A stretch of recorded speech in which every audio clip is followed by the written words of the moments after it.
The story begins on a battlefield, where we see the estate of a noble family in ruins.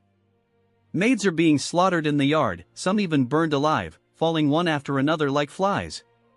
Even those who don't resist are mercilessly killed. Amidst the chaos, two swords clash as two men engage in a fierce fight. One man raises his sword and swings down, but the other blocks the strike, his eyes filled with fury. We are introduced to the Ragnar clan, a grand ducal family that guards the empire at the northernmost edge of the continent. The Ragnar clan has been able to maintain their position as the Great Northern Wall for over a millennium due to a unique trait they possess. It is said that they carry the blood of dragons. Every member of the Ragnar bloodline is born with exceptional magical abilities, physical endurance, and a natural talent for swordsmanship. Everyone, except for the man currently fighting. As the man is slashed across his chest and collapses, bleeding out, the robed figure before him says that, even in the end, the man never understood that there are things he simply cannot achieve, no matter how hard he tries. The man inquires about what he means, and the robed figure starts to remove his cloak, revealing his face. We learn that the fallen man's name is Theo, and the robed figure is called Rendon. Theo asks why Rendon is here.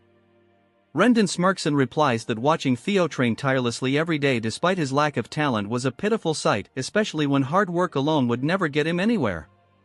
He laughs, mocking Theo, saying that the nickname Imbecile of Ragnar suits him perfectly. He adds that Theo should have hidden away, calling him a talentless fool. Theo, gritting his teeth, accuses Rendon of approaching him under the guise of becoming his sword instructor and teaching him useless sword techniques, only to betray him and sell out the Rose Palace to their enemies. Theo barely gets the words out before Rendon slices off his arm, leaving him screaming in agony. Rendon sighs, asking why Theo is blaming him. He grabs Theo by the head and tells him that this all happened because of him. Rendon forces Theo to look at the carnage, the burning Rose Palace, the slaughter of his household members, even his mother being dragged lifeless before him. Rendon coldly informs him that all of this happened because he is the imbecile of the Ragnar clan. In the Ragnar clan, where strength is everything, it's only natural for the weakest to suffer such a fate. Theo, devastated, calls out to Rendon as he grabs his blade with his remaining hand, screaming in a desperate charge. But before he can land a blow, another sword pierces his chest, sending him to the ground. The man who threw the blade tells Rendon to finish it already. Rendon apologizes, saying he was just reminiscing and is almost done. As Theo lies dying, he wonders if this is truly the end. He couldn't accomplish anything in life, and now he watches everything burn. He laments that perhaps, if he had possessed talent, things could have been different. With his final breath, he is consumed by the flames, and just as he dies, a status window appears before him, informing him that his trait Ragnar's talent has activated, returning him to the regression point. Theo opens his eyes, now staring at a wooden sword. It's Rendon, once again, offering to end the lesson for the day. Theo is shocked and confused, wondering what's happening. Rendon remarks that Theo seems distracted today. Theo, bewildered, believes he must be having flashbacks of his life since he just died. He can't believe he's seeing Rendon's face again in size, thinking that death is cruel even in its final moments. Suddenly, a status window appears before him again, with a tutorial quest instructing him to punch Rendon. Theo is confused, looking at the window and then at Rendon, wondering if he's hallucinating. He doesn't think Rendon can see the window. Rendon asks if something is wrong, and Theo, still confused, drops his sword, thinking that perhaps this is some sort of divine gift, a chance to vent his frustrations before he passes on. Deciding to go with it, he rears back and punches Rendon directly in the face. However, Rendon doesn't even flinch, and Theo is surprised at how weak his punch felt, commenting on how realistic the dream is. Frustrated, Theo swings his sword, knocking Rendon back. Rendon sighs, understanding Theo's frustration, remarking that with the awakening ceremony approaching, it must be difficult to see no progress despite all his hard work. Theo is startled to hear about the awakening ceremony but stays silent as Rendon lectures him on controlling his emotions. Rendon says that as a member of the Ragnar clan, Theo should rely on his sword, not his fists. With that, Rendon walks away, leaving Theo dumbfounded. The other trainees mock him, laughing at how the talentless Theo dared to strike his master. They question how someone so incompetent, even for an illegitimate child, could be a member of the Ragnar clan. Theo grasps a handful of sand from the ground, trying to make sense of his situation. The pain he feels is too vivid, too real. That's when it hits him, this isn't a flashback. Everything around him is real. A chill runs down his spine as he realizes that the awakening ceremony is still 10 years away, meaning he has returned to his 17-year-old self. He wonders how this could be possible.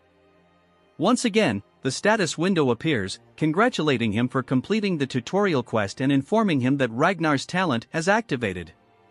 The window asks if he would like to receive his reward now. Hesitating for a moment, Theo raises his hand and selects yes.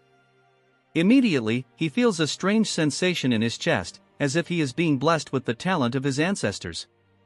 The window informs him that he has now received his reward, and all his stats will increase at an incredible rate. Theo, overwhelmed by the bright light from the activation of his reward, wonders what is happening. The window reveals that a new quest has started. The scene shifts to the Rose Palace, still standing in all its glory. A figure puts down a teacup, commenting on the situation. We see Rendon speaking to someone, mentioning that it's rare to see someone so talentless. Rendon, whose full name is Rendon Harvey, explains that this is why he is here, to be a true teacher. He vows to train Theo for the upcoming awakening ceremony, with only 5 months remaining. The woman he is speaking to is none other than Theo's mother, Cecilia, the lady of the Rose Palace. She hands Rendon a bag of money, requesting that he give Theo more attention. Rendon assures her that he will teach Theo day and night, though inwardly, he laughs, knowing that he has no intention of doing so. The story continues as Rendon muses over Theo's lack of talent. He scornfully remarks that both Theo and his mother are doomed to failure, calling her a concubine and implying that, like mother, like son, there is no future for their bloodline. Rendon sneers at the money he's received, thinking it's exceptional pay for betraying Theo. After all, he now holds the prestigious title of tutor to the Ragnar clan's direct line, and for feeding information about Theo and stunting his growth, someone has guaranteed Rendon's own future. In his eyes, Theo, the imbecile of Ragnar, is nothing more than a stepping stone to his own success. As Rendon contemplates his windfall, he suddenly notices Theo sprinting down the hallway, not even sparing him a glance. Annoyed, Rendon clicks his tongue and shouts after Theo, calling him a loser. But Theo is too focused, his heart racing with excitement as he rushes toward his mother. Bursting into her room, he throws his arms around her and calls out her name. Surprised, Cecilia asks if he's tired from his training but is taken aback by the sudden embrace. Theo, overwhelmed with emotion, begins to cry, realizing that he's truly back, 10 years in the past. Memories of his mother's lifeless body flood his mind, along with the heavy realization of his failure, being talentless in his previous life. But now, he's determined to change the future. Tears of joy stream down his face as he clings to his mother, resolved to grow stronger and change his fate. He explains to himself that though he's currently weak and without status, if the mysterious status window he encountered is real, he has a chance to grow. He vows to become powerful enough to hold his ground in the looming succession war and strong enough to exact revenge on Rendon.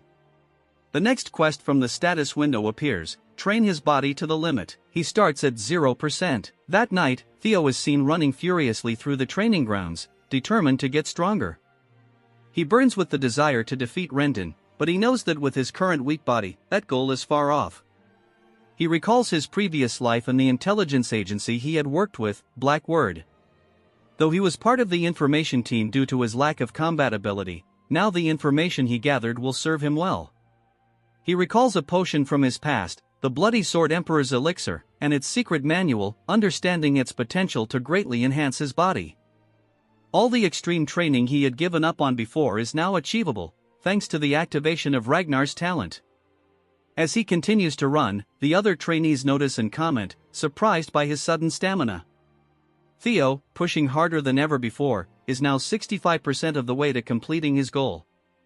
Days pass, and Theo shows no sign of slowing down, training tirelessly day and night. Evelyn, the manager of the training ground, watches him with curiosity. She yawns, wondering how Theo ever earned the nickname Imbecile of Ragnar when he's clearly showing immense drive and stamina. After days of ceaseless training, Theo is now at 97%, his eyes burning with determination, but his body nearing its limit. We flash back to the previous night, when Theo had rested at 90% progress, only to find that the percentage had decreased.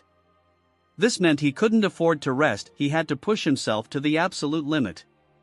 With this realization, Theo trained relentlessly for 2 straight days without a single break. With each swing of his sword and each lap around the training ground, he gritted his teeth and pushed himself further, determined not to stop until the task was complete.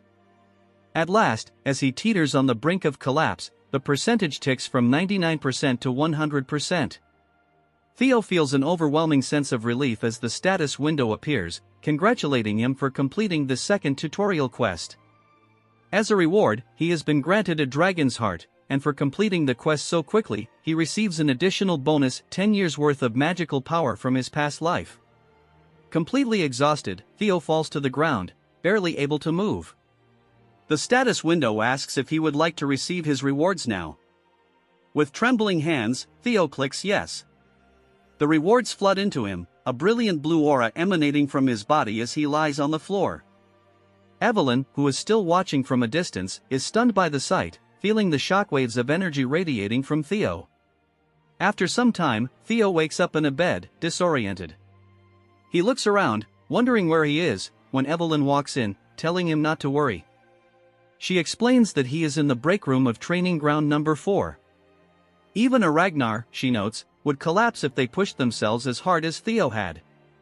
She reintroduces herself, noting that he lost consciousness while training alone that morning, so she moved him here to rest. Theo, still tired but grateful, thanks her. However, Evelyn's curiosity hasn't faded. She offers him a drink and then drops a bombshell. She asks if he knows that within the Ragnar clan, opening one's mana hall before the awakening ceremony is strictly forbidden. Theo calmly acknowledges this and drinks, but Evelyn presses further, reminding him of the consequences for breaking this rule. She then asks him directly if he knows what happens when someone opens their mana hall prematurely. Theo is startled, unsure of where she's going with this, and asks why she's asking. Evelyn then reveals that just before he lost consciousness, a mana wave had occurred that was consistent with the opening of a mana hall. Theo's eyes widen in surprise. Her tone sharpens as she demands to know if he really opened it. Theo nervously tries to play it off, insisting that if he had opened his mana hall, he wouldn't still be alive. But he begins to sweat, recalling the dragon's heart he received as a reward. He realizes that the dragon's heart is actually where a mana hall can be placed, and having it there would make the mana flow through him far more efficiently than normal. Normally, warriors like those in the Ragnar clan long for a dragon's heart because it could bring overwhelming power. However, no human has ever been able to overcome the limitations of using one until now. Theo inwardly marvels at the incredible power he's been given by the quest rewards, but also realizes that it's placed him in an awkward situation with Evelyn. She is a high-ranking swordswoman who retired after losing her left arm. Though she now manages the training grounds, she once commanded the white-armored dragon cavalry, and was so skilled that even the demon dragon of the cavalry admired her. She was known for her fierce principles, the type of person who didn't judge based on status or strength. Dishonesty or cowardice didn't matter to her. Theo reflects on what to say to her, remembering how, when he was being rigid in the past, she had stripped him of his position as his direct superior.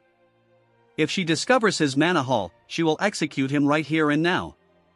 He sweats nervously but asks himself if she can really go through with it, wondering what would happen if he isn't caught. Thinking about how well he knows her, he realizes he can use her strict personality against her. He tells her he is also an heir of Ragnar, and if anyone finds out she is spreading false rumors, it would be seen as defiling the family name. She acknowledges this, agreeing that's true by the rules. He then asks her if she knows what the punishment is for humiliating a Ragnar heir. She answers that it is execution, and he says it's good she understands. He tells her to go ahead and check. She's puzzled, wondering if he's always been this bold, but insists that what she sensed was definitely a mana wave. She begins to manifest mana in her hand, telling him to excuse her while she checks. Even if he is of Ragnar bloodline, she tells him, rules are rules and there are no exceptions. She analyzes his abdomen for a mana hall, but finds nothing, which leaves her baffled. She mutters in disbelief, saying there isn't a mana hall. Theo calmly asks her if she felt it or not. Immediately, Evelyn drops to her knees, begging him to execute her for her mistake, offering her life to atone for her sin. Smiling, Theo thinks to himself that, of course, there wouldn't be a mana hall because he possesses a dragon heart, something far beyond ordinary mana halls. Having a mana hall means being able to control one's mana freely, so with the dragon heart, Theo can conceal his mana at will. The fact that humans could possess dragon hearts wouldn't be known for years, so Evelyn would have never suspected such a thing. Patting her on the shoulder, Theo reassures her that there's no need for her to worry. He admires how principled she is, saying that there aren't many people willing to risk their life to enforce the truth, even against an heir. He realizes that having someone as strong as Evelyn indebted to him would be advantageous. The reason the opening of mana halls is forbidden before the awakening ceremony is to prevent overflow, so for her to be concerned about even him, the bastard of Ragnar, makes him happy in a way. He thanks her for taking care of him after he passed out and leaves, leaving Evelyn stunned and wondering what just happened. Theo reflects that, with the dragon heart and the magic power from his past life, he'll become absurdly powerful very soon. A few days later, Rendon is shouting again, telling Theo to swing more to the right. He yells at Theo, frustrated, wondering how many times he has to explain such a simple thing. Theo, on the other hand, doesn't care, pretending to be weak while steadily growing stronger. But it's starting to grate on his nerves. He glares at Rendon, knowing that his instructor is deliberately teaching him poor sword techniques to make him look foolish. Theo becomes more certain that there's a mastermind behind Rendon's actions, possibly the same person responsible for his death in his previous life. He needs to figure out who that is. Suddenly, Theo comes up with a plan and calls out to Rendon. The instructor barks at him, reminding him that he can't talk during lessons. But Theo dismisses this, saying he can't listen to such trash anymore, snapping his training sword in half and demanding to know how someone with such third-rate skills could have become a mid-rank swordsman. He accuses Rendon of being commissioned to monitor him, and that he would likely struggle against even low-ranked demonic beasts. Rendon, infuriated, asks Theo to repeat himself. Theo walks forward, mocking him, saying his skills are trash and that he'll force him to resign as his instructor.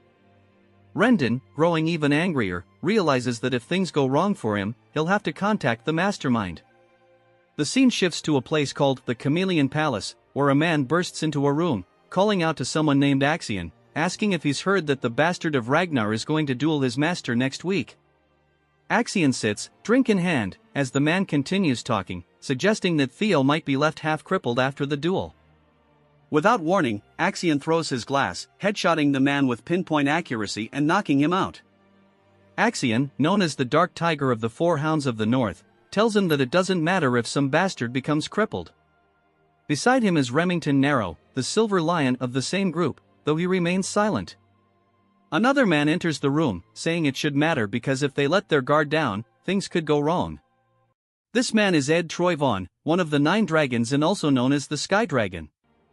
Axion dismisses his uncle's concerns, arguing that they only need to worry about people with talent.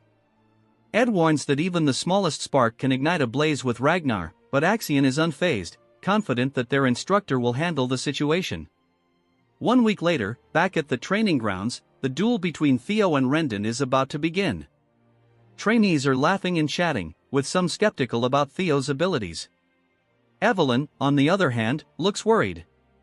Theo raises his blade, thinking to himself that things have escalated far beyond his original plan. He only intended to humiliate Rendon and get him fired, but now the duel has drawn a large crowd. The cheers echo around him, but he calms himself, determined to get his revenge on Rendon. He doesn't care about any of that. If his employer says he's fired, then that's that.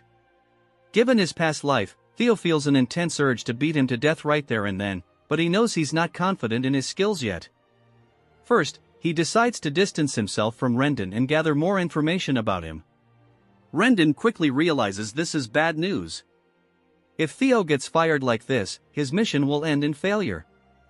Desperate, he pleads with Theo, telling him that this goes against the rules and that he might end up facing the tribunal. Just then, the status window appears before Theo, informing him of the tutorial quest. Evelyn, thinking quickly, says she has an idea. They should resolve this the Ragnar way.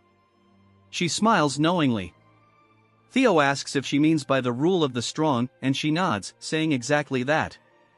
They should settle this with a sword match, and there would be no need for Rendon to go to the tribunal. The victors shall be final. Rendon laughs, thinking it's a fantastic idea, fully believing this is going to work in his favor. Evelyn suggests that the match take place a week from now. Theo, taken aback, hesitates, but Evelyn laughs and asks if that timeline is alright with him. Theo responds confidently, though internally he knows it's far from ideal. He cannot beat Rendon yet. The scene shifts to 1 week later. The trainees, buzzing with gossip, mention that from what they've heard, Theo can barely swing his sword properly. One trainee scoffs, saying that's hard to believe. After all, Theo is still a Ragnar. His friend jokes, saying that if Theo were a regular Ragnar, he wouldn't even comment, but since he's the heir to Ragnar's bloodline, there's no way he'll lose to a mid-rank swordsman like Rendon. As the two prepare for the duel, Rendon offers Theo one last chance. If you apologize now, I'll act like none of this ever happened.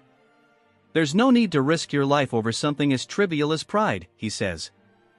Theo smirks and replies, that's exactly what you should be saying. If you don't want to end up a one-armed swordsman, it'd be best for you to accept that you've been fired. Rendon's expression darkens. Furious, he snarls, you're really going to keep this act up to the very end? I was going to let this slide because you're so pitiful, but now I see that won't do. I'll kill you and just call it an accident. The outcome of this match is already decided, so there's no issue here. The duel begins with Rendon offering Theo the first strike, confident that the result is already decided. Theo charges in, their swords clashing. The trainees are instantly captivated, though it's clear Rendon is pushing Theo back. It looks like Theo barely knows how to use his sword, and at this rate, he might die. All he can do for now is block Rendon's relentless attacks. Rendon chuckled mockingly, asking Theo what had happened to all his confidence. He sneered, saying that Theo couldn't do anything against him, yet had dared to look down on him. This outcome was obvious, he added. Theo wasn't even a low-ranked swordsman, merely an apprentice. While his skills had recently shown some strange improvement, it wasn't nearly enough. If Theo were at least at the level of one of the four hounds of the north, that would be a different story, but there was no way that imbecile of Ragnar could defeat him. We flash back to Theo confronting Evelyn about her suggestion of the duel. What were you thinking? Theo had asked, but Evelyn simply responded that it was an act of goodwill. If Theo wanted to cut Rendon off completely, he needed to be thorough, she explained, since it seemed like Rendon had someone backing him. Firing him wouldn't be enough. Surprised, Theo asked how she knew this, and Evelyn replied that once she saw Rendon teaching Theo a weird sword style, she had someone investigate him. After all, the way he was teaching looked awkward and excessive, so she wondered where such a lousy instructor had come from. Theo reflected on how Evelyn hadn't caught on to this in his past life, but now, due to the incident with his mana haul, he must have piqued her interest.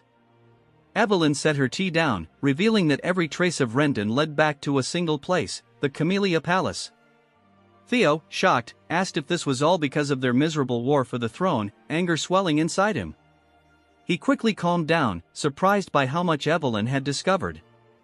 Still, he pointed out that with his current skill level, he couldn't defeat Rendon. What's your plan now? He asked. Evelyn smiled, assuring him that he was underestimating his potential. Back in the present, Rendon, now desperate, charged forward, swinging his sword recklessly at Theo. If you kneel now, I might just forgive you, he taunted, swinging his sword down heavily. Theo blocked it effortlessly, not even straining. Rendon, puzzled, started to realize something was wrong.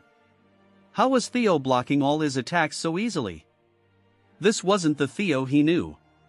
Growing more frantic, Rendon continued his assault, but to no avail. From the sidelines, Remington watched with the other trainees, shocked. He's not being pushed back, he's actually holding his ground, one whispered in disbelief. Evelyn, as expected, stood smiling. She had told Theo that 1 week of her personal training would be more than enough to surpass someone like Rendon. He was merely a pathetic excuse for a teacher, after all. Theo grinned, realizing how well things had turned out. Having Evelyn indebted to him had been more than worth it. However, there was one thing nagging at him, and he had asked her during their conversation why she was helping him so much. Evelyn had responded that while part of it was indeed because of what had happened before, she also knew someone who was obsessed with gathering talented individuals. Meanwhile, Rendon was panicking. Theo shouldn't have any talent, is he acting this whole time, he wondered.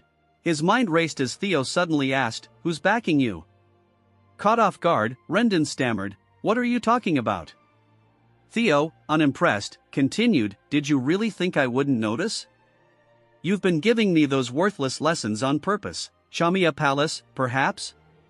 The moment Theo mentioned the palace, a chill ran down Rendon's spine. How did he know? Theo smiled, pleased with the response, and said, so you are being honest. Tell me, do you know what it feels like to have your arm chopped off? In an instant, Theo dashed forward, swinging his blade toward Rendon's arm. Before Rendon could react, his arm was severed, just as Theo had lost his in his past life. Rendon, horrified, watched his arm fly through the air, growing more distant with each passing second. He looked up at Theo in disbelief. Remington, too, was taken aback by the sudden turn of events, while Rendon collapsed, screaming in agony. Theo stared down at him, eyes cold and resolute. I've definitely gotten stronger, Theo thought. And there's still so much room to grow. He then reminded Rendon of the last words he'd heard before his death in his previous life, it's your fault this has happened. Rendon, now in utter panic, pleaded, what are you talking about? But Theo simply readied his blade. It's your fault you're dying here today, Theo declared. Of all the Ragnars who believe in the rule of the strong, you are the weakest. These were the exact same words Rendon had spoken before killing Theo in his past life. Desperation filled Rendon's voice as he cried out, wait. But it was too late. With one swift strike, Theo decapitated him. Rendon's final sight was his own body, now separated from his head. With that, Theo completed his third tutorial quest. The trainees looked on, dumbfounded, unable to believe that Theo, an apprentice swordsman, had defeated a mid-tier opponent like Rendon. They murmured amongst themselves, how did he do that? Theo, however, simply looked down at Rendon's corpse with disdain. So weak, he muttered, disgusted that he had suffered at this man's hands in his previous life. But now, things were different. The system window popped up, notifying him that, in addition to completing the quest, he had earned an extra reward, a new ability called Observation. Theo also regained a year's worth of magic power. Confused yet intrigued, Theo wondered what Observation was. Suddenly, a figure descended from the sky, landing directly behind Theo with an explosion of aura that shattered the ground. Theo turned to see none other than Julius Ragnar, the demon dragon and commander of the white-armored dragon cavalry. Julius's overwhelming aura filled the air. How long has he been watching? Theo wondered, his heart pounding. Even Evelyn, usually calm, was annoyed by her former superior's dramatic entrance. Does he really have to destroy the floor every time? She muttered to herself. Julius approached, eyes glowing red. Theo braced himself for the worst, but Julius suddenly burst into laughter, slapping Theo on the back. That was exciting, Julius boomed. He praised Theo for his talent, even adding that he had surpassed his master. While Theo was still processing everything, Julius put his hand on his shoulder. Join the white-armored dragon cavalry, he said, leaving Theo completely stunned. Evelyn, on the other hand, had seen this coming. The trainees couldn't believe it either. There's no way, the imbecile of Ragnar got scouted by the white-armored dragon cavalry, they whispered in disbelief. No matter how well he fought, that's just not possible. Remington then speaks up, addressing one of the trainees. He asks if there's ever been a case where an apprentice swordsman, who hasn't even gone through the awakening ceremony, has been scouted. The trainee responds that he hasn't heard of such a case. Remington confirms, saying it's because it's impossible to accurately measure someone's potential while their mana hall is still sealed. Even if their swordsmanship is exceptional, their magical ability might be lacking. He admits that no matter how incredible Julius's intuition is, even he can't be completely certain. But for some reason, it seems Julius sees something in Theo that they don't. Remington wonders what kind of potential Julius saw in Theo and even muses if the commander might take an interest in him as well. Theo, however, firmly declines the offer, his expression stern. Julius is stunned, speechless, as is Remington. Evelyn drops her cigarette in disbelief. The entire arena is met with dead silence. Later on, rumors begin circulating among the trainees. Some speculate that Theo refused Julius's offer because he thought his own skills weren't yet worthy. After all, it's not every day one sees a humble Ragnar. The gossip spreads quickly. At Chamia Palace, a woman remarks on how complicated things have gotten, expressing disbelief that Rendon was killed. This woman is revealed to be Emil Ragnar, the lady of Chamia Palace. Ed, her brother, reassures her, reminding her that they didn't assign Rendon because of his exceptional skills. Emil brushes off Rendon's death, stating it's of little concern to them. She explains that Julius, the demon dragon, personally reached out to Theo, and what's more, it seems Evelyn was behind it. This means they can't interfere by assigning Theo a new master. If Theo starts gaining too much attention, it will only become harder for them to gain control over the Rose Palace. Asks Emil why she's so concerned about Theo standing out, suggesting that the clan head won't take much interest in him anyway, so their plans should proceed as normal. Emil reminds him that their best shot at taking control of the Rose Palace without offending the clan leader is to keep Theo weak and powerless. Axion agrees, saying that Theo is still powerless. He questions how much someone like Theo could have changed. Evelyn and Julius, after all, have always had a soft spot for underdogs. Ed, however, isn't convinced, warning Axion that they should have told Rendon to be more careful. Axion dismisses his concerns, saying their mother and uncle worry too much, and confidently announces he'll pay Theo a visit himself to remind him of his place. Back at the training grounds, Evelyn compliments Theo on his performance. He thanks her, acknowledging that training under a true master has made all the difference. She teases him, saying it would have been even better if he had joined the white-armored dragon cavalry, and asks why he turned it down. Theo admits that a small part of him regrets it since joining Julius's cavalry had been a dream of his in his previous life. But he believes that joining now would be premature and that there's no need to limit himself so early. He points out that the privileges awarded to the top performer at the awakening ceremony are far greater than simply joining the cavalry. He confides that he doesn't want any special treatment and is content training under her until the ceremony. Evelyn, satisfied with his response, tells him Julius won't be disappointed either. Theo then activates his newly acquired skill, observation, to analyze Evelyn. He discovers her age, title, rank, and even her admiration for his humility and character. Theo muses that this skill will be incredibly useful, and he's confident he'll be able to leverage it to his advantage. While scanning her status, he notices something unusual. Her profile mentions that she misses the white-armored dragon cavalry. He's intrigued by this revelation. Suddenly, a man approaches and introduces himself as Sybil from the Southern Inspection Post. He informs Theo that he has something important to discuss with him. Theo, finding him a bit intimidating, uses observation on Sybil and is startled by the results. Sybil's title is revealed as the Dunce of the Southern Inspection Post, and his demeanor is described as full of enthusiasm and excitement. He longs to cross swords with Theo, though this sentiment comes across as unsettling to Theo, who starts to feel creeped out. The last tutorial quest has begun, and it's titled Discard the Imbecile of Ragnar. Sybil pleads with Theo, admitting that in the past, he ignored him, fully believing that the title of Ragnar's imbecile was appropriate. Theo debates whether to kill him on the spot, but Sybil goes on to explain that he's been observing Theo's efforts. He notes that Theo trains harder than anyone else, day in and day out. He then confesses that after seeing Theo's performance against Rendon, and the fact that Julius himself invited him, Theo has now become his idol. He shares that he was once on the verge of giving up after being labeled the idiot of the Southern Inspection Post, but Theo inspired him to keep going. He begs for the chance to spar with Theo.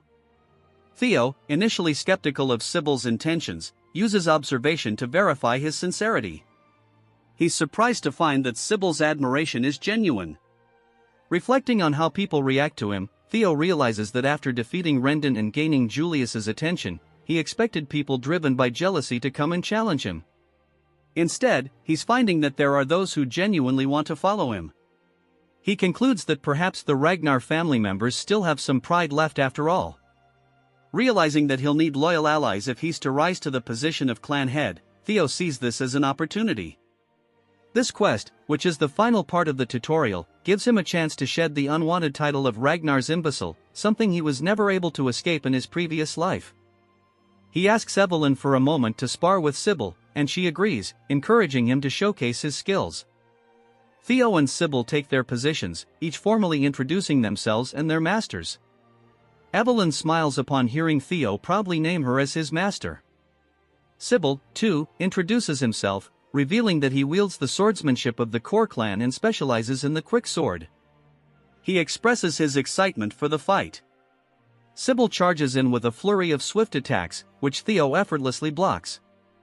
Sybil, impressed, comments on how fast Theo is, despite his reputation.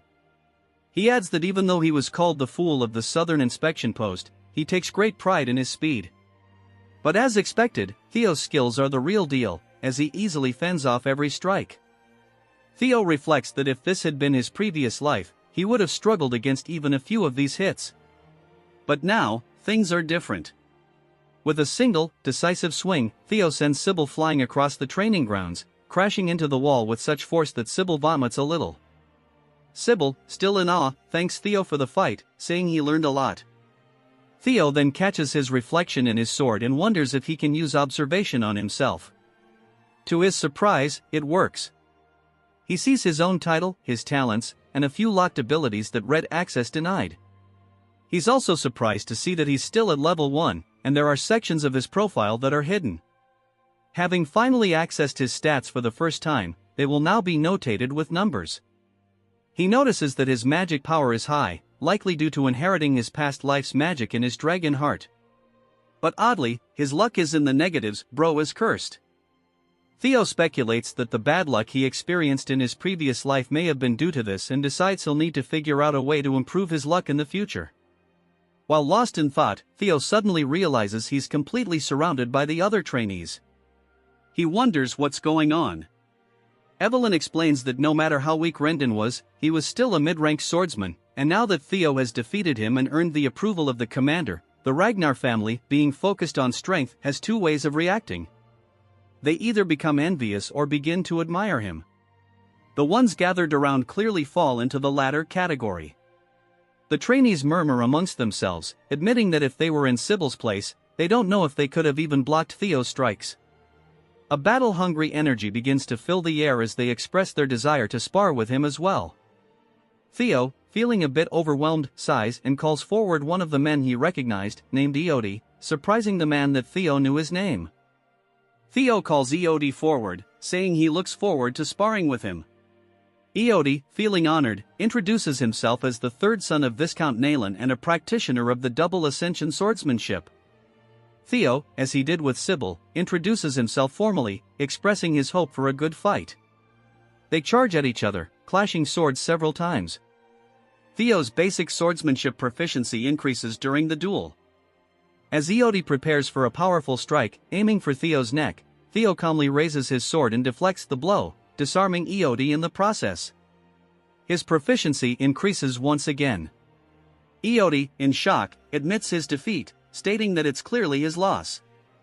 With this, Theo gains Eody's approval, which results in his luck stat increasing by 1. Theo realizes that his luck seems to be tied to his growing reputation. He also gains experience points, strengthening his resolve to continue challenging others. His goal is simple now, he needs to fight as many people as possible. Soon, he gains the approval of several others, including Bonat Ramiro, Eric, Manfred, and Manuel. Though there are too many names to mention individually, each duel raises his luck further. After fighting continuously, Theo becomes visibly tired, but he remains eager. Looking at his quest progress, he notices that despite the many fights, his completion percentage has only increased by 1. He speculates that perhaps all of his opponents already respected him, and to make greater progress, he needs to face stronger foes or situations where many doubt him. Suddenly, Remington approaches and remarks that Theo looks exhausted, asking if he'll be alright. Theo responds that he'll rest when necessary, but not yet. To his surprise, Remington steps forward and requests a spar with him, revealing his identity as the Silver Lion. Theo is astonished, recognizing the man, and so does the crowd. Remington is one of the famed Four Hounds of the North, a title reserved for the strongest of the Ragnar clan's awakening generation. Remington formally introduces himself, saying he's come to test the swordsmanship of his fellow Ragnar before the awakening ceremony. He expresses gratitude for this opportunity and reveals his talents: sword genius, keen senses, and extreme hard worker. His status shows that he sees Theo as an unexpected rival. Theo, awestruck, introduces himself once more, this time mentioning that he is the 31st son of the great guardian of the North, Ragnar. He humbly states it's an honor to duel someone as respected as Remington. They begin their duel, their swords colliding and sending sparks flying. Theo's quest progress increases by 1 as the battle intensifies. Their swords grind against each other, and then suddenly, pieces of Theo's sword shatter, flying through the air. Remington stands confidently, having broken Theo's blade. The crowd is stunned, while Evelyn watches with a knowing expression. The trainees are in disbelief, and Sybil struggles to accept the result. Despite breaking Theo's sword, Remington unexpectedly admits defeat, saying it's his loss. The trainees are confused, but Remington explains that Theo's sword was already worn out, and on top of that, he was clearly exhausted from previous fights. Theo, however, responds that in a real battle, no one would offer such considerations. As soon as his blade broke, he had already lost. Remington smiles, and they shake hands, acknowledging each other's strength. This moment earns Theo a 5% increase in his quest completion, and even Evelyn seems pleased with the outcome. Theo reflects on the duel, realizing just how strong Remington is. While he's grown stronger through acquiring talents and secret techniques, he still has a long way to go compared to the other elites of his generation. Despite the duel being cut short, he gains a lot from it, including a significant increase in his luck and reputation. Remington then reveals that he didn't come just for a duel. He formally invites Theo to join the Scaled Dragon Society, an exclusive group that only those selected can join. Sybil, overhearing, is astonished and explains that the society is prestigious. Theo is curious about Remington's true motives but sees this as an opportunity. The society, led by Action, is filled with individuals who look down on him. It's the perfect environment for Theo to progress his quest and gather intelligence on Action. Without hesitation, Theo accepts the invitation, thinking it will also provide useful reconnaissance at the Camellia Palace.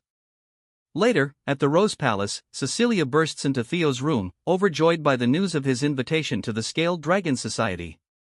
She informs him that, since Action and other influential figures will be present, everything about him, from his attire to his behavior, will be scrutinized. She takes his measurements, preparing him for the event, reminding him that as a former actress, she can help him make a strong impression. Theo reflects on his past life, remembering how his mother had always carried guilt for him being labeled as the child of a concubine. The cold and harsh Ragnar clan had been unforgiving to them both. He realizes how difficult it must have been for her, having a son who never quite met expectations. His mother, resting her head on his chest, assures him she believes in him. She knows he can succeed, and he smiles, comforted by her unwavering faith. Hugging her tightly, Theo vows that every step he takes forward will be for both of them. He's determined now more than ever he's going to crush the Scaled Dragon Society. The scene jumps to the night of the banquet for the Scaled Dragon Society. Remington is standing outside a carriage, waiting, when he's surprised by the sight of Theo slowly approaching. Theo is decked out in sharp attire, and he gives Remington a confident smile. Remington, astonished, asks if it's really Theo, remarking that he looks like an entirely different person. They both chuckle, and Remington gestures for Theo to head inside. Theo admits that Remington has a point. Not only has he grown taller, but his body is also more developed after 2 weeks of intense training. During that time, Remington visited him daily, and they've grown close. Theo has also amassed quite a few followers, though he notes that most of them look like the same guy with slightly different haircuts. Evelyn, observing the situation, sighs and mutters that she only intended to train Theo for a short while, but it has turned into a much bigger ordeal than she expected. Theo reflects on the past 2 weeks and sighs, admitting it was exhausting. As they approach the venue, Remington comments that he heard this is Theo's first formal banquet, and Theo confirms it. Remington reassures him, telling him not to be nervous, he'll do well. But there's one thing Theo should know. Curious, Theo asks what it is. Remington explains that his friend, Action, can be quite mischievous, and it was actually Action who extended the invitation, wanting to meet Theo personally. Remington hopes Theo won't judge him too harshly, as Action is the one who organized the banquet. Theo realizes that it wasn't Remington who invited him but Action instead. He muses that things are going almost too smoothly and tells Remington that he's looking forward to it. At least now he knows that when he arrives, he'll likely face some hostility, which works to his advantage. Meanwhile, Action, who is already at the banquet, thinks about the imbecile of Ragnar coming to meet him, excited to have a new toy to play with. As the carriage pulls into town and comes to a stop, Remington informs Theo that they've arrived. Stepping out of the carriage, Theo immediately spots the Camellia Palace, a place deeply tied to the trauma of his past life, as they were the ones who interfered with his growth and ultimately consumed him, his mother, and the entirety of the Rose Palace. Remington asks if Theo is ready to enter, and Theo replies that he is. Remington then shares the news that Action will personally come out to greet him, and they should find him near the entrance. As they approach, Theo begins tuning out Remington's words, realizing that Action is likely trying to put him in his place. But he didn't come here without a plan. Action will soon realize that Theo is no longer the same as before.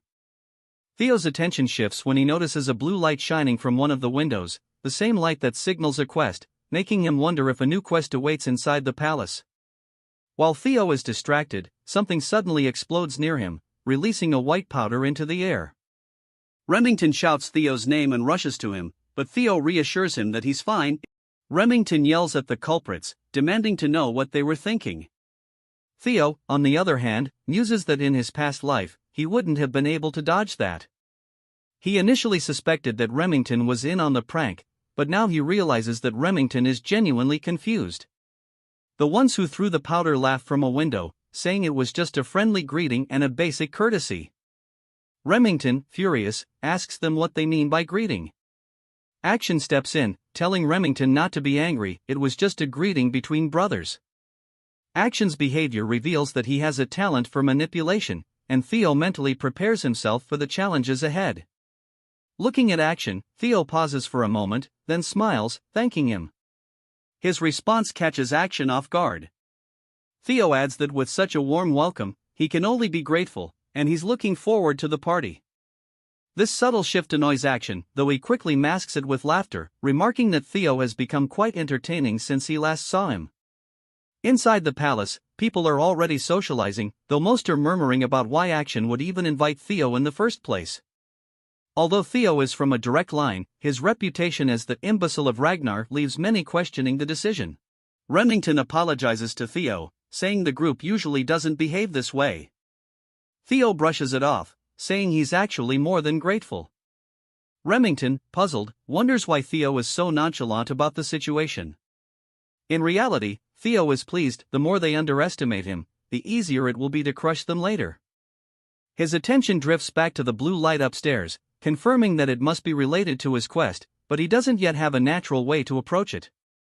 As Theo sips his drink, deep in thought, Action begins descending the stairs, asking how Theo is enjoying the party. Theo briefly feels a surge of anxiety but quickly calms himself, smiling and thanking Action for the invitation. Action, with a sly smile, apologizes for the earlier incident, admitting it might have been too much. He steps in close, his tone turning menacing, and asks Theo if he agrees. Remington, sensing the tension, grows concerned, but Theo surprises everyone by asking why Action would apologize. He plays it off casually, saying he only remembers it as a friendly greeting that even caught him off guard. Theo then slaps Action's back playfully, laughing and complimenting his mischievous side, claiming he never knew Action was so fun. Theo continues, saying he's changed a lot and that he likes this new side of him. The others, watching from a distance, laugh quietly, assuming Theo is only playing along because he knows he's inferior to Action. They comment that as an illegitimate child, Theo has no real standing and cannot possibly challenge the noble bloodline of Thron. Even though both he and Action are Ragnar's sons, they are on entirely different levels. As the banquet continues, someone remarks that there's no way to compare Thron, the prestigious swordsmanship clan from the east, with some random woman from who knows where. Tries his best to stay calm, especially after hearing the insult aimed at his mother. Soon after, they start taking jabs at Remington, asking why he's wasting his time with that imbecile, but then they add that it makes sense. Remington, after all, is also an illegitimate child. Remington begins to grow visibly irritated. The atmosphere shifts as the other party members realize they've touched on a forbidden subject. Remington is clearly struggling to hold back his anger. Theo, seeing this, decides he's done watching and calls out to Action. With a smirk, he tells Action he should greet his new friends as well. He grabs Action's hand, pulling it off his shoulder, and strides toward the ones who were insulting Remington. He picks up a wine bottle and raises it towards one of their glasses. The man, clueless, asks if he said something wrong. Without warning, Theo smashes the bottle directly into the man's face. Action and Remington are both stunned as the man collapses to the floor, screaming in agony, blood pouring from his head. The man, still in shock, looks up at Theo and curses, calling him a bastard. Theo responds without hesitation, landing a fierce kick that sends the man flying to the other side of the room.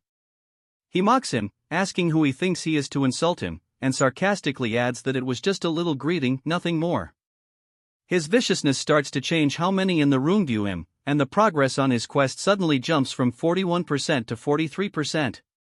Remington, still shocked, realizes that this isn't the Theo he's used to.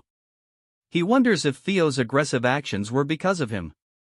Theo, standing over the man, says that he believes he's given a warm enough greeting and places his foot on the man's arm. He smiles cruelly, asking if he was wrong. The man screams, begging him to stop, but Theo, showing no mercy, snaps the man's arm with a swift motion, shattering the bone completely. Panic ripples through the crowd as they realize they've greatly underestimated Theo's brutality. His quest progress jumps to 58%, and when the man loses consciousness from the pain, it ticks up another percentage point. Theo, now satisfied, releases the man's arm and glances around the room, asking if anyone else would like to say hello. His progress skyrockets to 66%. Suddenly, 4 men leap down from the upper floor, surrounding Theo in an instant. Each one unsheathes their blade in unison, pointing their weapons directly at his throat. One of them declares that Theo has committed the grave sin of harming the young master, and such a crime will be repaid with death. Theo, unfazed, laughs and remarks that this is exactly how it should be. He asks who the young master is, and the guards respond that he is the third young master of the Hanabi clan. His name is Ian. Theo smirks, realizing this is what he expected. He came here knowing the place was filled with enemies. He recognizes the Hanabi clan as one of the 6 snow clans that serve Ragnar, and he anticipated that they wouldn't sit quietly while the imbecile they've long mocked suddenly started causing trouble. Theo then shrugs, asking, "So what?" His question unsettles the guards, but Theo is done letting others walk over him. He questions whether the dogs of one of Ragnar's bannerman clans dare to demand his death and asks if they can truly take responsibility for their words.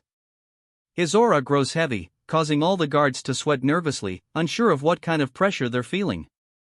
They begin to wonder if this is really the same imbecile of Ragnar they thought they knew. The guards come to a terrifying realization: while Theo has been treated like a joke for so long, he still has the right to succession. He carries Ragnar's direct bloodline. Ragnar, after all, is the lord of the north and ruler of the 6 snow clans. Declaring death to one of Ragnar's bloodline would normally result in swift retribution, with an entire clan potentially being wiped out. They now realize the situation has changed, and they need to apologize quickly. Before the guards can act, Theo coldly orders someone to kill them all. In the blink of an eye, swords flash, and all 4 guards lose their heads, one after another. Blood spills across the floor, but Theo remains unfazed. A familiar figure taps the ground. It's none other than Evelyn. She wipes the blood off her blade, shocking everyone in the room. Even Action didn't expect to see her here. Theo's quest progress hits 70%. Evelyn calmly asks Theo when he realized she was following him. He laughs, saying it was obvious. He's not entirely sure why, but having her here will allow him to turn the tables without any worries. Standing before the 4 headless bodies and the unconscious Ian, we flash back to a scene with Julius. He's popping open a bottle of wine, remarking that Evelyn once told him she wouldn't take on any more disciples, which means Theo must be someone special to her. Evelyn brushes it off, but Julius presses, asking if she doesn't have somewhere to be. He teases that his recent joy has been tormenting her. She comments that the wine is expensive, to which he responds by chugging it, grinning. Evelyn, realizing she can't argue with him, admits that Theo's talent is exceptional. Among all her disciples, he's the best. Julius, recalling that Action also trained under her, asks if that means Theo is better.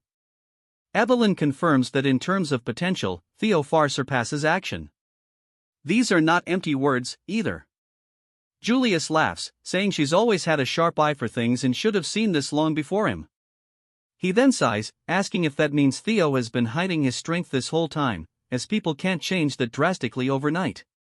Evelyn agrees, noting that it's odd for someone who has concealed their true power to suddenly flaunt it. She's concerned that Theo might be rushing into things, as his sudden change seems like he's being chased by something. His attendance at this banquet also carries that same weight. Julius, sensing her worry, puts down the wine and says it's probably because of Action. He advises her to follow Theo to ease her mind. Evelyn asks what he means, and Julius hints that it might not be what she's concerned about, but something significant will definitely happen when young wolves thirsting for blood gather together. He encourages her to try and tempt Theo to join their ranks, and if she wants, she's welcome to return as well. Julius even teases her about how she still longs for her old group, placing a uniform on the table. He invites her to come back and take responsibility, especially after she gets Theo to join them. He then leaves, remarking that the wine was fantastic, while Evelyn watches in disbelief. She grumbles that it only tasted good because it was expensive. Back at Camellia Palace, Evelyn observes Theo and realizes he must have orchestrated everything from the start. She now wonders if he planned to attend the banquet aiming for this exact outcome and if he was someone she needn't have worried about all along. She contemplates when exactly he noticed her presence. But, of course, Theo had sensed her the moment he entered the carriage. As a possessor of a dragon heart, he has enhanced energy perception, akin to a sixth sense. With the stage now set, Theo addresses Evelyn, stating that most of the people here have disrespected a successor candidate and asks what the punishment is for such an offense. Evelyn responds that, according to clan law, immediate execution is an option. Theo laughs, saying since they're all just kids who haven't even undergone their awakening ceremonies, they should lose an arm each, and that will suffice. Without hesitation, Evelyn charges into the crowd, cutting off the arms of everyone who had mocked Theo. As she does, Theo calls out their names and their family status, making it clear how insignificant they are compared to the power of the Ragnar family. By the end of Evelyn's ruthless spree, Theo's quest progress hits 79%. One man, trembling, grabs onto Action's pants, begging him to intervene. Action looks down at him, asking why he should help in the first place, adding that this is merely a greeting. The man, confused, looks back, but before he can say anything else, Evelyn's sword flashes, severing his arm. The man screams in agony on the floor. Evelyn and Action exchange glances. Action remarks that he never expected to see her again like this. Evelyn, calm and collected, replies that it's been a while. The quest progress hits 82%. Action observes that Evelyn only targeted those who made comments about the bloodline. Theo had made it clear that even as a fellow successor candidate, not even he could halt Evelyn's actions. Evelyn turned her head toward Theo, reporting that she had severed the right arms of the 14 individuals he had commanded her to. He complimented her, saying, "Good job," and asked her for a status update. She informed him that if they hurried to a priest, the arms could be reattached, but their future as swordsmen would be uncertain. Theo nodded, stating that was sufficient. Remington, concerned, asked Theo if he was all right. Action, observing how close both Evelyn and Remington were to Theo, realized that Theo had truly changed. He was no longer burdened by the title of imbecile. A chuckle escaped Action, but it quickly turned into seething anger, and he expressed his desire to crush Theo even more now. Theo, unfazed, said it was time to leave, and both Evelyn and Remington followed him. As Theo walked past Action, he tapped his arm, smirking as he waved goodbye, saying he had fun. This final gesture was the last hurdle Theo had to overcome, and his escape from the title of imbecile was now complete. He told Action he'd see him later, and a notification appeared, declaring the completion of the tutorial quest. Action, enraged, screamed Theo's name as Theo relished the thought that his quest was finally over. However, he knew this was only the first step toward his true revenge. His rewards included an experience elixir, which would grant him 5 level ups as long as he remained under level 30, though there were likely more rewards yet to be revealed. As the sun set, back in the Camellia Palace, Emile was working on some papers. She was visibly shocked by something her attendant had just told her and demanded he repeat it. She isn't going to like this, he thought. The scene shifted to a lively tavern, a stark contrast to the noble banquet they had just attended. Sybil was leading the celebrations, loudly cheering for Theo and his successful debut in society. The trainees were in high spirits, enjoying themselves, and even Theo allowed himself to relax and join in with the revelry. This place felt much more comfortable than the stiff and pretentious noble party. Meanwhile, back in the Camellia Palace, a sharp sound echoed a slap. It was Emile, berating Action. She furiously demanded to know how he could let that imbecile justify his actions and even allow people's arms to be cut off. Action, looking to the side, muttered a weak acknowledgement. This only enraged her more as she shouted that she had warned him repeatedly not to take things lightly. Instead of pressuring Theo into submission, he had given him the grounds to act freely. She reminded him that she had already warned him that if Theo stood out, it would make it much more difficult to take control of the Rose Palace. The scene panned to the view of the Rose Palace from their window, something the audience had not known was so close by. Action tried to reassure her that he would handle it, but Emile wasn't having it. She snapped that she didn't want to hear any more excuses. He needed to reflect on his failure and how he had nearly ruined her meticulously crafted plan with his reckless pursuit of shallow enjoyment. Bitterly, Action promised to keep that in mind. Emile, fanning herself to cool down, wondered aloud whom Action took after to be so impulsive. A voice from the shadows responded. It was Ed, who remarked that Action resembled her when she was younger. Emile shot him a withering glare, asking if that was supposed to be a joke. Ed, unfazed, advised her not to be too angry. He believed that this incident might not be as terrible as it seemed. Curious, she asked why. Ed explained that since the Rose Palace had once been part of the clan head's harem, it had been difficult to claim ownership over it. Though it had fallen out of favor and had become a gathering place for third-rate individuals, it still held the backing of the clan head. To take it over, they needed justification, and Theo's actions at the banquet had provided just that.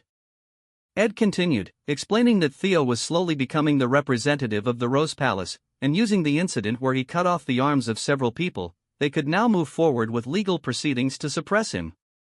Emile closed her fan, her mood shifting instantly, and asked Ed how long it would take to set their plan into motion. Ed chuckled, informing her that the preparations were already complete, and by tomorrow morning, she would receive some delightful news. He even prepared an aromatic candle from the volcanic region of Akron for her to enjoy a relaxing bath before bed. Their closeness was unsettling, almost inappropriate for siblings, as Emile wrapped her arms around Ed, praising him as always and saying that this was why she adored him so much. The atmosphere was eerily intimate. Back at the tavern, Remington expressed his surprise. He was still in disbelief over how much Theo had stood up for him. Theo, confused, asked what he was talking about, wondering if Remington had had too much to drink, even though he'd only been sipping orange juice. Remington clarified that he was talking about the banquet. While Remington had been willing to endure the insults aimed at himself, the moment they insulted Theo's friend, Theo had immediately acted without hesitation. Remington admitted he had done nothing to defend himself and found it embarrassing. Looking at Theo, Remington realized how extraordinary he truly was. Despite all the ridicule he had faced for being an untalented, illegitimate child, Theo had grown into a formidable person. Not only that, but even when confronted by enemies he stood little chance against, he had the courage and resolve to emerge victorious. Theo had gone up against the formidable Camellia Palace, a force that no one else dared to challenge, yet he wielded his sword without hesitation, all for the sake of defending a friend. Using his observational skills, Theo notices that Remington believes Theo's actions at the banquet were driven by how much he cares for him. Theo, however, tells him that he seems to be misunderstanding something. Remington, ignoring the comment, reveals that although his clan head had instructed him to build ties with Action, he's had a change of heart. He declares that, from now on, he wishes to follow Theo instead. The other trainees, witnessing this, get excited, shouting that it's only natural for the strong to recognize strength in others. Theo, still unconvinced, insists that Remington is misunderstanding things. At that moment, he hears Evelyn's voice in his mind, using telepathy to tell him to just let Remington be. Startled, Theo glances over at her and sees her smiling. She says it's not a bad misunderstanding, after all, and perhaps everyone just wants to get along with him. Theo sighs, surprised, and says he's really not anyone special. Reflecting for a moment, he considers that everything might be because of the message window he has. Whether it's his regression to the past, acquiring Ragnar's talents, or becoming stronger, he can't quite pin down what it is. At first, he thought it might be fragments of his regret, but the window is far too detailed for that. A vague sense of déjà vu nags at him, but he concludes that since it's been helping him, it doesn't matter. As the banquet wraps up, Theo notices his level has gone up. He realizes that each level up grants him stat points that he can allocate however he wants, allowing him to enhance his abilities at will. He finds this both thrilling and frightening, and he gets excited at the thought of how powerful he could become. But first, he knows he needs to prepare for the inevitable counterattack from the Camellia Palace. Turning to Remington, he gives him the nickname Remy and says, "Since you've mentioned it, maybe you can help me with something." Remington, eager, agrees and asks what Theo needs, before noting how Theo just called him Remy. Theo pulls out a piece of paper and tells him that the battle for the throne between him and Action is about to intensify. To prepare, he really wants Remy's help. Remington is taken aback by this, but Theo explains that in the future, Remington will become the head of the Narrow clan, and their forces will grow strong enough to rival even the Ragnars. Theo adds that Remington's strength and leadership are symbolized by the silver lion and that he hopes to have him on his side. Theo then hands Remington an envelope, saying he really hopes Remy will take it. Still surprised, Remington accepts the envelope and pledges to follow Theo, saying that if there's anything he can do to help, he will. Theo laughs, thanking him, while Remington again points out how Theo called him Remy. Just then, someone shouts Theo's name from behind the door. The door bursts open, and a group of knights enters. Everyone in the room is shocked. The knights, known as the Swords of the Law, essentially medieval night cops, present Theo with a warrant for his arrest on charges of threat, assault, and intimidation. Evelyn, outraged, demands to know what nonsense this is, but Theo calmly tells her to relax. Walking over to the warrant, Theo notices the ink is still wet, indicating they were in a rush. Smirking, he tells the knights he's ready to go. They handcuff him and lead him out. Remington calls out to Theo, who turns around with a grin. Both Theo and Evelyn realize that this is likely part of Theo's larger plan. They exchange a knowing look, glancing at the envelope still in Remington's hand. At the banquet, she sighs, murmuring to herself, who would have thought that his invitation would lead to this? Despite her worries, she holds faith that Theo will get through it because that's the kind of resilient kid he is. Gazing out the window with hope, she quietly wishes for Theo's safe return. Meanwhile, Theo, now inside a carriage, is being escorted away by the night watch. Peering out the window, he comments to himself, "It's been a while since I've been here." As the view of the tribunal comes into sight, a grand, imposing structure, he mutters that his actions at the banquet won't result in mere imprisonment. He's certain this will lead to a trial. After all, bringing Ragnar's successor to the tribunal signals that they're questioning his worthiness as the next in line. Upon arrival, the knights order him to step out, and Theo realizes they likely want to crush him completely. A grin spreads across his face though, as he thinks, that's exactly what I'm hoping for.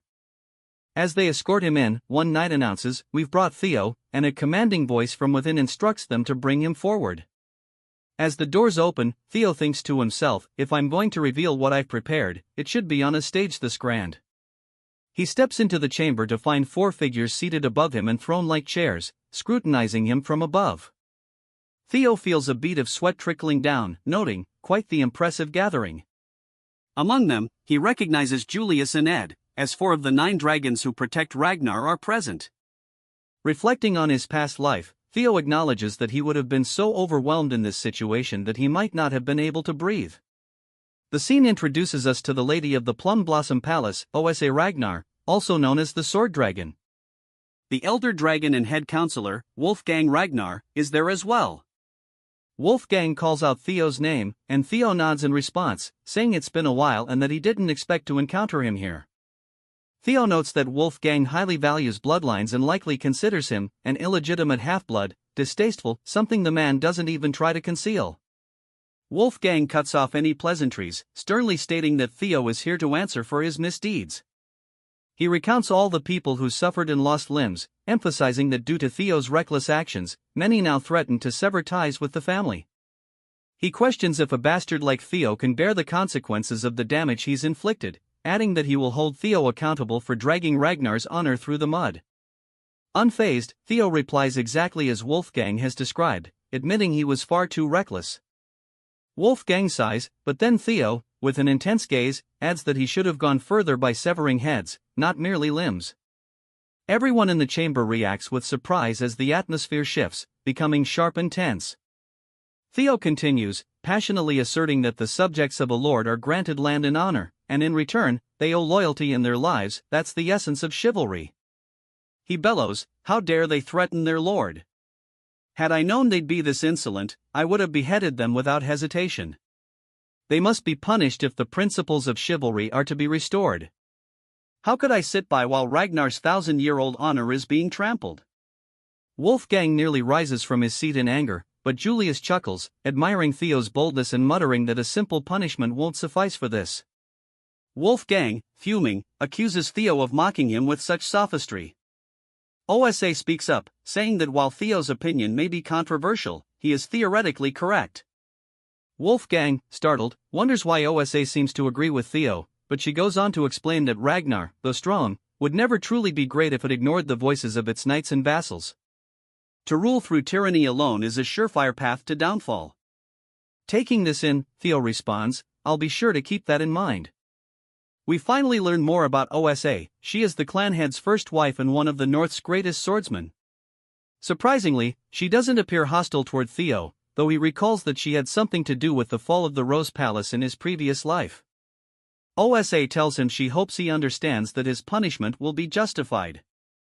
Theo asks what punishment he's to receive, and Wolfgang hesitates before declaring that he'll serve 3 months of probation. Theo objects, noting that the awakening ceremony is only 2 months away.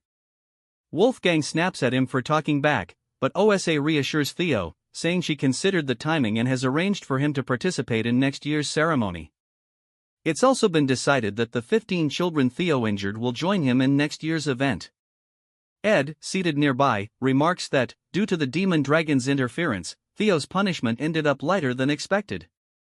We then see Ed conversing with others, explaining that while the lighter punishment isn't ideal, it serves his plan. With the awakening ceremony delayed, Theo will bear great dishonor within Ragnar, and as the Rose Palace's representative, this dishonor will give the Camellia Palace an opportunity to overtake them. Ed contemplates that if Theo tries to fight back, they could simply kill him, though he doubts Theo would be that foolish. But his thoughts are interrupted when Theo unexpectedly announces his intention to appeal.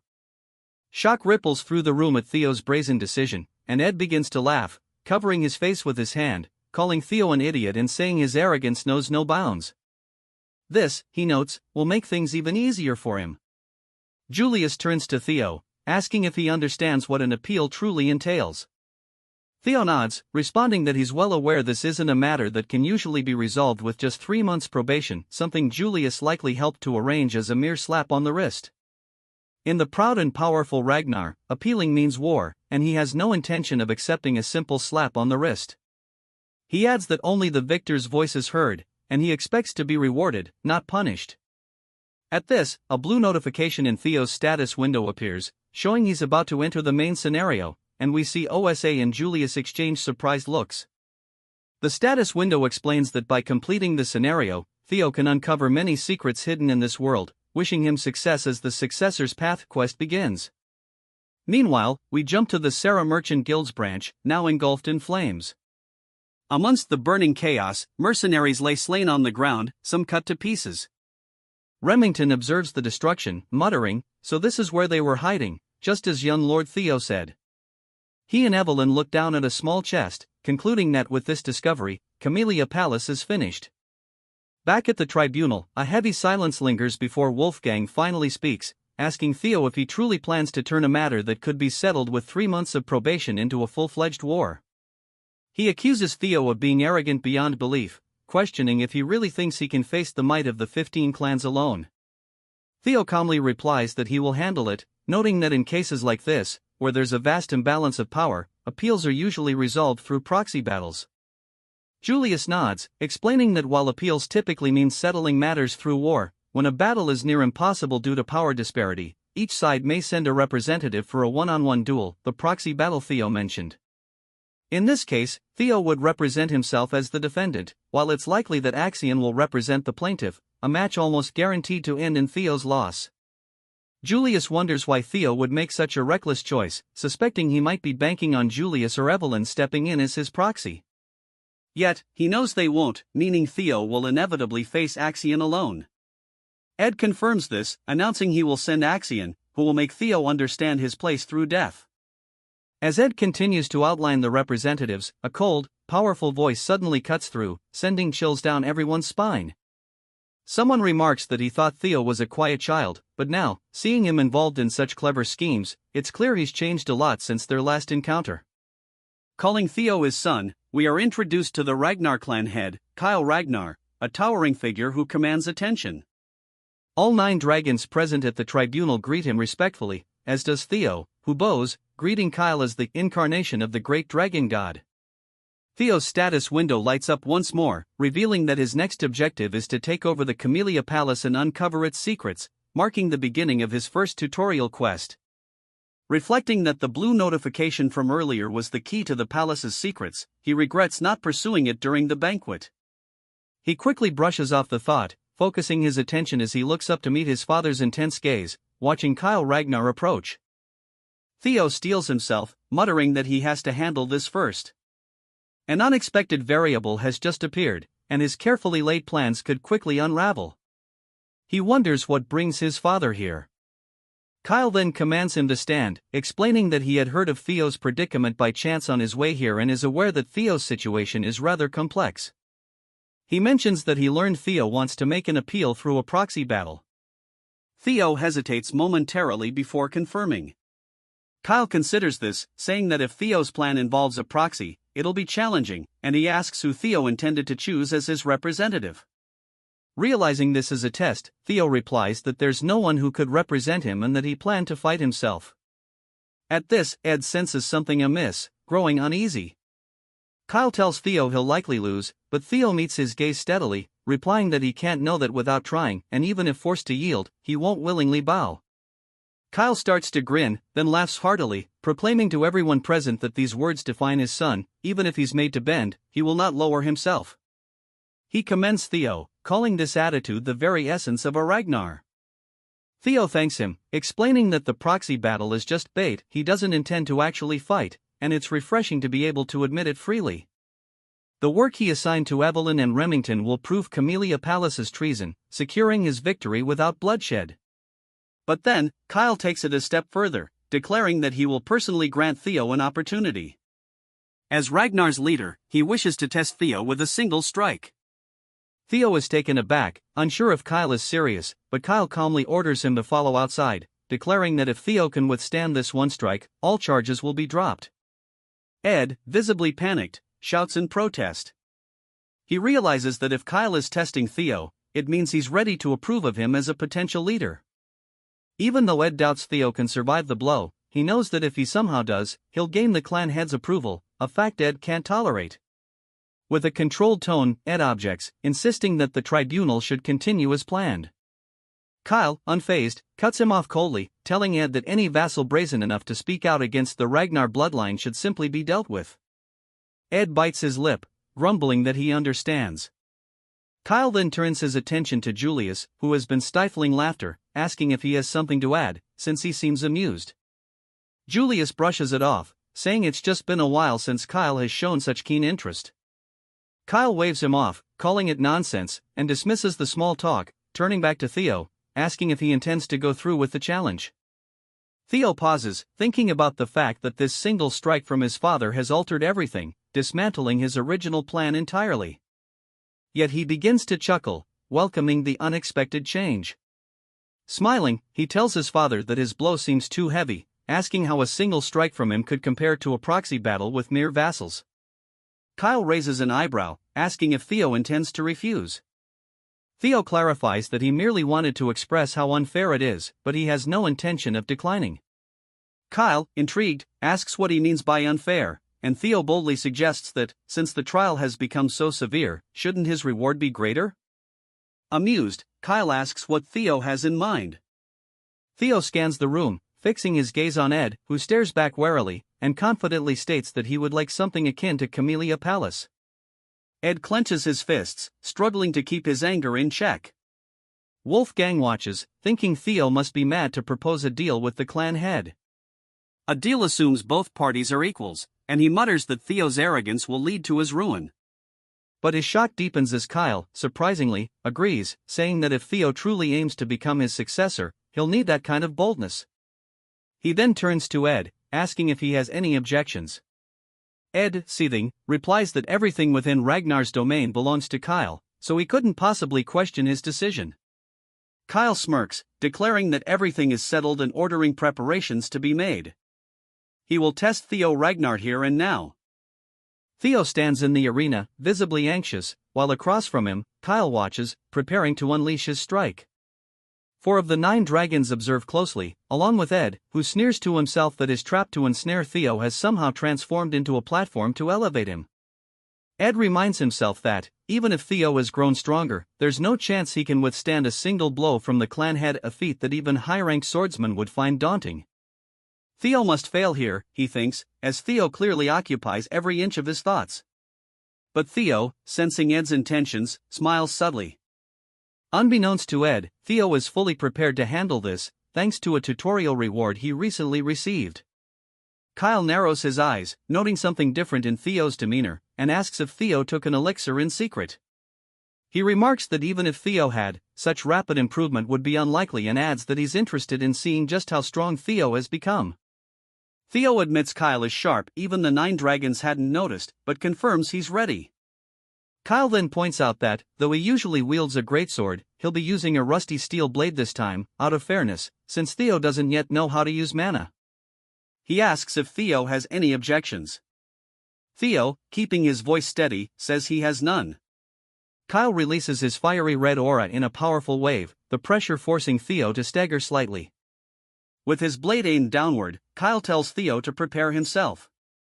Theo trembles under the sheer force of Kyle's fighting spirit but maintains eye contact, saying he can endure it. He notes that his strength has nearly tripled due to leveling up with the experience elixir, and he put all he could into building his strength. Feeling the raw power coursing through him, Theo muses that he's crossed into the extraordinary and believes he can handle a single strike from his father. However, as Kyle draws closer, Theo envisions him as an unscalable wall. The strike comes, and the tension mounts as the spectators watch in stunned silence, except for Count Brad, who secretly hopes Theo will fail. As the strike lands, the ground shudders, and a shockwave blasts out from where their swords collide. Kyle, sensing something, immediately eases up, a satisfied laugh escaping him as he steps back. Theo's sword splinters and shatters, but Kyle, clearly impressed, chuckles, saying it's been a long time since he's felt so proud of a son. He then declares that Theo has proven his innocence, and the trial has concluded. Theo has passed out while still standing, completing the quest single strike of Kyle Ragnar. He's earned an inventory as well as a mysterious blue key as a reward. The scene shifts to Theo waking up in bed, disoriented. He sees Cecilia holding his hand, her face full of relief. She tells him he fainted while standing and that she's been worried. Theo assures her he's fine, asking where exactly he is. At that moment, Julius enters, informing Theo that the former lady of Camellia Palace, Axion, and the intelligence director have all been removed by order of the clan head. Theo's eyes widen, and he asks if this means what he thinks it does. Julius nods, grinning, confirming that Theo now resides within Camellia Palace. The scenario updates, and Theo's new task is to uncover the palace's secrets. Outside in the garden, we see Emile furiously stomping on a flower, railing against the injustice of being forced to leave her own palace. The butlers around her plead for her to stay calm, while Axion watches in silence. Ed, determined, walks over and calls out to Axion, who releases an intense killing intent and coldly asks what he wants. Ed insists that Theo Ragnar must be killed. Axion calmly suggests he could injure Theo during the awakening ceremony, perhaps take an arm, but Ed interrupts, demanding that he take Theo's head, convinced this is the only way to redeem the chaos Theo has caused. Axion studies him closely, noting his rat-tail hairstyle and apparent desperation. Meanwhile, back in Camellia Palace, Theo reflects on how things have unexpectedly shifted in his favor. Despite the drastic changes, he finds this outcome far better than he could have anticipated. He's gained control of the palace without even using his trump card, and he now holds a new ability called Inventory. Testing it, he reaches in, pulls out an apple, and takes a bite, marveling at the newfound convenience. Reaching in again, he retrieves the blue key, noting that it unlocks a dungeon. Looking around, Theo notices a bluish aura near a door and realizes the key is likely tied to it. Stepping closer, he spots a small blue keyhole embedded in the door. Theo fits the key into the lock and carefully opens the door, intrigued by what lies beyond. To his surprise, he's greeted by a vast cave. Wondering how something like this could even exist inside the palace, he suddenly sees a window appear before him, notifying him that he's discovered a dungeon for the first time, and as a bonus, he'll earn double experience for everything inside. Theo recognizes this as another quest and confidently steps forward, vowing to conquer it and maximize the experience rewards. Yet, he quickly stops himself, deciding it's foolish to enter unarmed. He dashes through the palace, gathering weapons and loading his inventory to the brim with swords, feeling much more prepared to face what lies ahead. As he ventures deeper into the cave, blue torches light up the stone walls, guiding him to a wide, open chamber.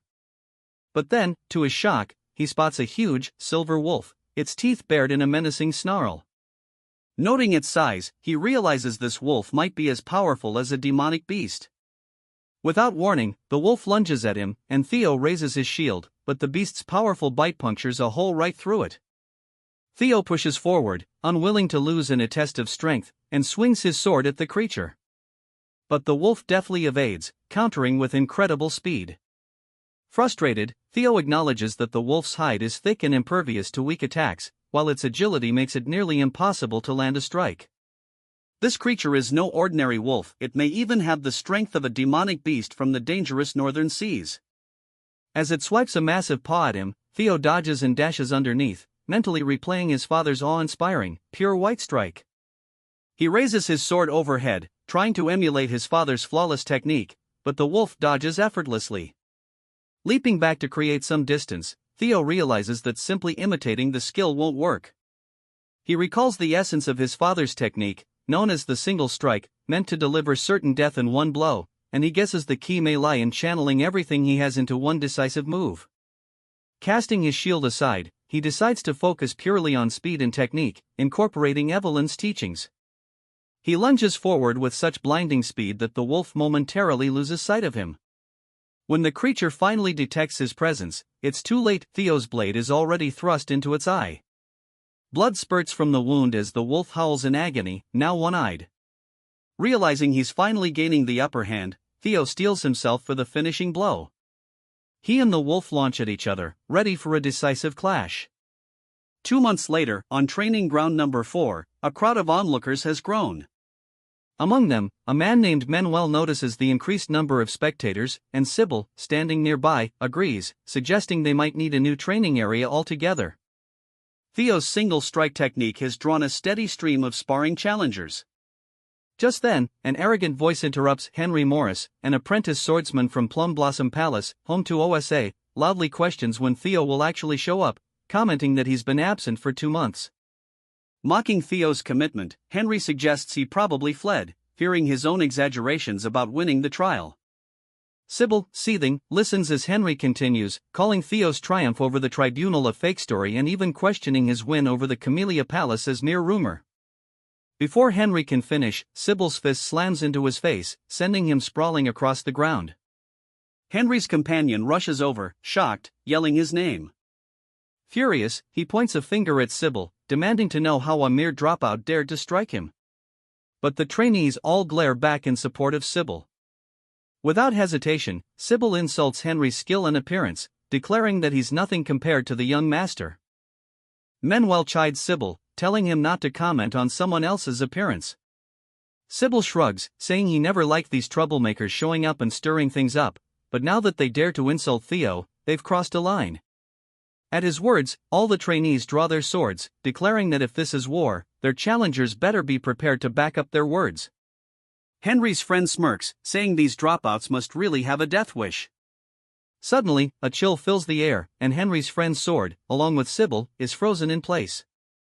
An icy barrier has materialized, separating the two sides. It's none other than Ragnar, one of the four hounds of the north, known as the Frost Sword. Sybil is shocked, wondering when she even arrived. Another voice chuckles, calling out that they couldn't leave him out of the fun. It's Hulkus, another member of the four hounds, known as the Black Bear, approaching the training grounds. Sybil, already surprised by Ray's presence, is stunned to see Hulkus there as well. Hulkus scans the crowd and scoffs, disappointed that there are only trainees present.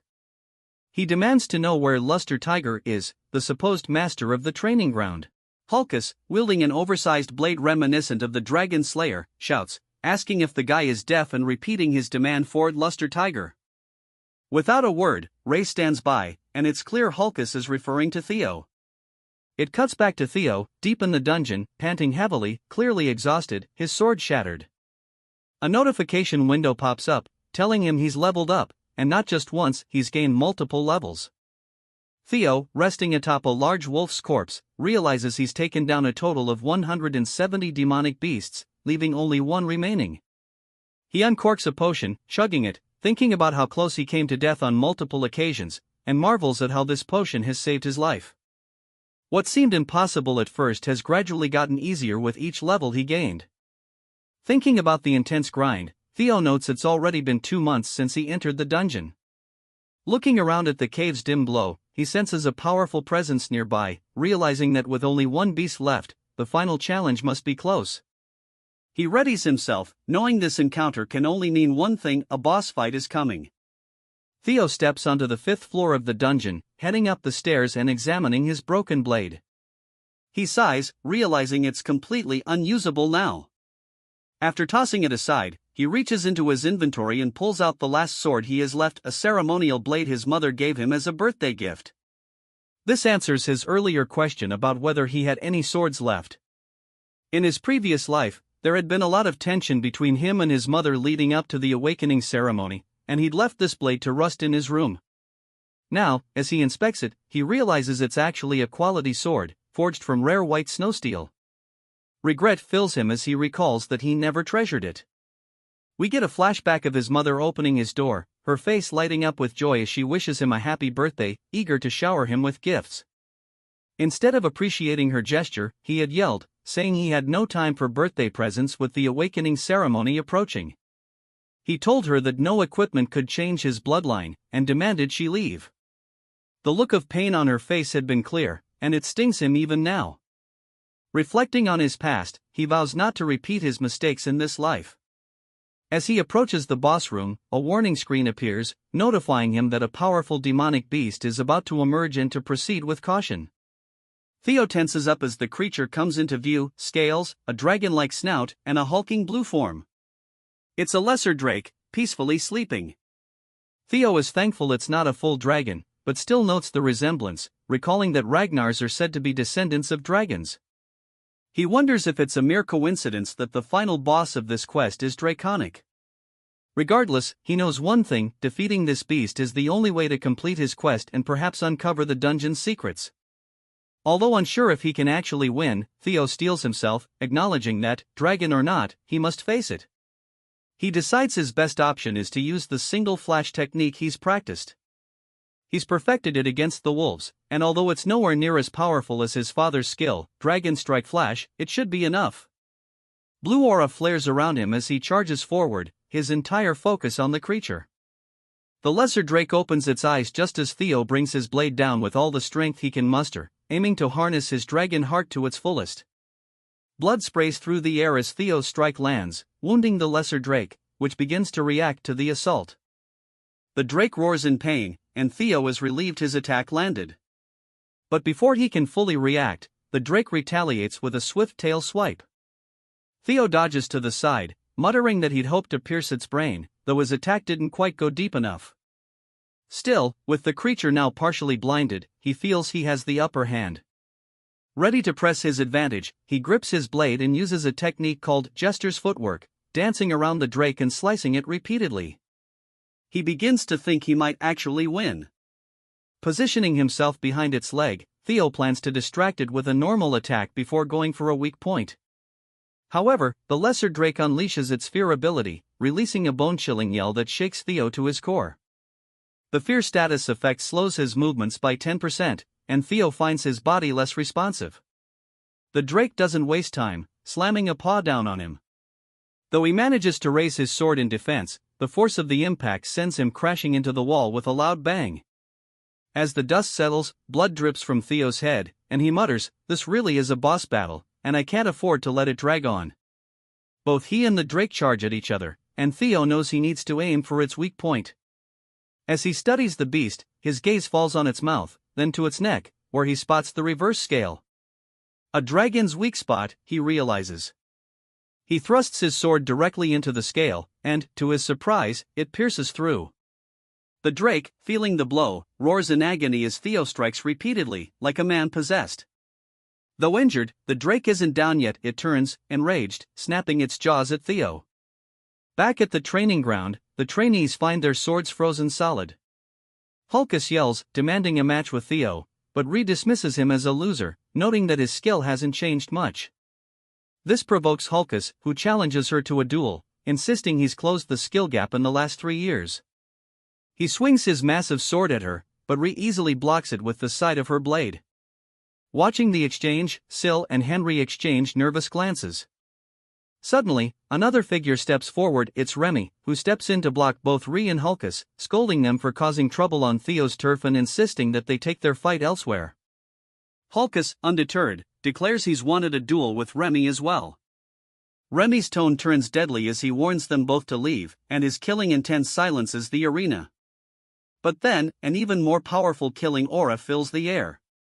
Ree glances around, curious, as Remy mutters, shocked, what happened to him during his training? It's Theo, approaching slowly, his gaze cold and fierce, as he radiates the drake's fear ability. In a flashback, we see Theo landing the final blow on the scarred drake as it falls dead at his feet. The system congratulates him on successfully hunting a lesser drake, and, exhausted, Theo admits he nearly lost when he touched the reverse scale. Fortunately, it wore itself out over time, and he's relieved the scale's weak spot wasn't a myth. His rewards include a lesser drake's tooth and claw, both of which are valuable enhancement materials for crafting weapons. Theo inspects his mother's gifted sword, deciding to use these materials to restore it after it's worn down from the fight. His final reward, the lesser drake scale, surprises him. It's a D-ranked item with 1% mastery, allowing him to release a killing intent unique to drakes, inflicting fear on anyone weaker than him.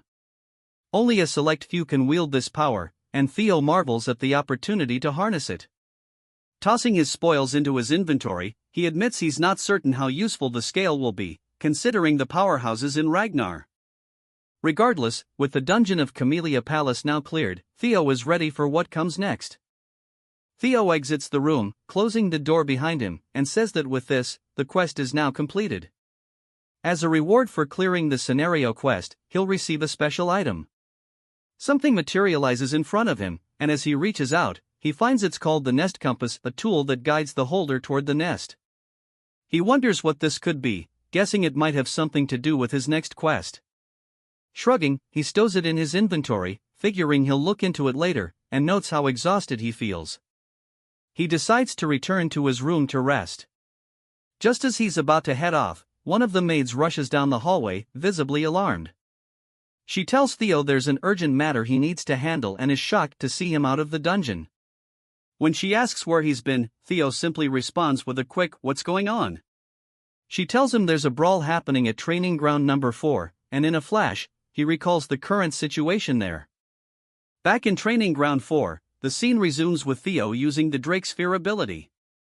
His intense aura overwhelms everyone, and he scowls, telling them all to leave since he needs to rest. Henry's lackeys, visibly shaken, start foaming at the mouth, while Henry, horrified, screams that the aura is practically toxic. One by one, they start collapsing from the pressure. Hulkus laughs at the chaos, impressed with the killing intent, and charges at Theo, declaring that he knew Theo would be a worthy challenge and eager to see his strength firsthand. He swings his massive sword down on Theo, but Theo deflects it with an upward swing, sending Hulkus flying backward. Remy, along with the others, looks on in shock, as even Hulkus is stunned by how easily Theo repelled his attack. Internally, Theo is a bit surprised that he actually managed to deflect Hulkus's strike. Hulkus, regaining his balance, smirks and charges in again, telling Theo he won't back down so easily. Theo recalls that Hulkus, while considered the weakest of the four hounds, was still powerful in terms of brute strength. As Hulkus comes in for another heavy strike, Theo uses the single slash technique, smoothly deflecting Hulkus's blade down the side of his own and countering in a seamless, precise motion. To his own amazement, Theo's blow lands cleanly on Hulkus, causing him to cough up blood as a deep wound opens across his abdomen. Hulkus stumbles, bleeding heavily, and falls to the ground, defeated. Theo notes, a bit shocked, that he used his full strength without realizing it, and thinks it's lucky Hulkus is only unconscious since anyone else might not have survived. Sybil and the other trainees are stunned for a moment before erupting in cheers, shouting that Theo has just taken down the Black Bear, one of the four hounds, in a single strike. Theo waves them down, reminding them that Hulkus is still alive. But as he's saying this, his sword suddenly snaps and falls to the floor in pieces. Staring down at it in dismay, Theo realizes with dread that it was the sword his mother had gifted him. The trainees only seem to get more excited, declaring in awe that Theo even broke his own sword with a single, powerful strike. Theo looks at the group around him and asks why they're so happy about his broken sword. Nearby, Remy and Ree are observing, with Ray glaring at Theo. It seems she's deep in thought, remembering a memory from years ago. In a flashback, we see a little boy asking someone who they are, and it's revealed to be a young Ray. The boy quickly wraps his scarf around her, noticing she still looks cold, and insists that she come to his house until the snow lets up. The boy is none other than a young Theo, who assures her he'll take her home once the storm passes. Ray smiles as she remembers this moment and quickly turns away, leaving Remy wondering if he just saw her smile. Later, back at the Camellia Palace, Theo is wearing a new hat, and the maids are congratulating him on his recent title, Luster Tiger. They tell him he's worked so hard, and now he just has to keep up the momentum until the awakening ceremony. His mother then brings out a table full of food, showing her excitement, though she can't help but rant a bit while stuffing his mouth with food. Theo wishes she would stop talking, but seeing her happy, he reflects on her sad fate in his past life and how he once treated her. This time, he chooses to embrace the moment and tells her that the food is delicious. After a while, he shows her the broken sword. She screams, asking what happened, and he tells her it broke during training. He apologizes, feeling bad that her precious gift was damaged. Furious, she blames the damn old man, and Theo is taken aback as she explains that the man swore it was crafted with white snow steel and ebony steelwood, claiming it would never break. Theo, puzzled, asks if she means ebony steelwood from the southern Gaia jungle, and she confirms, saying the old man assured her it was made of rare and precious materials, yet here they are with a broken sword. Theo is impressed, explaining that ebony steelwood is rare because it's a plant that grows by feeding on iron, giving it the flexibility of wood but the strength of steel. He knew it was a fine weapon, but he didn't realize it was that valuable and wonders where she managed to get such a sword. But Cecilia dismisses his apologies, saying this won't do. She decides to get a new sword from the best workshop in Winra and refuses to let him attend the awakening ceremony with its shabby old sword. Though Theo offers to use another one, she insists, stating that people are finally seeing his true worth and he needs to uphold that image. She then heads off, saying they'll go immediately, and he follows, asking where they're going. She declares it's time for a custom weapon at the Basque workshop. At the Basque workshop, one of the three great weapon manufacturers of Winra, Theo is amazed. Known for its sheer size, which rivals a factory, it's most famous for its master craftsman and elite blacksmith of special rank. Suddenly, a woman appears, and Cecilia, calling her mother, yells at her to stop smoking. Theo is shocked, he never knew his mother had family, thinking she was an orphan. The woman, Chiron, a high elf known as the Elf of Capitalism Incarnate and Demon Craftsman, responds coolly, saying their relationship as mother and daughter ended when Cecilia chose to leave home. Stunned, Theo realizes that this revelation makes him a quarter elf, musing to himself that this must be why he's so strikingly handsome. Chiron then asks why Cecilia has suddenly come to visit, and Cecilia tosses her the broken sword, saying she's here to return it defective product. Chiron catches the sword, surprised at her accusation, and when she draws the sword from its scabbard, she's visibly shocked to see it broken. Cecilia tells her that if this isn't a defective product, she doesn't know what is. Chiron, intrigued, asks who wielded it, and Cecilia says, "Who else but my son?" Chiron looks Theo over and asks if he's really the kid standing behind Cecilia. Cecilia bristles, telling Chiron to watch her mouth, saying Theo is a genius destined to rule over Ragnar. Theo then formally introduces himself, expressing how honored he is to meet the famed master of the Basque workshop. Chiron acknowledges she's heard of him, but quickly shifts back to the topic, questioning if he was truly the one who wielded the blade. Theo confirms, and Cecilia insists again that the sword was defective. Chiron, looking like she has a lot to say, tells them this conversation is going to be long and motions for them to follow her inside. As they walk, Theo asks Cecilia how she's related to the master craftsman. Cecilia replies that it's exactly as he's heard. Theo clarifies, asking if Chiron is really her mother. Cecilia, in a thoughtful tone, explains that for a short period of 6 months, Chiron acted as her foster mother. His headcanon of her as a pure elf dissipates. Cecilia goes on to say that Chiron has a deep love for anything she finds beautiful, be it jewels, music, theater, or even people. That's why she was taken in as Chiron's foster daughter. She must have liked her a great deal. Chiron, sounding annoyed, tells Cecilia to stop reminiscing, calling it pointless. Cecilia laughs, saying that Chiron doesn't truly believe that. Theo asks how Cecilia ended up leaving the workshop. Just as Cecilia begins to answer, Chiron interrupts, saying Cecilia walked away on her own, determined to become the wife of Ragnar's clan head.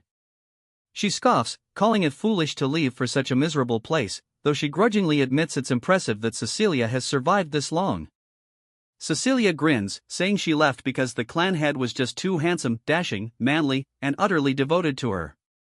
Chiron, exasperated, fires back that for all Cecilia's bravado, she came crawling back last year, asking her to craft a sword as a gift for her son. She shakes her head, saying she's never seen anyone as shameless. As they bicker, Theo observes with amusement, marveling at how he's never seen his mother act like this before. He realizes he never truly got to know her in his past life and reflects on how blind and ungrateful he was, too absorbed in the clan to notice the people around him. He glances at Chiron, sensing she also cares for his mother, and wonders why she didn't help in his previous life. They reach a door, and Chiron announces they've arrived at her master office. Cecilia asks why they've come so far inside and insists that Chiron better give Theo the finest sword as compensation. Chiron tells Cecilia to wait outside, grabs Theo's hand, and shuts the door, leaving her behind.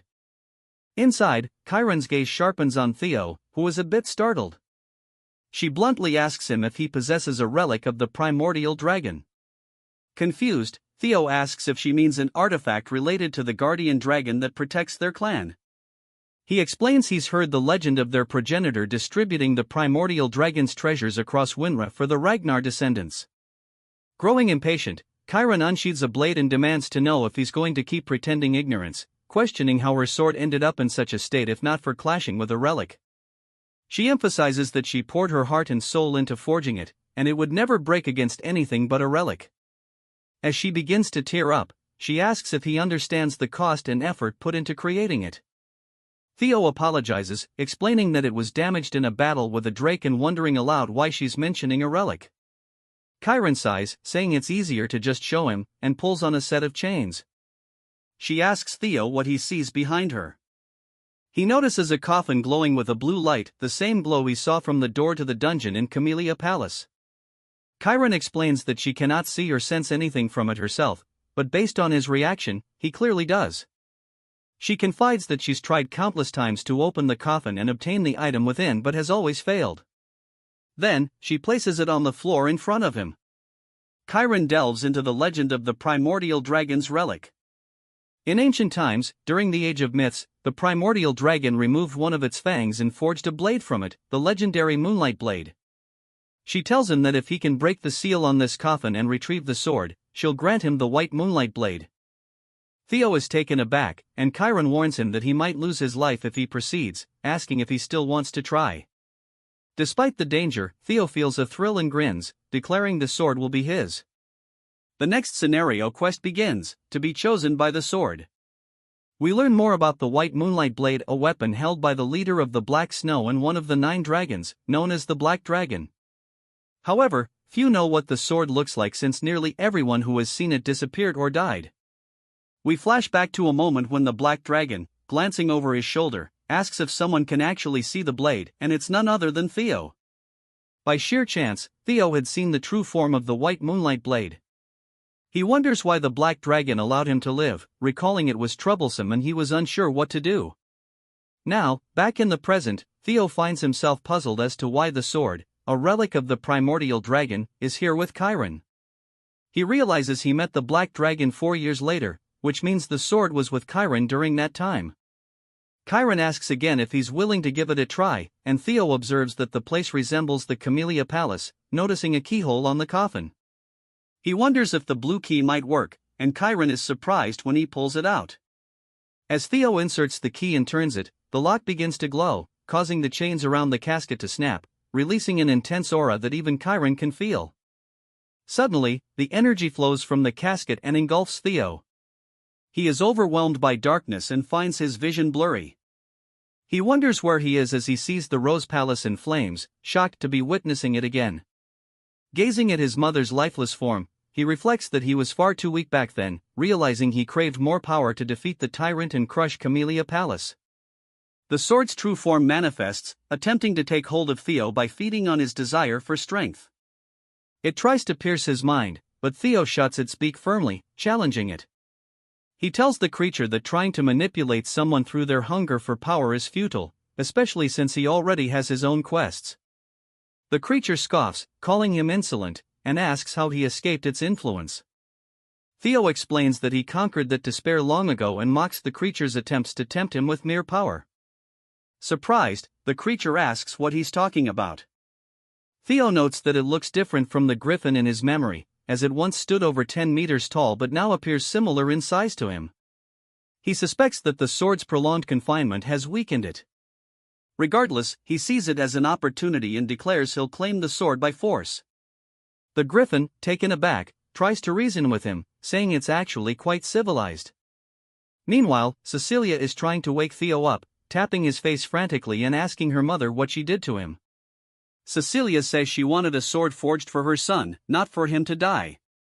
Chiron, visibly concerned, explains that the sword's energy has merged with Theo's bloodstream, something she's never seen before. She thought he'd be fine since he already possessed a relic, but now she is unsure.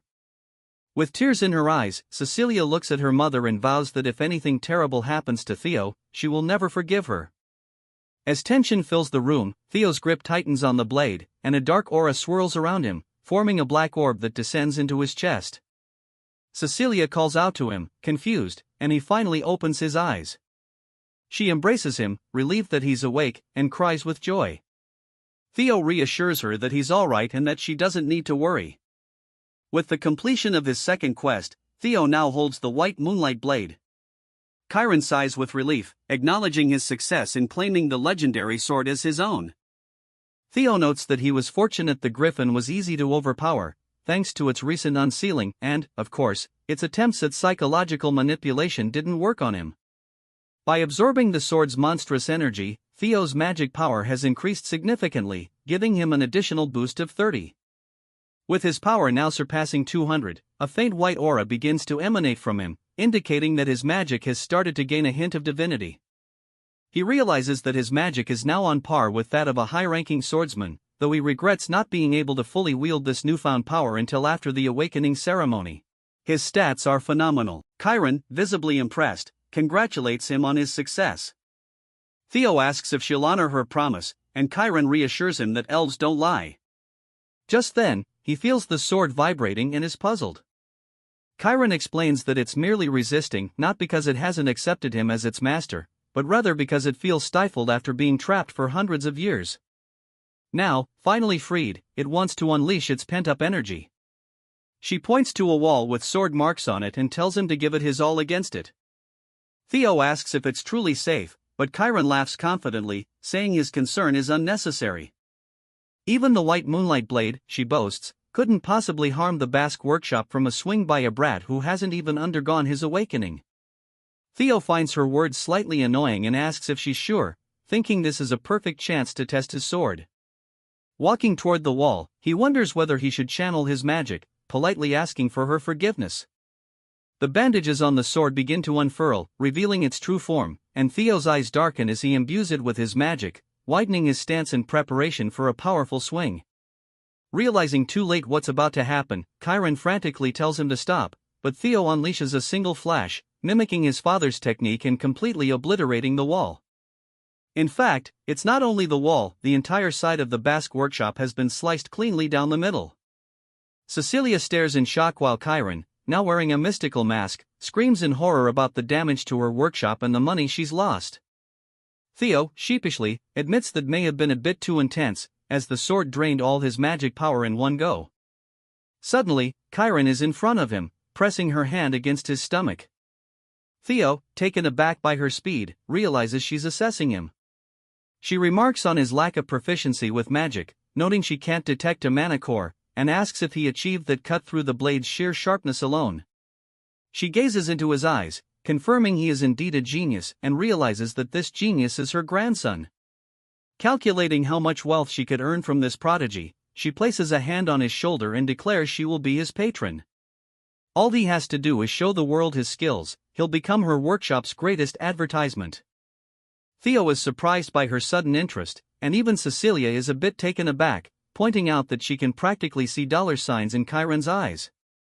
That night, as Theo and his mother prepare to leave, Chiron watches them go, holding the treasures he retrieved from the dungeon to help her repair the workshop's wall. She's pleased, marveling at how her daughter has raised such an incredible son and guessing he must have acquired this loot while retrieving the relic. Laughing, she admits her pride. As they leave, a voice calls out to Chiron from above, greeting her with a long time no see. She scowls, looking up at a tree and demanding to know why this person has shown up, addressing the stranger through a bird perched there. 5 days later, it's the day of the awakening ceremony, and Theo is training with Evelyn. He's nearly pushing her back, though she manages to deflect his strikes and eventually starts pushing him back. She comments that his swordplay has become sharper and faster overall, and he notes with relief that she's complimenting him. Observing from the sidelines, the trainees are stunned. Evelyn reflects that it's been 6 months since Theo began changing, and he's already strong enough to challenge her. With his magic power awakening today, she's certain he'll soar to incredible heights and knows for sure it'll mark the birth of a true powerhouse. She smiles and praises his progress, telling him he could even aim for valedictorian at the ceremony and wishing him success. Theo laughs, crediting her training, and says that if he does win, he'll mention her in his speech. She cringes, embarrassed by the thought, and the other trainees chime in, asking him to mention them too. Theo jokes about the trouble of being popular, to which Evelyn cringes even more. With a wave, Theo bids her goodbye, mentioning he has somewhere else to be. We are taken to the central headquarters of the Ragnar family, where Theo stands before the gate and introduces himself, instructing them to open the door. A large crowd has gathered outside to witness the awakening ceremony, the most significant annual event for the Ragnars. The spectators look up as the gate swings open, and Theo enters, noting that every participant hopes to achieve favorable results at the ceremony and that becoming a swordsman of Ragnar is the first step toward recognition and honor. Inside, the venue is packed with competitors, and Theo feels a bit anxious, realizing that every member of the Ragnar clan is watching, including his father. He knows he must do his best. The 9 dragons are present as well, along with Hilda Ragnar, the former clan head from 2 generations ago. As Theo observes her, he finds it hard to believe she is 150 years old. Nonetheless, he feels relieved to see her in attendance. Suddenly, a drum beats, signaling that it is time to begin. A man, who is a judge named Vanna, calls for everyone's attention and announces that they will now proceed with the preliminary examination. This round simply involves picking up a sword placed on the ground and leaving a mark on the steel wall in front of it. The wall has been forged with a blend of white snow steel, which means that ordinary steel blades cannot scratch it. However, that changes when magic power is infused into their strikes.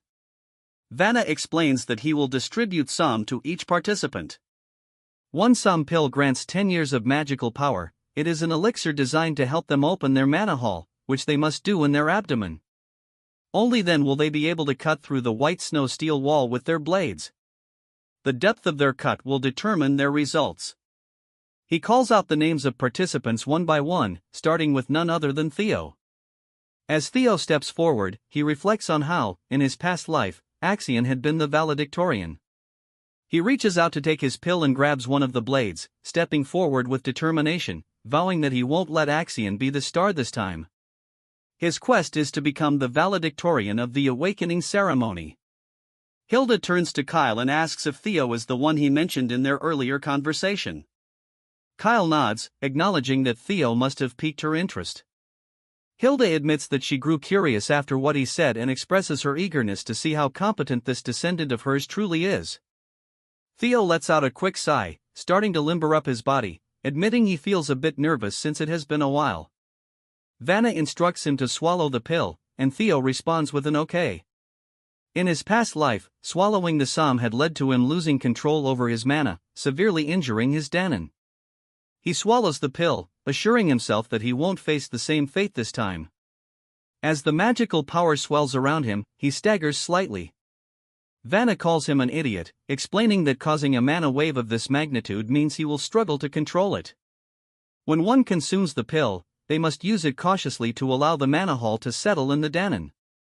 The more talented Ragnars possess vast amounts of mana, and if they aren't careful, they risk becoming disabled. Just as it appears he is about to become crippled, the mana suddenly calms down as Theo shapes it into an orb around his body. Vanna is surprised that he has managed to endure it.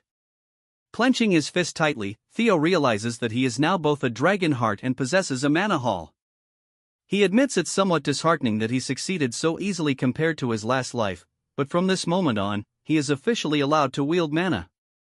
Using his newfound power, he prepares to leave his mark. As the mana flows around his blade, he readies his stance for a powerful swing, proclaiming that he just needs to go all out from the start.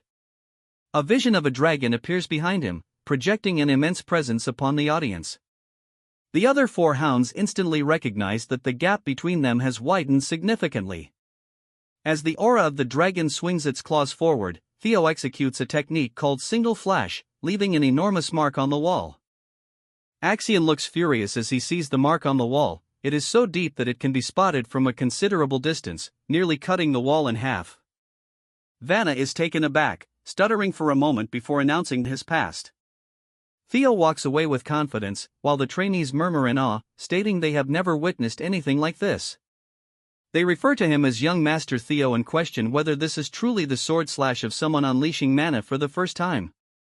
With his reputation soaring, Theo realizes that his luck has now dropped to 0. However, he is relieved to see that his status window indicates the curse of bad luck that had been affecting him is finally over, and his fame has spread across the realm. Theo feels exhilarated, declaring that he has finally reached the same starting point as everyone else.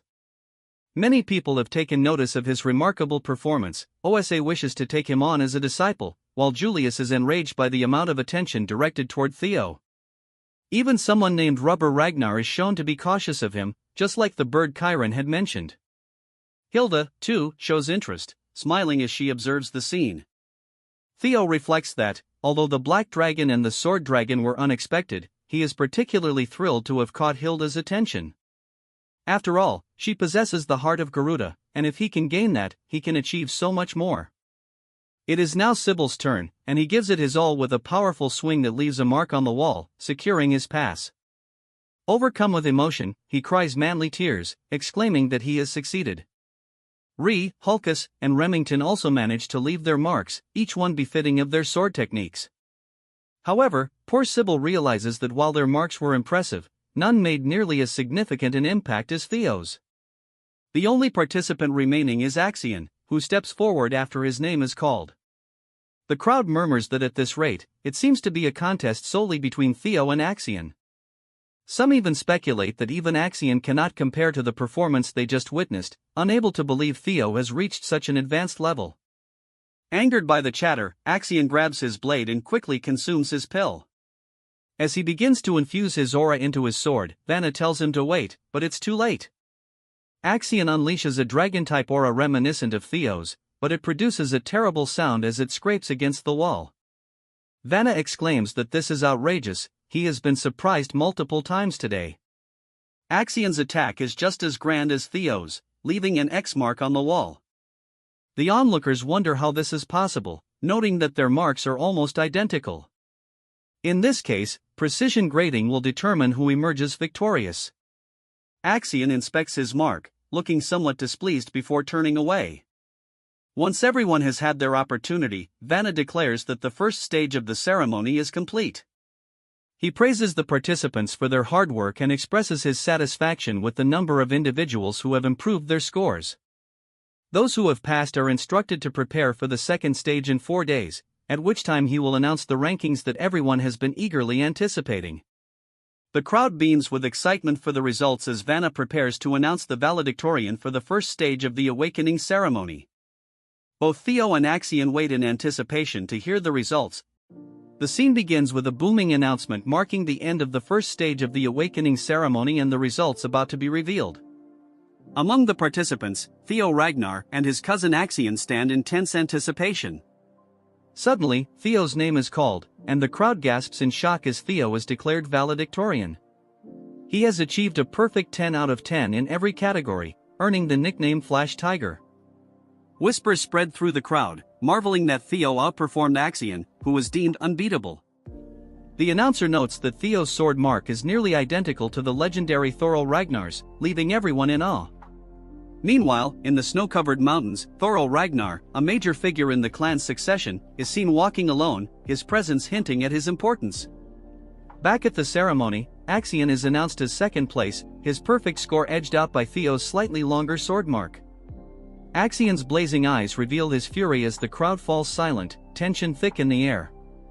The announcer concludes by congratulating the participants and announcing that the second stage will take place in 3 days in the Winter Mountains, leaving the 87 examinees preparing for what lies ahead.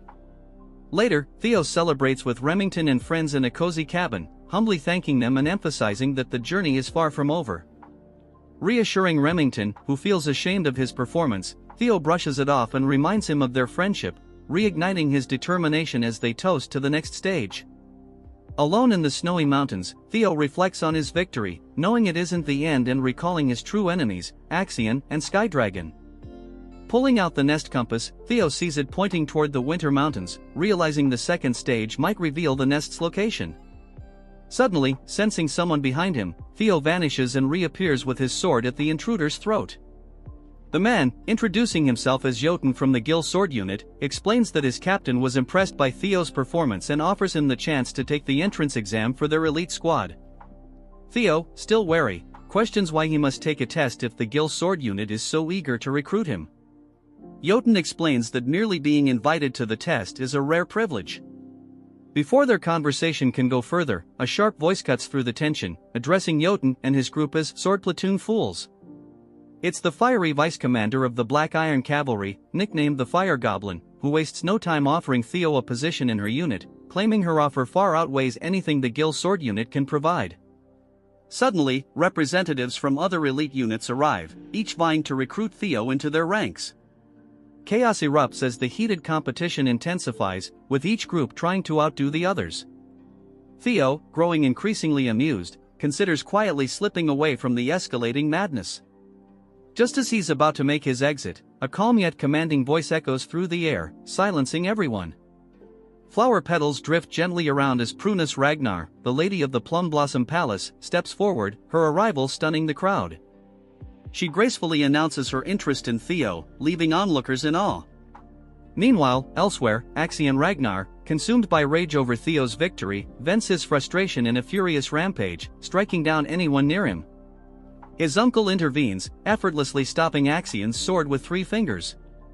Chiding Axion for his outburst, his uncle advises him to focus and leans in with a chilling promise, "Follow me, and I'll show you how to make the second stage Theo Ragnar's funeral." Back with Theo, Prunus Ragnar steps forward with confidence and elegance, commanding attention. Her presence alone leaves a powerful impression on everyone, with whispers of admiration and speculation filling the air. As some try to impede her, Prunus unleashes a surge of energy, silencing any opposition and creating a separate space for herself and Theo. Within this mystical energy, she demonstrates her sword technique, Celestial Flower Rain, a style emphasizing grace, precision, and control, in contrast to the destructive power of Lord Kyle Ragnar. A breathtaking flurry of flower petals accompanies her moves, leaving Theo awestruck as he absorbs every detail. Prunus reassures Theo that mastering the technique immediately isn't necessary, encouraging him to reflect on its essence. With a final burst of energy, she invites Theo to seek her out after the ceremony for further lessons, leaving him both inspired and humbled by her gift.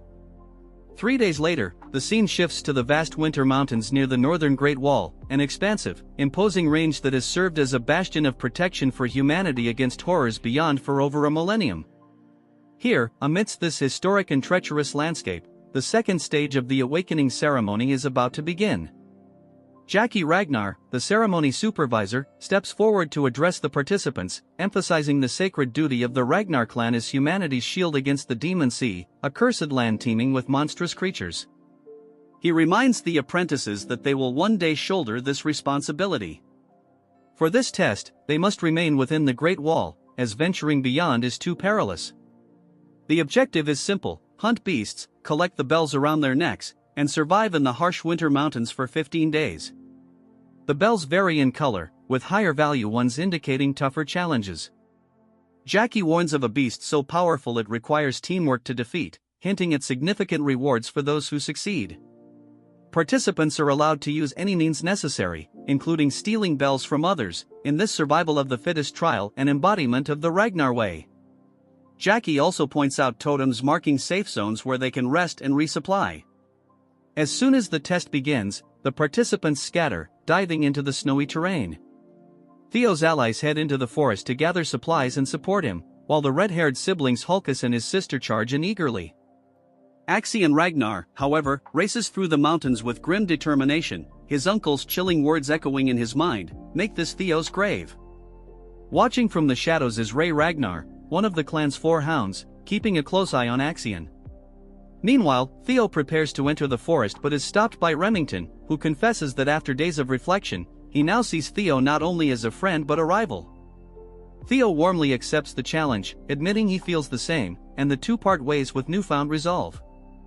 Alone again, Theo steadies himself, pulling out his compass to guide him to the dragon's nest. The compass lights up, pointing him through the snow-covered wilderness, and Theo's excitement builds as he sets off. Elsewhere, deep in the mountains, a mysterious blue light glimmers on a steep, snow-covered cliff, hinting at secrets waiting to be uncovered. Trudging through the snowy outskirts, Theo mutters to himself about the difficulty of following his compass in such conditions, joking that a shovel might have been more useful than his prized moon-white sword, Griffin. Gripping the hilt, the blade trembles as if alive, and Theo swings it with all his strength, releasing a surge of blue energy that clears a path and reveals a hidden trail beneath the snow. Suddenly, he senses someone watching him and calls out, daring them to reveal themselves. From behind a tree, 3 men emerge, one of them chuckling as he asks when Theo noticed them. Theo instantly recognizes the trio, Hai, Cho, and Lon, notorious as the roughnecks of the mountain. These aren't just petty thugs. In his past life, they'd left behind a massacre of over 700 innocents during their missions, a horrifying scene that Theo had once been forced to clean up. Confronting them now, Theo suspects Axion might have sent them, but they dismiss the idea, sneering that they don't take orders from someone their age. Theo presses them, and their taunts reveal the truth: they were sent by the Senate. Realizing the stakes, Theo calmly draws his sword. The leader mocks him, but in a flash, Theo's blade erupts with a blue dragon's energy, tearing through them with 3 swift, precise strikes. Blood stains the snow as their bodies collapse in a heap, their severed heads left intact as a warning. Gazing at the carnage, Theo mutters, "I don't want to be like you," before tossing their heads off the cliff. As he reflects on Lady Prunus's technique, Celestial Flower Rain, Theo acknowledges he has a long way to go before mastering it. Just then, he notices something hidden near the cliff's edge, a staircase carved into the rock, partially concealed. The system pings with a hidden quest: find the invisible staircase and explore the blue cave. Without hesitation, Theo leaps down the spiraling stairs into the mountain's depths. Meanwhile, in the monitoring room, tension rises as an announcer updates the rankings, declaring Axion Ragnar in first place, closely followed by Ragnar, as the second stage unfolds in the unforgiving winter mountains. Julius, seated at a large round table, quickly inquires about Theo's progress. The announcer hesitates before revealing that Theo has yet to score any kills or ally with anyone. Julius raises an eyebrow in surprise while the announcer speculates that Theo might be hiding or preparing an ambush. Before the conversation can continue, Prunus begins to speak, but Wolfgang interrupts with a menacing laugh, dismissing Theo's chances in the current round. He sneers, claiming that just because Theo excelled in the first round doesn't mean he'll shine here. Wolfgang goes further, mocking Theo as a coward with no real-world battle experience and even ridiculing him as an illegitimate child. Grinning maliciously, Wolfgang smugly thinks about the roughnecks he sent after Theo, confident they've already eliminated him. Sitting across from Wolfgang, Ed narrows his eyes in suspicion and telepathically asks if Wolfgang had any involvement in Theo's predicament. Wolfgang chuckles, admitting he didn't bother to inform Ed of his plans. Frustrated, Ed clenches his jaw, inwardly fuming at Wolfgang's recklessness. Ever since Theo took control of the Camellia Palace, Ed and his allies were forced to relocate to the Rose Palace, which gave Ed the opportunity to search for the ancient dragon artifact. Despite his efforts, he hasn't found it and now suspects Theo holds the key. Determined, Ed gives a silent telepathic order to his subordinate to find Axion and urge him to accelerate the plan to eliminate Theo. Meanwhile, Prunus warns Julius that the Senate must be plotting something and suggests implementing a backup plan. Julius dismisses her concerns, confident in Theo's resilience. He believes Theo is likely biding his time and adds, with a smirk, that he hasn't forgotten Prunus met Theo behind his back. Prunus brushes off the remark with a laugh, stating that what truly matters is Theo's perspective. Meanwhile, Theo has entered a dark cave filled with skeletal remains, bones and skulls scattered across the ground. As he ventures deeper, the skeletons seem to come alive, letting out eerie roars meant to unsettle him, but Theo's mental fortitude renders him unfazed. Placing a hand on the cold wall, he activates his sensory perception skill, sending a surge of awareness through the cave and mapping out the paths ahead. His lips curl into a smirk as he detects a glowing path. This must be the hatchling's nest. A memory from his past life surfaces, he recalls Huel discovering a legendary item in this cave years later. Determined to claim the prize first, Theo follows the path to a massive, ancient door. Standing before it, he feels a slight pang of pity for Huel, knowing he's about to claim the treasure long before Huel ever has the chance. As he steps closer, the door seems to awaken, and Theo senses a presence behind it. Then he sees it, a massive eye, wide open, staring at him from the darkness. Dumbfounded, Theo pushes the door open, stepping into a vast, fantastical chamber. Before him lies a hoard of glittering gold, rare swords, and treasures from across the world. Yet, instead of excitement, Theo feels unease. This isn't the hatchling's nest he anticipated, it's something far greater. This is the lair of the ancient dragon. A bead of sweat rolls down his face as he grasps the magnitude of the situation. Challenging a dragon of this caliber is unthinkable. Survival alone would be a miracle. Scanning the treasure, Theo wonders if he arrived years too early or if Huel's intel had been wrong. Deciding to retreat, he turns to leave, but an intense gaze freezes him in place. Slowly, he turns back to see a massive, gleaming golden eye locked onto him. The dragon awakens, its voice resonating through the cavern with ancient authority. "You are the first selector in a very long time," it says. The dragon, lounging atop the treasure, watches Theo intently. Overwhelmed by the honor, Theo drops to his knees, bowing deeply, and greets the dragon as his ancestor. The dragon, amused, tilts its head at the term ancestor. Theo hurriedly explains, recalling his clan's history. Wasn't the guardian dragon the lifelong companion of Sigurd, the Ragnar clan's great progenitor? Wasn't it also the mother of the famed dragon that birthed their bloodline? The dragon snorts in what sounds like amusement, its voice laced with sarcasm as it clarifies the myths. That bastard Sigurd spread quite the tale, it says. While it's true Sigurd and the dragon shared a bond of mutual respect, there was no familial lineage or romantic connection. Their relationship was forged through a deep, sacred pact, not blood. After all, the dragon adds with a sly grin, a human and a dragon? Hardly a compatible mix. Theo feels his cheeks flush at the implication, but he presses forward, asking if all the Ragnar family's talk about carrying the dragon's blood is just exaggerated propaganda. Roadbroke nods, confirming that while the claim is largely mythical, it isn't entirely false. The contract with Sigurd did leave traces of the dragon's power, but only in a symbolic sense. Feeling more at ease, Theo recognizes the rare opportunity before him. This isn't about fighting, but about learning invaluable truths that could aid him in his climb to the top of the Ragnar clan. Sensing Theo's anticipation, Roadbroke sighs and explains that, as the guardian dragon, it is bound by an ancient pact. Any worthy selector who passes its test earns the right to ask 3 questions. The scene shifts to Axion Ragnar, who is busy taking down a ferocious beast with a technique known as Thousand Dragons Roar. In one devastating strike, he brings down a tiger-like creature, which collapses at his feet. He smirks as he picks up a small green bell from the beast's neck, muttering that this makes his 57th. Tossing the bell to a subordinate, he asks if there's been any news about Theo. Orion, a loyal member of Axion's group, reports that they still haven't tracked Theo's location.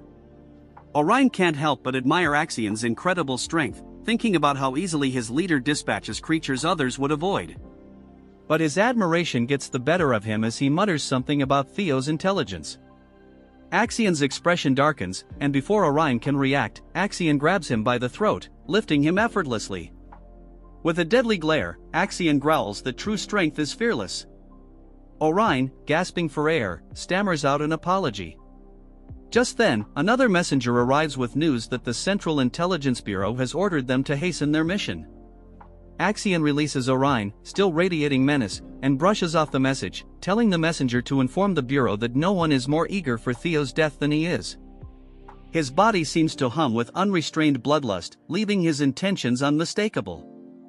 We return to Theo, who is deep in thought, carefully considering how to frame his 3 questions for Roadbroke. He knows each one must count. After a moment, he takes a steadying breath and asks the first question, one that's been on his mind: why are you here? Roadbroke's eye gleams with approval at the question. A good start, it remarks with a chuckle. The dragon explains that far beyond the edges of the known world exists a being called the Nameless Monarch, a monster of unfathomable power. For thousands of years, it has been Roadbroke's mission to shield the world from this threat. Winter Mountain, grand as it is, serves merely as an outpost in a far greater conflict. Theo feels a chill as he realizes that even this ancient, powerful dragon harbors fear of the Nameless Monarch. Pushing aside his unease, he asks his second question: what is the ancient dragon's relic? Roadbroke, impressed by Theo's curiosity, explains that there are 3 relics tied to its soul, each a powerful artifact. But with a mysterious glint, the dragon reveals that Theo already possesses 2 of them. Shocked, Theo quickly recalls the dungeon in the Camellia Palace and his moonwhite sword, Griffin, but wonders about the 3rd relic. Roadbroke identifies it as paper, a result of the dragon's soul being split into 31 fragments, each given to humans to aid in defending against the Nameless Monarch. These relics, Roadbroke explains, can take many forms: an item, a weapon, or even an event. Theo's mind races as he connects the dots to his miraculous return to the past. Could his regression, a phenomenon he once thought impossible, have been caused by a relic? The revelation leaves him stunned, forcing him to rethink his entire journey. Gathering his courage, Theo asks his 3rd and final question: why was I chosen? Inwardly, he wonders why someone like him, who was once talentless, would be deemed worthy of facing the Nameless Monarch over others far stronger or more gifted. Roadbroke meets his gaze with a knowing look and counters with its own question: why do you think you're the only one chosen? Theo's eyes widen in shock as the implication sinks in. Others must have been selected by relics as well. His mind races to figures like Ed and even the Black Dragon. Did they know about the relics? Could they have experienced regression, too? The weight of the dragon's answer leaves Theo reeling, filling him with both clarity and more questions. A terrifying Nameless Monarch, an ancient dragon bound by duty, and the possibility of other regressors, the enormity of it all settles on his shoulders. Breaking the silence, Roadbroke declares that Theo's 3 questions have been answered and that the hidden quest is now complete. As per their covenant, Theo is entitled to a reward. A system notification appears, congratulating him on completing the quest and offering him a treasure. Roadbroke gestures to the vast trove surrounding them, inviting Theo to choose whatever he desires: gems, relics, elixirs, skill books, or armaments, each beyond ordinary imagination. Scanning the treasures, Theo feels a spark of boldness and surprises even himself as he smiles and declares, "I want you." Roadbroke freezes, visibly stunned, utterly bewildered by Theo's unexpected request. Roadbroke lets out a booming laugh, remarking, "It seems my popularity is truly eternal," and calling Theo's claim an amusing jest. However, her tone sharpens as she asks what he genuinely desires. Theo remains silent for a moment, then cryptically hints at something about her standing atop the treasure. Confused and increasingly irritated, Roadbroke narrows her eyes and demands, "That wasn't a joke, was it?" With unshaken confidence, Theo confirms her suspicion. Spreading her massive wings, Roadbroke generates a powerful gust, the sheer force nearly toppling Theo as it drives him back. Radiating an overwhelming aura of dragon fear, she demands, "Are you seriously trying to claim all my treasure and my knowledge with clever wordplay?" Theo braces himself against the oppressive force, his thoughts racing as he realizes the full weight of the guardian dragon's aura pressing down on him. Determined to withstand it, he grits his teeth, blood trickling from his eyes and mouth as he fights to stay upright. Summoning Lesser Drake's fear, a blue, smoke-like energy begins to emanate from him. Roadbroke sneers at his attempt. "How foolish," she mocks. "Do you think you can stand against me with such a minor fear?" Yet Theo remains resolute, defiantly declaring that the guardian dragon had promised he could claim any treasure within her nest, without any limitations. He boldly suggests that she herself, as the heart of this hoard, could be considered a treasure. Knowing he's gambling with his life, Theo clenches his jaw and resolves to press forward. He understands that Roadbroke, the legendary guardian dragon who had once forged a pact with Sigurd, the Ragnar clan's progenitor, represents an unparalleled claim to legitimacy. Summoning every ounce of his will, he declares that he will not let this opportunity slip through his fingers. Blood continues to drip as he demands that she honor her promise, choosing her as his prize and asking her to stand by his side. Roadbroke, watching Theo endure her overwhelming aura with unflinching resolve, feels a strange familiarity, a reminder of Sigurd's unwavering determination centuries ago. Slowly, she exhales, her fiery gaze softening. "Very well," she says, her voice carrying both amusement and nostalgia. "I accept your request." Theo, stunned by her words, takes a moment to process them. As her enormous form begins to transform, her dragon body is enveloped in a thick fog, and her golden eyes glow with an ancient, otherworldly light. When the fog fades, a humanoid figure emerges from the treasure, stepping into view. The mist clears entirely to reveal a breathtakingly beautiful woman. Horns curl gracefully from her head, her eyes shimmer with a golden hue, and an aura of ancient majesty radiates from her. Taking a few steps closer, she chuckles at Theo's awestruck gaze. "You seem captivated by my beauty," she teases. Then, with a somber tone, she reveals that she is over 2,000 years old and has suffered the loss of her heart 50 years prior. Her time, she explains, is short. She has only 3 years left to live due to her condition and is bound to her nest, unable to leave. Extending a hand toward him, she asks, "Do you still wish to choose me as your reward, even knowing this?" Theo smiles, his resolve unwavering. "My answer remains the same," he replies firmly. "I choose you, Roadbroke." A system notification appears, confirming that Theo has selected Ragnar's guardian dragon, Roadbroke, as his reward. Roadbroke shakes her head, half amused, half resigned. "You're a fool," she says, though her tone carries a hint of approval. "But such stubbornness is fitting for a chosen one."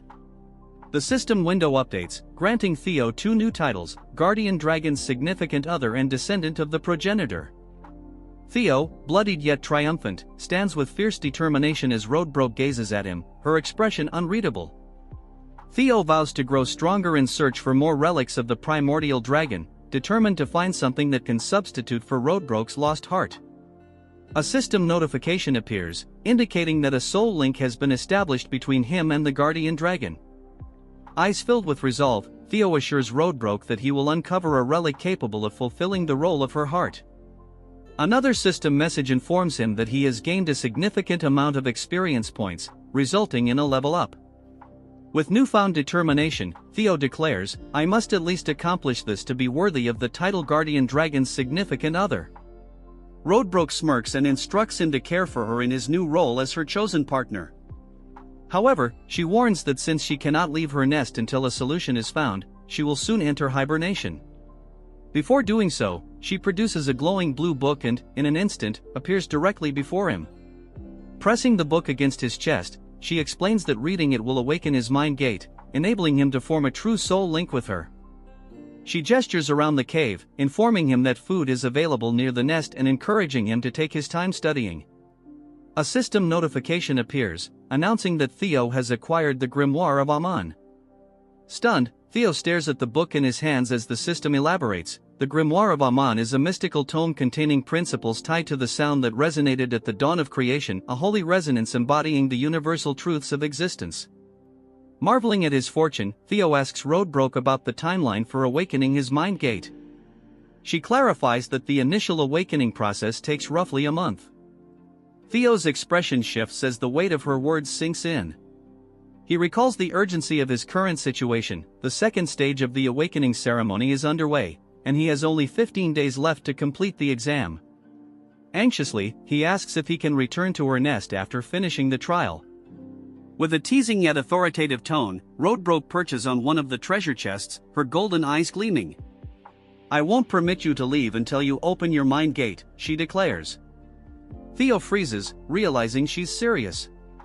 The pressure mounts as he calculates the time he has left, just 13 days to accomplish what others would need a month for, all while his competitors are out gathering bells and battling to secure their positions. 3 days prior to the commencement of the second stage, snow carpeted the grounds of the Central Intelligence Bureau. The chill in the atmosphere wasn't solely from the freezing weather but from Axion's uncle, whose malicious grin hinted at something far more sinister than frost. Axion stood stiffly as his uncle rifled through a container, eventually pulling out what appeared to be an innocent marble. But in this world, nothing was truly innocent. With the theatrical flair of a villain delivering a dramatic soliloquy, his uncle elaborated on the marble's purpose. It enhanced the energy of fiends trapped within, creating an anti-field safety zone to repel other fiends.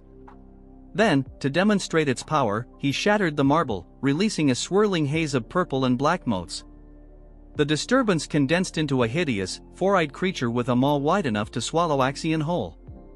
Before Axion could fully process the situation, shadows surged from his uncle's feet, taking the form of a dragon that obliterated the fiend in a single devastating strike. The spectacle left Axion torn between admiration and disbelief at the monstrous legacy he seemed to have inherited. Unfazed by Axion's inner turmoil, his uncle continued detailing the next step of their scheme. The objective of the second stage was straightforward: exterminate fiends and amass points. However, Axion's mission was far more specific and vindictive. His task was to lure Theo out using the marbles. Axion, never one to embrace subtlety, suggested torturing Theo first to wring out every shred of information about the Rose Palace relic. His uncle, the ever-pragmatic voice of reason, reminded him that Theo wasn't someone to be underestimated. "Restraint has never been your forte," he chided, earning a murderous glare from Axion, whose clenched fists cracked audibly. Instead, they would exploit Theo's emotional vulnerability, targeting his treasured followers from Training Ground 4. Fast forward to the present, and Axion's plan was unraveling. Theo hadn't risen to the bait. Instead of participating in fiend hunting like a conventional contender, Theo had opted for a Where's Waldo approach, remaining elusive. With only 12 hours left on the clock, Axion brooded in growing irritation, his rank of 860 points doing little to soothe his temper. Behind him, pulsating lights announced the arrival of Felix Ragnar, a swordsman from Plum Blossom Palace and currently ranked 7th with 446 points. Felix, ever the self-proclaimed investigator, suggested Theo might have been apprehended by the council scoundrels. Axion's retort was cutting, a frigid, soul-piercing glare followed by a sneering jab. "Your deductions are as pathetic as your rank." To twist the knife further, Axion ridiculed Felix's association with Lady Plum Blossom. Felix's jaw tightened, his hands quivered slightly, but he wisely restrained himself, unwilling to retaliate. Axion dismissed him with a wave, declaring it was time to drag Theo out of hiding. Gathering members of the Scaled Dragon Society in Plum Blossom Palace, Axion laid out a plan to systematically hunt down Theo's companions. The Scaled Dragon members grinned maliciously, relishing the prospect. Unknown to Axion, an eavesdropper lurked nearby. Concealed behind a tree, Ragnar, ranked third with 561 points, listen intently. In the shadowy, echoing forest, the agonized shriek of a dying forest lizard reverberated. A band of hunters stood triumphantly over its carcass, the rancid odor of blood mingling with the earthy scent of damp moss. This wasn't just any forest lizard but a mid-tier fiend. The hunters, however, basked in their own inflated sense of accomplishment. Among them was Sybil, ranked 68th with a paltry 31 points, barely managing to escape the realm of participation awards. He clutched a yellow demon bell, a keepsake from an earlier triumph over a fiend that had somehow been even less formidable than their current prey. His comrades, Gordon, ranked 53rd with 52 points, and Romero, ranked 62nd with 36 points, shared in his self-satisfaction, equally thrilled by their modest triumphs. If points were currency, Sybil and his crew would still be destitute, but at least they were breathing. Sybil held up the yellow demon bell, a lackluster emblem of mediocrity, and grumbled, 12 hours left, where's Theo? His tone carried less worry for Theo's well-being and more irritation over their meticulously saved supplies now feeling like wasted effort. The group's self-proclaimed strategist speculated with a blend of respect and cynicism, Theo's probably orchestrating something big. He's not like us, scrounging for points just to scrape by. The resident optimist added with a spark of excitement, what if he takes the top spot again? His glee earned a round of annoyed glances. Without warning, Ragnar, ranked 14th with a formidable 173 points, drove his blade through Sybil's back. The gruesome crunch of steel-piercing flesh echoed sharply, and Sybil's victorious grin contorted into a mask of shock as blood darkened his clothes. Orion yanked his sword free with a flourish. You're nothing more than fodder, he said icily, his disdain as cutting as his blade. His frosty stare locked onto the others, daring them to act. As he raised his sword again, chaos erupted. Meanwhile, as if destiny couldn't resist checking in on its chosen protagonist, the scene shifted to Theo. Deep within Lord Brock's nest, Theo stood in the ominous presence of the ancient dragon herself. The beast's glowing amber eyes studied him with an unnerving blend of curiosity and appraisal. Her voice, a resonant rumble akin to rolling thunder, filled the cavern as she scrutinized his progress with the Mind Gate, a feat he had achieved in under a month, a timeline so extraordinary it could crush the spirits of even the most gifted. A system notification flashed before Theo, proclaiming his partial mastery of the Grimoire of Amon, magical principles partially understood. Theo smirked, muttering with wry amusement, that's my life, always the overachieving B+ in a world that demands an A++. The Grimoire, a notorious relic veiled in mystery, demanded not only immense mana but also the heart of a dragon to unravel its profound secrets. Luckily, Theo had both the mana and the dragon's heart, enabling him to advance at twice the pace of the average overburdened sorcerer. Yet, as always, the system, ever ready to crush his momentary sense of accomplishment, informed him that his stats were still subpar, granting him a skill called hatching. The ability wasn't entirely worthless, it allowed him to manipulate lingering thoughts through psychokinesis. Sure, it sounded impressive on paper, but Theo had been hoping for something far more dramatic, like conjuring infernos or bending reality itself. Lord Brock, unimpressed by his grumbling, closed her enormous eyes and remarked bluntly, "You've barely qualified to call yourself my consort." Theo blinked, dumbfounded. Consort? What kind of twisted partnership terms was this dragon operating under? Before he could respond, she continued, "You'll need rigorous training to master advanced skills. And don't forget, I've only got 2 years left. Prioritize my restoration, or we're both doomed." Her matter-of-fact tone only bolstered Theo's resolve. Flashing a determined grin, he replied, "Don't worry. I'll fix this. You're stuck with me now." Satisfied with his conviction, Lord Brock began the primordial covenant. Wisps of smoke coiled around Theo as her molten gold eyes burned brighter than ever. "You're my consort, the first in a millennium," she intoned, her voice laden with ancient authority. In a blink, she disappeared, teleporting Theo to a snow-covered mountain cliff. Standing amidst the expansive, frost-bitten wilderness, Theo exhaled a frosty sigh, his breath mingling with the biting cold. His gaze swept over the barren landscape as if willing it to offer him a lifeline. 12 hours, just 12 scan hours remained, and what did he have to show for it? A towering pile of regrets and an awakening ceremony that seemed about as useful as trying to teach a fish to climb a ladder. "This is going nowhere," he grumbled, kicking at the snow with the irritation of someone realizing they'd been playing in the wrong league all along. Hunting fiends? What a joke. It was nothing more than a glorified scavenger hunt compared to the level of skill he needed. First place wasn't just slipping through his grasp, it was sprinting away at lightning speed. Then, inspiration struck, a dim, flickering idea, but an idea nonetheless. In his prior life, Axion had claimed the top rank during the awakening ceremony.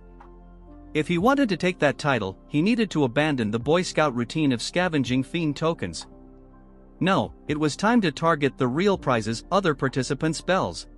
But just as his determination solidified into a plan, a darker thought loomed in the back of his mind like an ominous thundercloud. The name itself left a sour taste on his tongue. That guy wasn't merely tough, defeating him wasn't just challenging, it bordered on outright lunacy.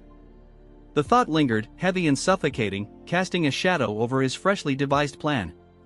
Before his spiraling doubt could take hold, a faint rustling broke the oppressive silence. Theo's head snapped toward the noise, his heartbeat quickening. A figure stumbled into view, their steps uneven, leaving a grisly trail of blood across the pristine snow. Then it came, a voice, soft yet chilling, slicing through the frigid air like a dagger. Theo froze, his muscles locking as if his blood had turned to ice. His gaze darted between the stumbling figure and the dark presence that accompanied it. Yet, it wasn't the staggering person ahead that unsettled him, it was the other entity lurking just beyond sight. A thick blanket of snow muffled all sound, cloaking the forest in an uncanny silence. Theo stood amidst the towering trees, every nerve alert, his eyes scanning for any trace of movement. His vigilance was rewarded when he spotted a figure stumbling toward him. "Ray," he called, his voice tinged with both surprise and concern. Ray Ragnar, the warrior celebrated for her indomitable strength, appeared almost unrecognizable.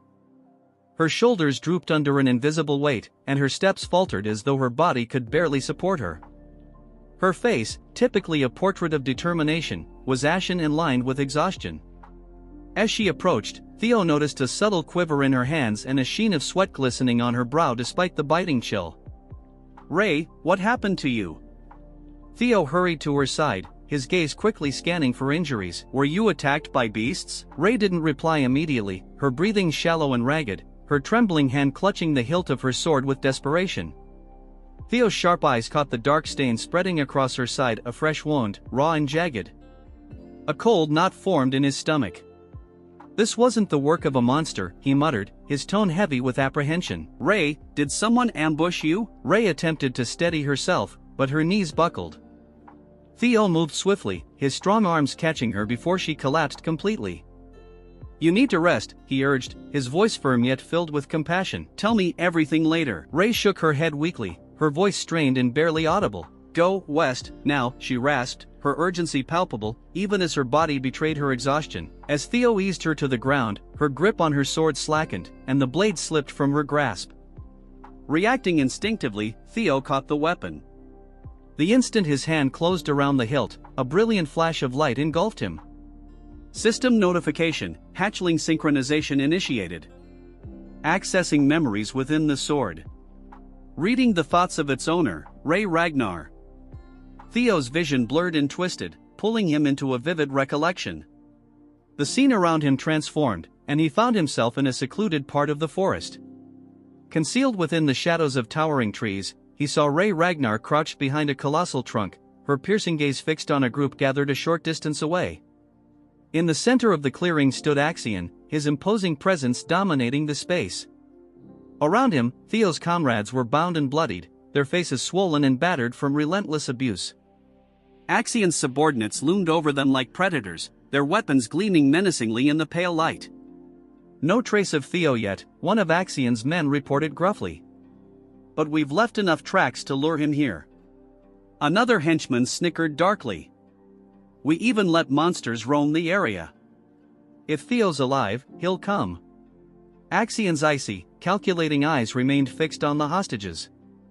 His expression was unreadable, cold as stone, as though he was already several steps ahead in this cruel game.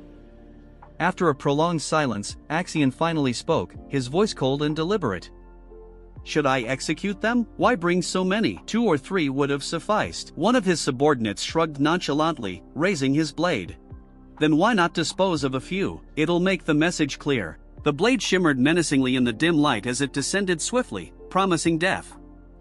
Just as it was about to strike, A resolute voice cut through the tension. "Stop this." Rei emerged from the shadows, her sword unsheathed, her stance defiant. Axion turned toward her, his brow furrowing with a mix of irritation and surprise. "Ragnar? What brings you here? This doesn't concern you." "They're Theo's companions," Rei said, her tone firm as steel and her fingers tightening around the hilt of her weapon. "Release them." A smirk played on Axion's lips, his tone dripping with mockery. "So, you've sided with Theo too, have you?" Rei offered no verbal response.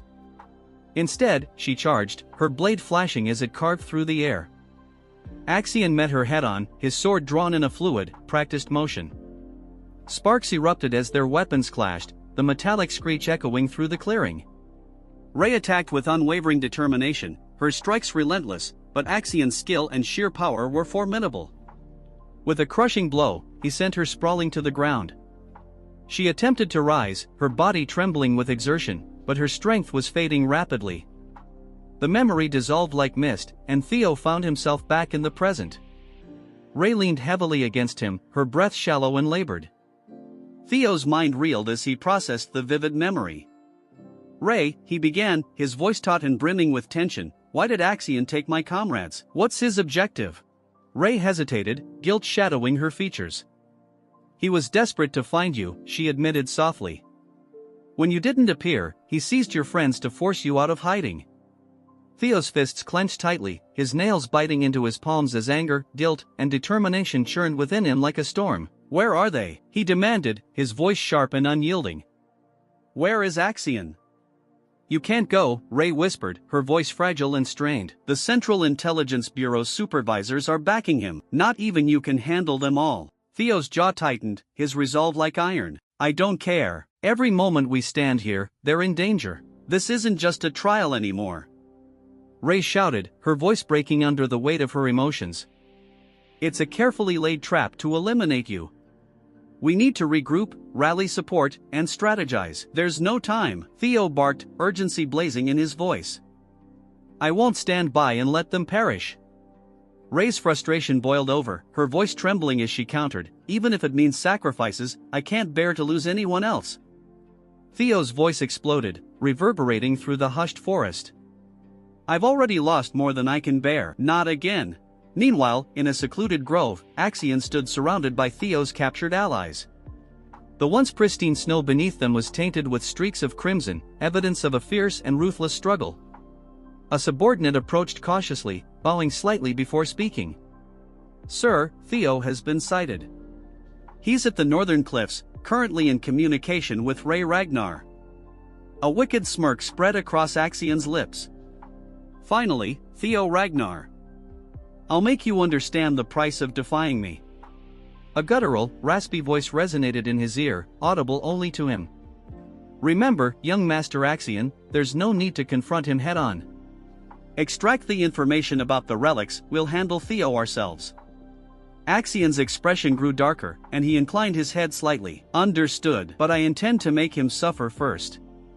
The voice continued coldly, "Use the summoning orb to divert the supervisor's attention." Meanwhile, with Theo, Rei made a final, desperate plea to deter him. "Theo, please, don't do this. You're walking straight into their ambush." Theo's resolve didn't falter for a moment. "Thank you for warning me, Rei," he replied, his tone unwavering, "but I refuse to stand by while my comrades are in peril." As Rei was not ready to answer Theo, he pleaded her to tell their location, as memories of the time spent with his subordinates flashed through his mind. Hero's palace fell in his previous life and he couldn't do anything but watch as he was weak.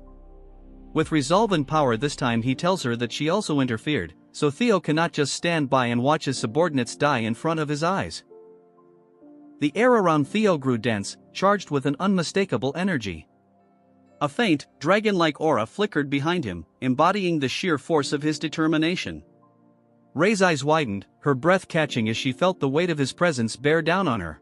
"Where is Axion?" Theo demanded, his voice steady yet authoritative, his gaze unrelenting. Elsewhere, deep within another part of the forest, three figures stumbled across a grim and disconcerting scene. Supplies lay scattered across the snow, and faint streaks of blood trailed away from the area. One of them, Remington, ranked second in the competition, knelt to inspect a blood-stained box. His expression grew somber as he spoke. These provisions, they belong to Theo's team. Behind him loomed Hulkus, a towering figure ranked 5th, and Eric's, who held the 4th rank. Both scanned the area, their faces etched with unease. This doesn't look promising, Remington remarked grimly. He turned to his companions, his voice resolute. We need to find them before it's too late. I'll need both of you to back me up. Chaos erupted as Theo faced a gargantuan white creature, its absurdly massive weapon poised to pulverize him. Perfect, Theo muttered sardonically, evading at the final instant as the ground shattered under the beast's colossal blow. Unperturbed, he tightened his hold on the blade. Just a giant, ill-mannered brute with no respect for boundaries, he quipped before lunging forward with surgical precision, targeting the creature's vulnerabilities.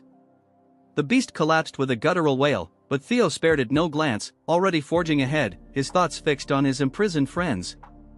As if fate conspired against him, 5 identical monstrosities emerged, their glowing crimson eyes radiating menace. What is this? Axion's discount monster factory? Theo snapped. Drawing upon the dragon's 3rd claw, he unleashed a cataclysmic sword strike, annihilating the pack in one sweeping motion. Efficiency, he muttered, stepping over the wreckage, though triumph was fleeting. The ultimate adversary appeared a colossal abomination dwarfing its predecessors. Its very presence seemed to mock Theo's readiness.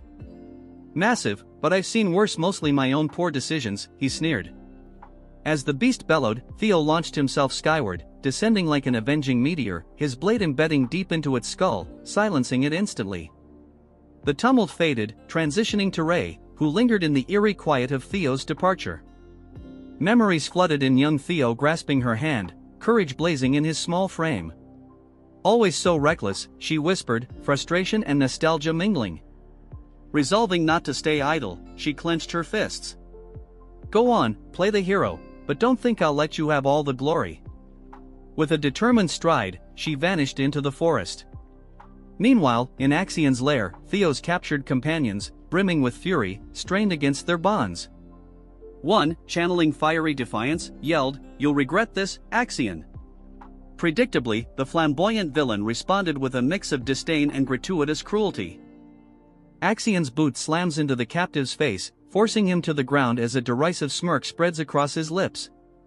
Such clamor, he sneers. Ever the performer, Axion draws his blade, the steel glinting menacingly as he levels it against the man's throat. Before he can escalate further, a velvety voice slithers from the shadows. Young Master Axion, it murmurs, laced with condescension. Recall the Bureau's directives. Any reckless action could jeopardize the operation. Axion growls, his jaw tightening as he begrudgingly sheathes the sword. Refusing to squander a chance for theatrics, he seats himself atop the captive's back as though it were a mockery of a throne. Comfortable enough, he mutters, his crimson eyes blazing with barely restrained rage. A flicker of light through the trees catches his attention, sharpening his gaze. Ah, how charming, he remarks, voice dripping with sarcasm. The Bureau decided to send 4 elite prosecutors to assist me because evidently, my uncles believe I'm incapable of dealing with one lowborn offspring alone. Fools! His fingers tighten into fists, the tension in his knuckles betraying his simmering pride and seething resentment. The atmosphere shifts as Theo steps into the clearing, an aura of restrained power enveloping him. Every eye snaps to him, from his bruised comrades to Axion's minions, even the trees seeming to lean in, drawn by the palpable intensity. Axion rises slowly, feigned indifference masking his irritation.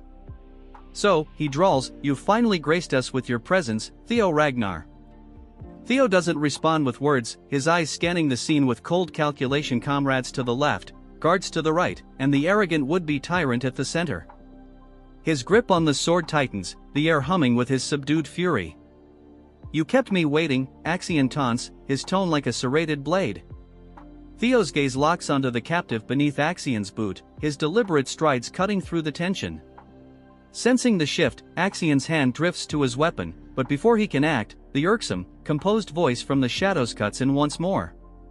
Young Master Axion, do not let him provoke you. Axion exhales sharply, forcing himself to regain a semblance of composure. Theo, he begins, adopting an air of authority, let's abandon the theatrics. Surely you understand the "are you frightened?" Theo interrupts, his voice as sharp as a blade. Axion's smirk falters. What? Theo steps forward, his tone cold and merciless. Are you afraid you'll be defeated by me? The barb hits its mark, and cracks appear in Axion's facade as fury bubbles beneath. How dare you? Because if you weren't scared, Theo presses, a smirk creeping onto his face, you wouldn't need this charade, hostages, guards, the entire spectacle. Tell me, Axion, what has you so terrified? Axion's jaw clenches, his fists trembling with suppressed rage. You insufferable wretch, he hisses, but Theo is unrelenting. Prove me wrong, he challenges, raising his blade and pointing it at Axion. Face me, like a true Ragnar, unless, of course, you've already discarded your pride. The clearing grows deathly still, holding its breath as Axion's fury erupts. He releases a venomous laugh, his voice dripping with malice. You believe you, a concubine's whelp, can challenge me? Absurd. Ignoring the increasingly frantic warnings from the unseen speaker, Axion unsheathes his sword, his grin twisted by wrath. Fine, if it's a duel you seek, then let's finish this once and for all. Perched high above the chaos, nestled in the treetops like overly dramatic crows, a squad of covert operatives observed the escalating spectacle. Cloaked in shadow and armed with expressions of grave importance, they exchanged hushed remarks. This is spiraling out of control, one muttered, peering through a pair of binoculars. Stick to the strategy, another replied tersely, their tone heavy with the distinct air of we should have had lunch first. If Axion loses his grip, we step in. Meanwhile, back on the battlefield, Axion, the perennial master of theatrics, addressed his followers with the gravity of someone announcing the end of days. No one interferes, he declared, his voice booming with self-importance. This is a duel of Ragnar honor. He gestured grandly toward Theo as though unveiling a prized gladiator. The captives remain unharmed until this concludes, he added, because evidently, nothing screamed honor quite like keeping your opponents tied up. Theo, ever opportunistic, launched his assault before Axion could finish his self-obsessed speech. One moment Axion stood poised, the epitome of control, the next, he was scrambling to parry a strike so swift it bordered on insulting. Axion faltered, his thoughts racing to catch up with reality.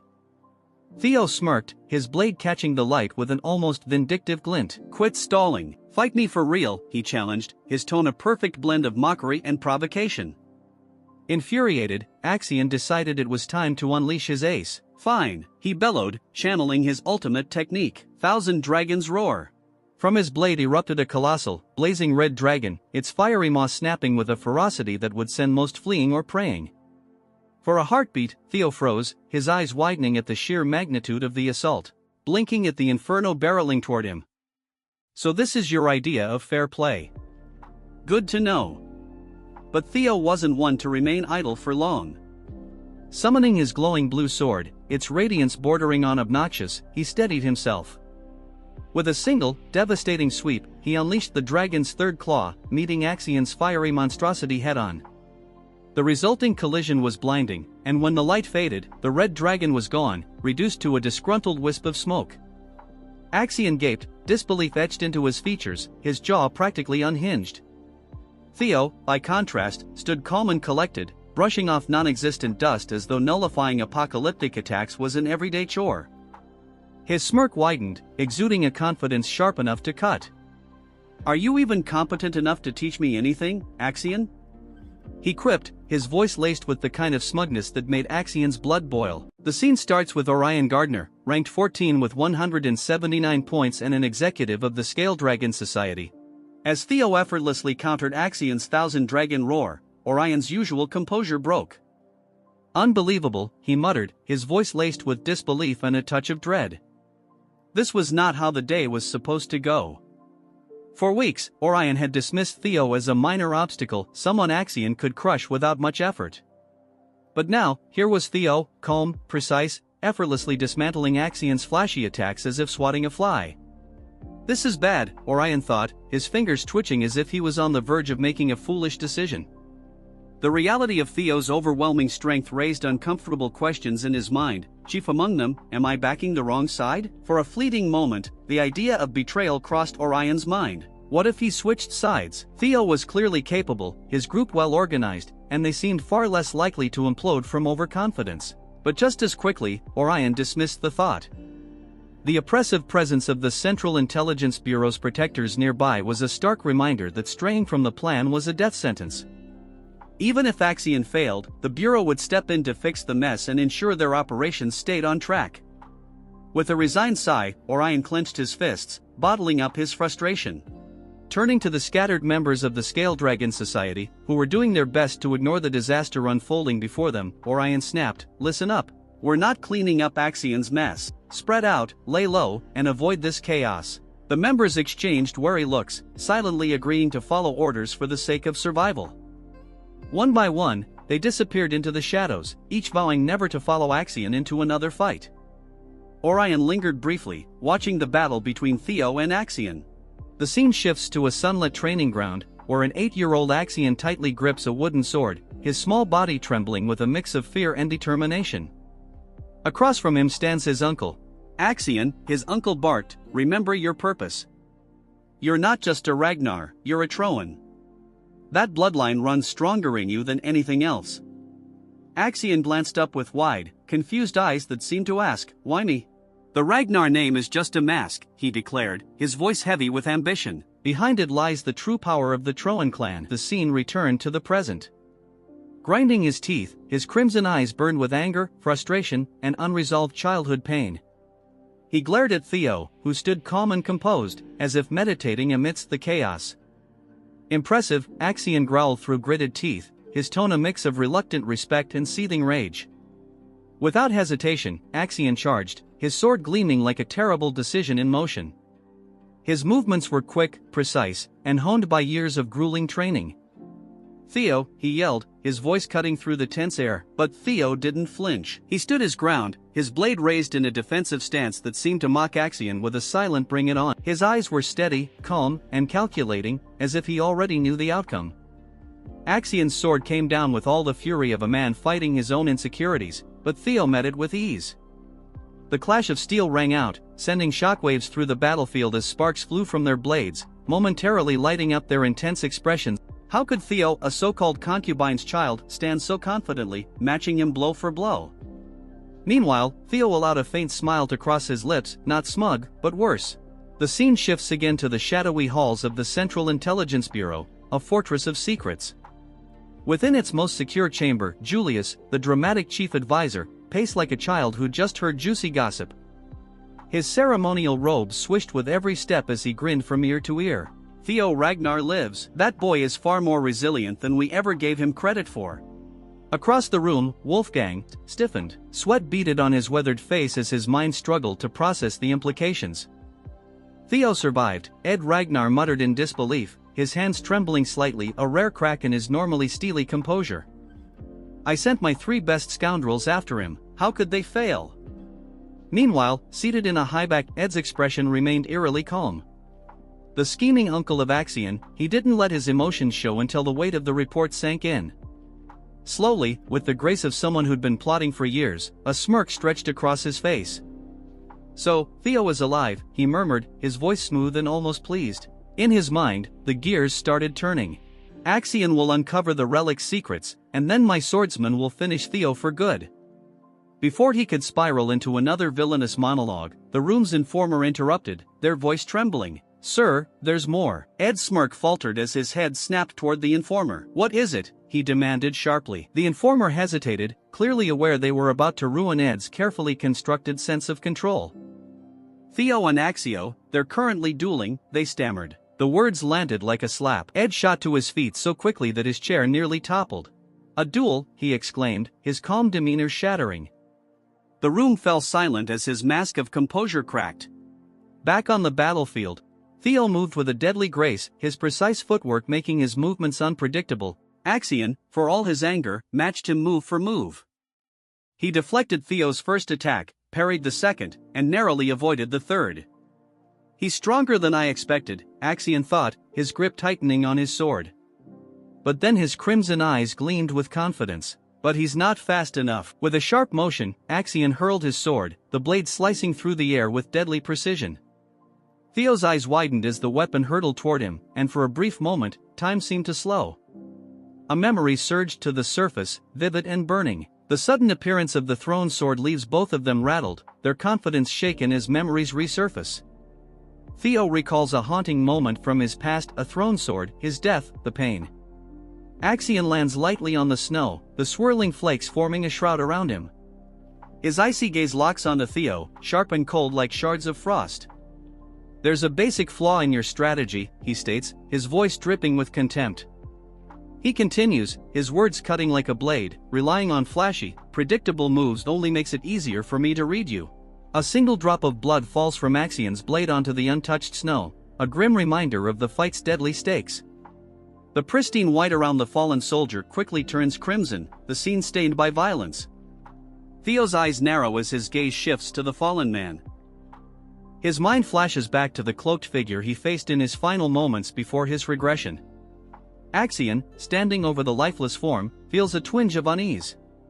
The man's face, frozen in a silent scream, etches itself into his memory as the puzzle pieces start falling into place. In the memory, a cloaked figure pulls his hood lower, shrouding his face in shadow, an ominous presence against the snow-covered backdrop. Axion's patience thins, his blazing eyes reflecting his rising frustration. "End this," he commands. Theo's fury builds, his face a mix of grief and anger.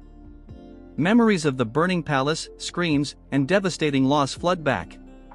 "The monster who caused this," he growls, his voice heavy with venom, "will pay." His memories deepen, taking him back to the Rose Palace, now engulfed in flames. Once magnificent, it is reduced to a crumbling inferno. "The day I died," Theo whispers in the memory, his voice laden with regret. He remembers running through the burning halls, helpless and desperate.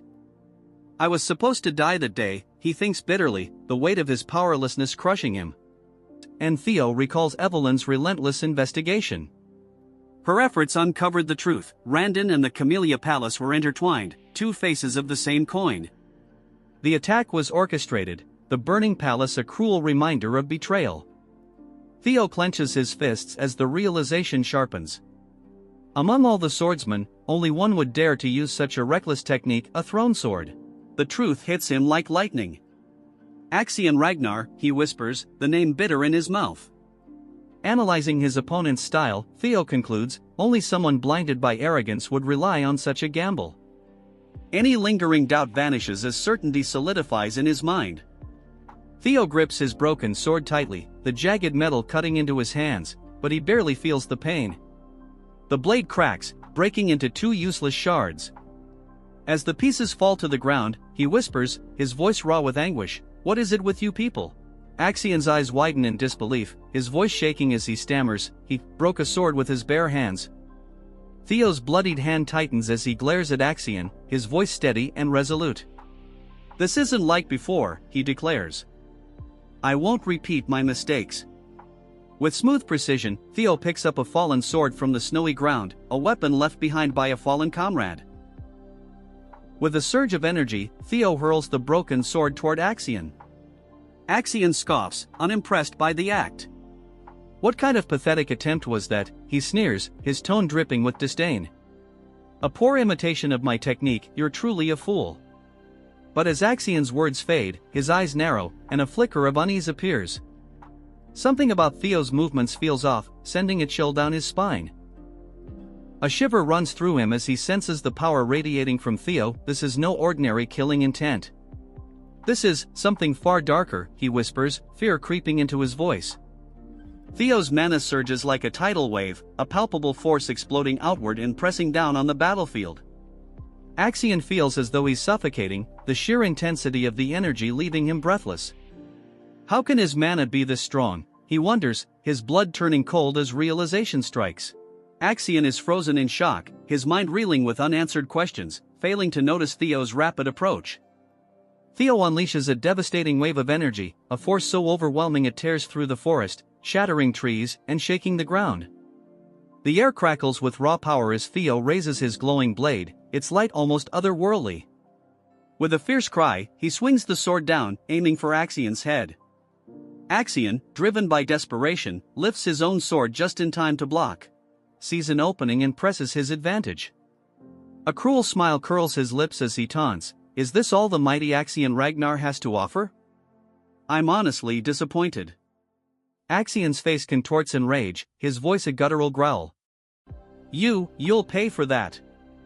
In a sudden move, Axion grabs Theo's arm, catching him off guard. Theo stumbles, his balance momentarily lost. Axion seizes the opportunity, his sword swinging toward Theo's head. Theo barely manages to leap away, narrowly avoiding a fatal blow. As Axion rolls back to his feet, Theo's lightning-fast kick slams into him, forcing him to block with trembling arms. Theo advances, his cold, determined gaze locked on Axion. "Let me show you how it feels," Theo growls, his voice a cold, menacing promise. He pauses, letting his words hang ominously in the air, his glowing blade illuminating his face. "To have a sword driven through your stomach." Theo's strike is swift and merciless. Axion's eyes widen in disbelief as Theo's blade finds its mark, aiming straight for his head with deadly precision. Moving to the Remington in group, surveying the scene, "It doesn't look like a monster attack," a voice remarks while. "It looks more like someone was taken." "The only one capable of such an act is Axion," Remington suggests. Hulkus, Erica, and Remington exchange uneasy glances before Remington adds, "Axion? But he's in first place." Hulkus wonders aloud, does he want to collect more bells? Remington's eyes narrow as he pieces the situation together. "It seems like he's taken Theo's subordinates hostage to lure him out," he says grimly, his voice hardening. "He's planning to eliminate Theo during the second blooming ceremony." Hulkus is furious. "What? He should face him fair and square. What is he even doing?" Erica, ever pragmatic, remarks coolly, "Turns out Axion's a coward." Hulkus, still seething, shouts, "So what?" Erica responds calmly, "This is Ragnar's blooming ceremony. Situations like this are common." Remington falls silent, deep in thought, his expression unreadable. Finally, he speaks, his tone filled with disapproval. "That's why I dislike Ragnar. Even if this is a contest of strength, such actions are unacceptable." Erica cautions him with a piercing gaze. "Your words are dangerous," she warns. "Are you serious about this?" Remington, with newfound determination, declares, "I must save his subordinates." His voice is firm as he adds, "If it were Theo, he would do the same." Hulkus turns to Erica, his voice urgent. "Sister, if you come with us, you'd be a great help." Erica's reply is blunt. "No, I'm not interested." She elaborates coldly, "I followed you because I thought I'd meet Theo Ragnar, but I don't see him. And to be honest, I really hate weak men. I have no desire to save them." Hulkus stares at her, aghast. "Nuna, are you trash?" he blurts out. Erica snaps back, "What did you say, you punk?" Remington steps in to defuse the tension. "Erica," he says knowingly, "I understand why you want to meet Theo." Erica's eyes widen in surprise, caught off guard by his words. Remington continues, his voice calm yet persuasive. "If you help us now, I guarantee it will bring you closer to achieving your goal." A sudden burst of movement breaks the stillness of the snow-covered landscape. Remington, Hulkus, and Erica sprint across the expanse, their mission clear. Glancing back, Remington calls out with determination, "Hold on a little longer, everyone." Suddenly, a sword materializes in their path, its wielder blocking their advance. The owner's intent is clear as they command, "Stop, you can't go any further." In the distance, a group of figures emerges, swords drawn, forming a formidable barrier. Remington's eyes widen in recognition. "Scaled Dragon Society," he mutters. One of the figures steps forward, a smirk playing on his lips. "It's been a while, Wellington," Orion says, his voice dripping with sarcasm. "I can't believe you abandoned us to hang out with some dumbass," he sneers before adding, "and now you're running with those stupid bare-brained muscleheads." Hulkus, enraged, explodes. "What did you say? That we're dumb muscle-headed bears?" Orion feigns innocence. "I didn't say all that," he replies mockingly. Remington's voice cuts through the rising tension. "Move aside, Orion. I don't want to fight an old friend." Orion, unyielding, shakes his head. "I refuse." Remington's gaze hardens, his hand tightening around his sword hilt. "If you won't move," he warns, his voice cold, "then I'll remove you." A sword swings with deadly force, and the clash is immediate. Blood splatters across the pristine snow, stark against the white expanse. Elsewhere, Sybil desperately struggles to untie himself. Nearby lies Axion's broken sword, discarded after Theo deflected it. Grasping it, Sybil thinks, this is the chance the young master gave me. I must cut these ropes. His gaze shifts to the ongoing battle, where a hooded figure clashes with Theo. Sparks fly as swords collide, their echo breaking the snow-laden stillness. Theo, clad in his white uniform, deflects a fierce blow from a dark-haired opponent. Observing the fight, Theo whispers, a tear tracing down his cheek, he's finally stepping forward. The opponent, revealed as Liam Troyven, grimly apologizes. I'm sorry, young Master Axion, he says, his voice heavy with resignation. I will accept my punishment after the blooming ceremony. The duel intensifies as Theo and Liam's swords whirl in a dance of deadly precision. Liam barks an order, escort the young master. In the background, Axion watches the chaos, his expression unreadable. One of his men confirms the order, yes, sir, as the snowy battlefield descends into further chaos, each clash inching closer to an uncertain resolution. Liam dashed through the snow-covered landscape with unmatched speed, his movements a blur against the frozen backdrop. One of his men stepped forward, holding Axion's dropped sword with reverence. We've retrieved your sword, the subordinate announced. Axion silently took the weapon, his grip tightening on the hilt as he stared ahead. His expression was unreadable, though a flicker of seriousness and resolve glinted in his eyes. Liam turned his attention to Theo, swinging his sword with immense force, the blade slicing through the air with lethal precision. Theo met the attack head-on, their swords clashing in an explosion of sparks, the sound reverberating through the quiet forest. Gritting his teeth, Theo managed to deflect the powerful blow, forcing Liam to momentarily lose balance. Seeing his opportunity, Theo readied a counterattack, but Liam recovered quickly. His sword resumed its deadly arc, this time aimed directly at Theo's exposed form. Theo braced himself, his eyes burning with a mixture of determination and defiance, as the fatal strike loomed closer. Liam's face remained a mask of cold calculation. Inside, his thoughts raced. Theo is stronger than I anticipated. He won't fall to Axion or even the senior prosecutors I brought along today. But we're not on the same level. His gaze darkened as he thought, this is my only chance to eliminate him, now that no supervisors are here to intervene. A flicker of regret passed through Liam's mind. It's a waste to kill someone so talented, but sacrifices are necessary for the greater good. With unwavering resolve, he swung his blade with finality. Goodbye, Theo Ragnar, he muttered, his voice cold and absolute just as Liam's sword was about to strike. Theo's eyes flared with a sudden, ominous red glow. The air grew heavy, and an unsettling aura spread throughout the battlefield.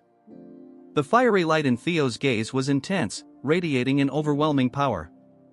Blood splattered across the pristine snow as Liam staggered backward, clutching his chest in sheer agony.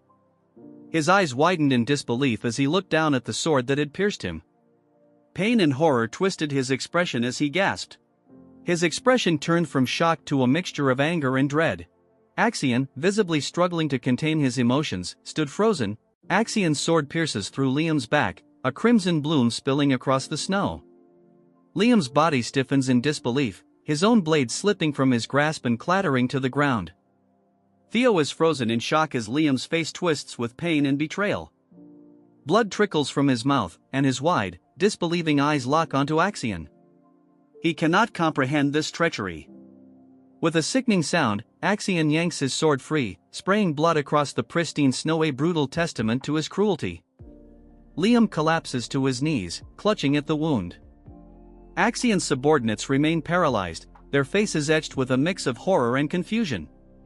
One stands speechless, while another cries out in anguish at the sight of their fallen leader. Axion, what on earth are you doing? One of them shouts, voice trembling. Axion's eyes blaze with an intense, almost demonic red glow, his jaw tight as he spits out his justification. You joined the fight because you thought I'd lose. That's an insult to me, an insult to the air. Theo's expression shifts between disbelief and dawning understanding.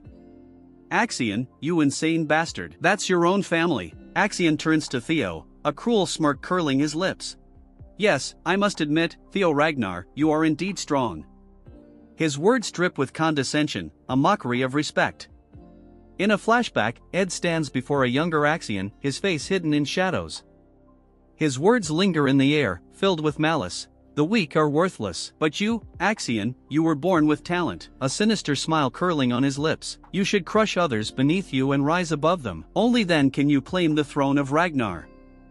Young Axion's eyes shine with an unsettling intensity, his gaze filled with determination. Back in the present, Axion's face is set with pride and arrogance. You must be weaker than me. That's the only logical conclusion, he says, looking down at Theo with disdain. Axion raises his sword, his stance exuding power and ambition. I will be the strongest. I will claim the throne. There's no way I can lose to someone like you, not here. Axion's hand grips the hilt of his sword tightly, his knuckles white with strain. A silent promise of violence fills the air. His voice trails off as he launches a furious attack, his blade a crimson blur against the snowy landscape. Theo, however, stands firm, his determination clear in his narrowed eyes, fully focused on his opponent. As Axion's sword comes down with explosive force, Theo meets it head-on, their blades clashing with a deafening crash. Axion's eyes widen in shock. Where is he? In the chaos, Theo dodges the strike and positions himself to counterattack. With lightning speed, Theo's sword connects, slicing through Axion. Blood sprays into the cold air as Axion staggers, his face a mixture of pain and disbelief. Nearby, Liam's men rush to his side, supporting his weakened form. Senior Liam, are you all right? One of them asks, his voice heavy with concern. Liam coughs, clutching his wound. His face is pale, but his resolve is unshaken. One of the men glares at Axion. Damn it, I know you're reckless, but this is too much. He hesitates, torn between loyalty to Axion and disbelief at his actions. Despite the agony, Liam grits his teeth and gives a desperate command. Don't worry about me. Go help Master Axion. Kill Theo Ragnar. His eyes burn with a fanatical intensity. Axion spits out a mouthful of blood, his face twisted in pain and fury. Theo doesn't let up, his sword glowing with blue energy as it cuts through the snowy air. Axion's eyes widen in disbelief as he watches Theo's overwhelming power. This is impossible, he mutters, his voice filled with shock. A flashback interrupts the moment. Ed, with a sly smirk, looks directly at Axion and speaks with chilling certainty. When it comes to Ragnar, you should always expect the unexpected. The scene shifts to a close-up of a flickering lantern in a dark room. The flame dances unsteadily, almost going out, only to suddenly flare brighter. Back in the present, his expression hardens with determination. A single bead of sweat slides down his cheek as he stays focused. No, it can't be, Axion growls. Another flashback plays, showing Ed's dismissive expression. Why are you so concerned about that fool? He's worthless and untalented, Ed sneers. In the memory, Axion holds a card in his hand, a smug grin spreading across his face. I'll toy with him a bit and remind him of his place, he says arrogantly. Ed's voice echoes again, his face partially hidden in shadow. His tone is calm but confident. Don't you see? The gap between your skill and Theo's isn't as wide as you think. The scene returns to the battle. Swings his sword, the blade carving through the air and leaving behind a vibrant trail of blue energy, a testament to his strength and resolve. Fury twists Axion's face as Theo's attack barrels toward him. A worthless piece of trash like you can be torn apart with ease. Axion roars, releasing his full power. Energy surges around him like a storm. Behind him, a massive, terrifying spectral entity appears, its jaws stretched wide in a silent scream of dominance. Theo stands his ground, unwavering in the face of the overwhelming power. His voice is steady, filled with conviction. Throne this, throne that. Because of your greed, so many of my men have died. Clenching his fist, Theo gathers energy around his hand. If you refuse to abandon that ambition, then I will shatter it no matter what it takes. Enveloped in a brilliant blue aura, Theo charges forward. With power surging through him, a magnificent blue dragon takes shape behind him, its fiery eyes blazing with righteous fury. Theo unleashes his ultimate attack, his voice echoing with strength. 3 claws of the dragon. Theo's glowing blue eyes burn with focus as the spectral entity behind Axion lets out a silent roar. The blue dragon races forward, its might undeniable. Liam, despite his injuries, stares in shock at the raw power unfolding before him. Subordinates watch in stunned silence, their expressions a mix of awe and fear. From a distance, Remington, Hulkus, and Erica observe the scene, their faces reflecting the magnitude of the forces colliding. Axion's face is strained with pain and effort as he struggles against Theo's devastating attack. Every ounce of his power is tested, yet Theo's resolve remains unbreakable. Theo and Axion are locked in a fierce battle, their powers colliding and creating a blinding vortex of energy. The force of their clash erupts into a massive explosion, sending shockwaves rippling through the surrounding area. As the dust settles, the air remains thick with energy and debris. Smoke and dust swirl, hiding the figures within. Axion's boots press firmly into the snow-covered ground, a few drops of blood staining the pristine white surface. Slowly, Axion's boots begin to slide backward, leaving a trail of disturbed snow in their wake. The force of the clash throws him off his feet, his body crashing heavily onto the frozen ground. Defeated, Axion lies motionless, his limp form a dark shadow against the pale, snowy landscape. Theo stands over Axion's fallen body, his sword lowered but still emanating power. His silhouette is commanding against the pale sky. Weariness and a grim sense of accomplishment are etched into Theo's expression as he gazes down at his beaten opponent. Liam's face is frozen in disbelief and horror. His eyes remain fixed on Axion's lifeless form, his voice trembling in a barely audible whisper of denial. Master Axion. The cold, sharp edge of Theo's blade hung in the air like a deadly pendulum, its crimson droplets staining the pure white snow below. Axion lay sprawled on the ground, his lifeless eyes fixed on the unyielding sky. A heavy silence blanketed the battlefield, broken only by the labored breaths of the few who remained alive. Liam's subordinates, their faces pale with a mix of shock and fear, stammered, "Young Master Axion." Despite his serious injuries, Liam struggled to his feet, his gaze locked onto Axion's motionless body. "Kill him," he rasped, his voice barely audible. Theo, his once pristine white coat now soaked in blood, stood still among the group. His sword, though lowered, dripped with the evidence of his victory. Even though Theo was exhausted and wounded, he stood his ground. His sharp eyes scanned the remaining members of the Central Intelligence Bureau. "I'm in trouble," he thought grimly, assessing the situation. "It's a gamble from here on out. Even at my best, I couldn't take on 4 senior proctors at once. In my current state, it's impossible. My stamina is drained, and my mana is nearly depleted from that last attack." Gripping his sword tightly, Theo steadied himself, his mind racing. Soon, he thought, a flicker of hope cutting through the exhaustion. He should appear any moment now. As he prepared for what was to come, 2 cloaked figures began advancing toward him, their swords drawn. Figures dressed in dark cloaks moved with astonishing speed, their swords glinting in the dim light. A startled grunt was followed by the sickening sound of a body hitting the ground, breaking the stillness. Before anyone could react, more figures joined the fight, their movements fast and precise. Remington, Hulkus, and Erica emerged from the chaos, their faces set with determination as their blades clashed with the attackers in a storm of steel. This wasn't who Theo had been expecting. "You guys?" Theo shouted, his voice a mixture of surprise and relief. "How did you?" Remington, his silver hair glinting faintly, offered a faint smile. "Isn't it obvious? We couldn't just leave a comrade in trouble, young Master Theo," he replied, his calm voice contrasting with the chaos around him. Theo, momentarily speechless, could only stare at his unexpected allies. Erica, clearly impressed, grinned and said, "Theo, you look even better in person. It's my first time meeting someone as strong as you. I like you already." Hulkus, unable to contain his excitement, chuckled. "Same here. You're amazing." Sybil, his face bruised but his resolve unshaken, stepped forward and joined the fray. "We're here to help you, young Master Theo," he declared with unwavering loyalty. "We couldn't just stand by after all the trouble we caused." Their intervention was a direct violation of the rules.